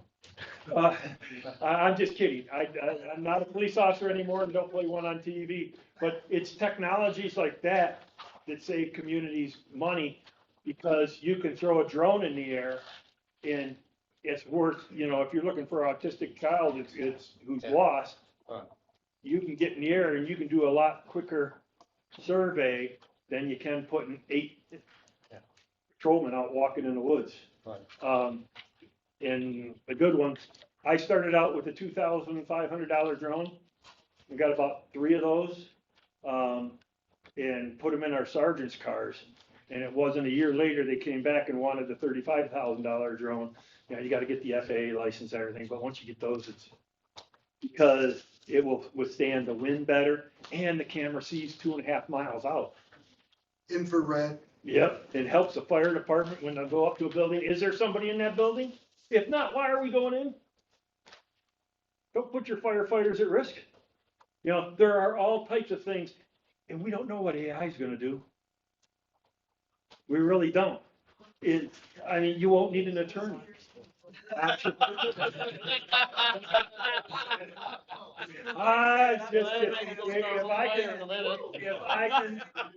I'm an equal opportunity basher. But we don't know what the future brings, but if we're always adapting, being innovative, we can overcome anything. So I really appreciate your effort today. You were in it. Sometimes communities aren't actually involved in mentally there. And to sit here all day like this takes a lot of effort. I know we drone on. The drone joke there. But thank you for inviting us out, and I'm sure Patrick will give you a fine report in a couple hours. Yeah, and after I get the report to Scott, then come out with it. If you want me to come to a meeting and explain to the public what we did, I'd be happy to do that too. Yes, thank you. Just a quick summary though, I'm not gonna go over every minute of what we did today. Thank you, gentlemen. Is that it? Let's adjourn.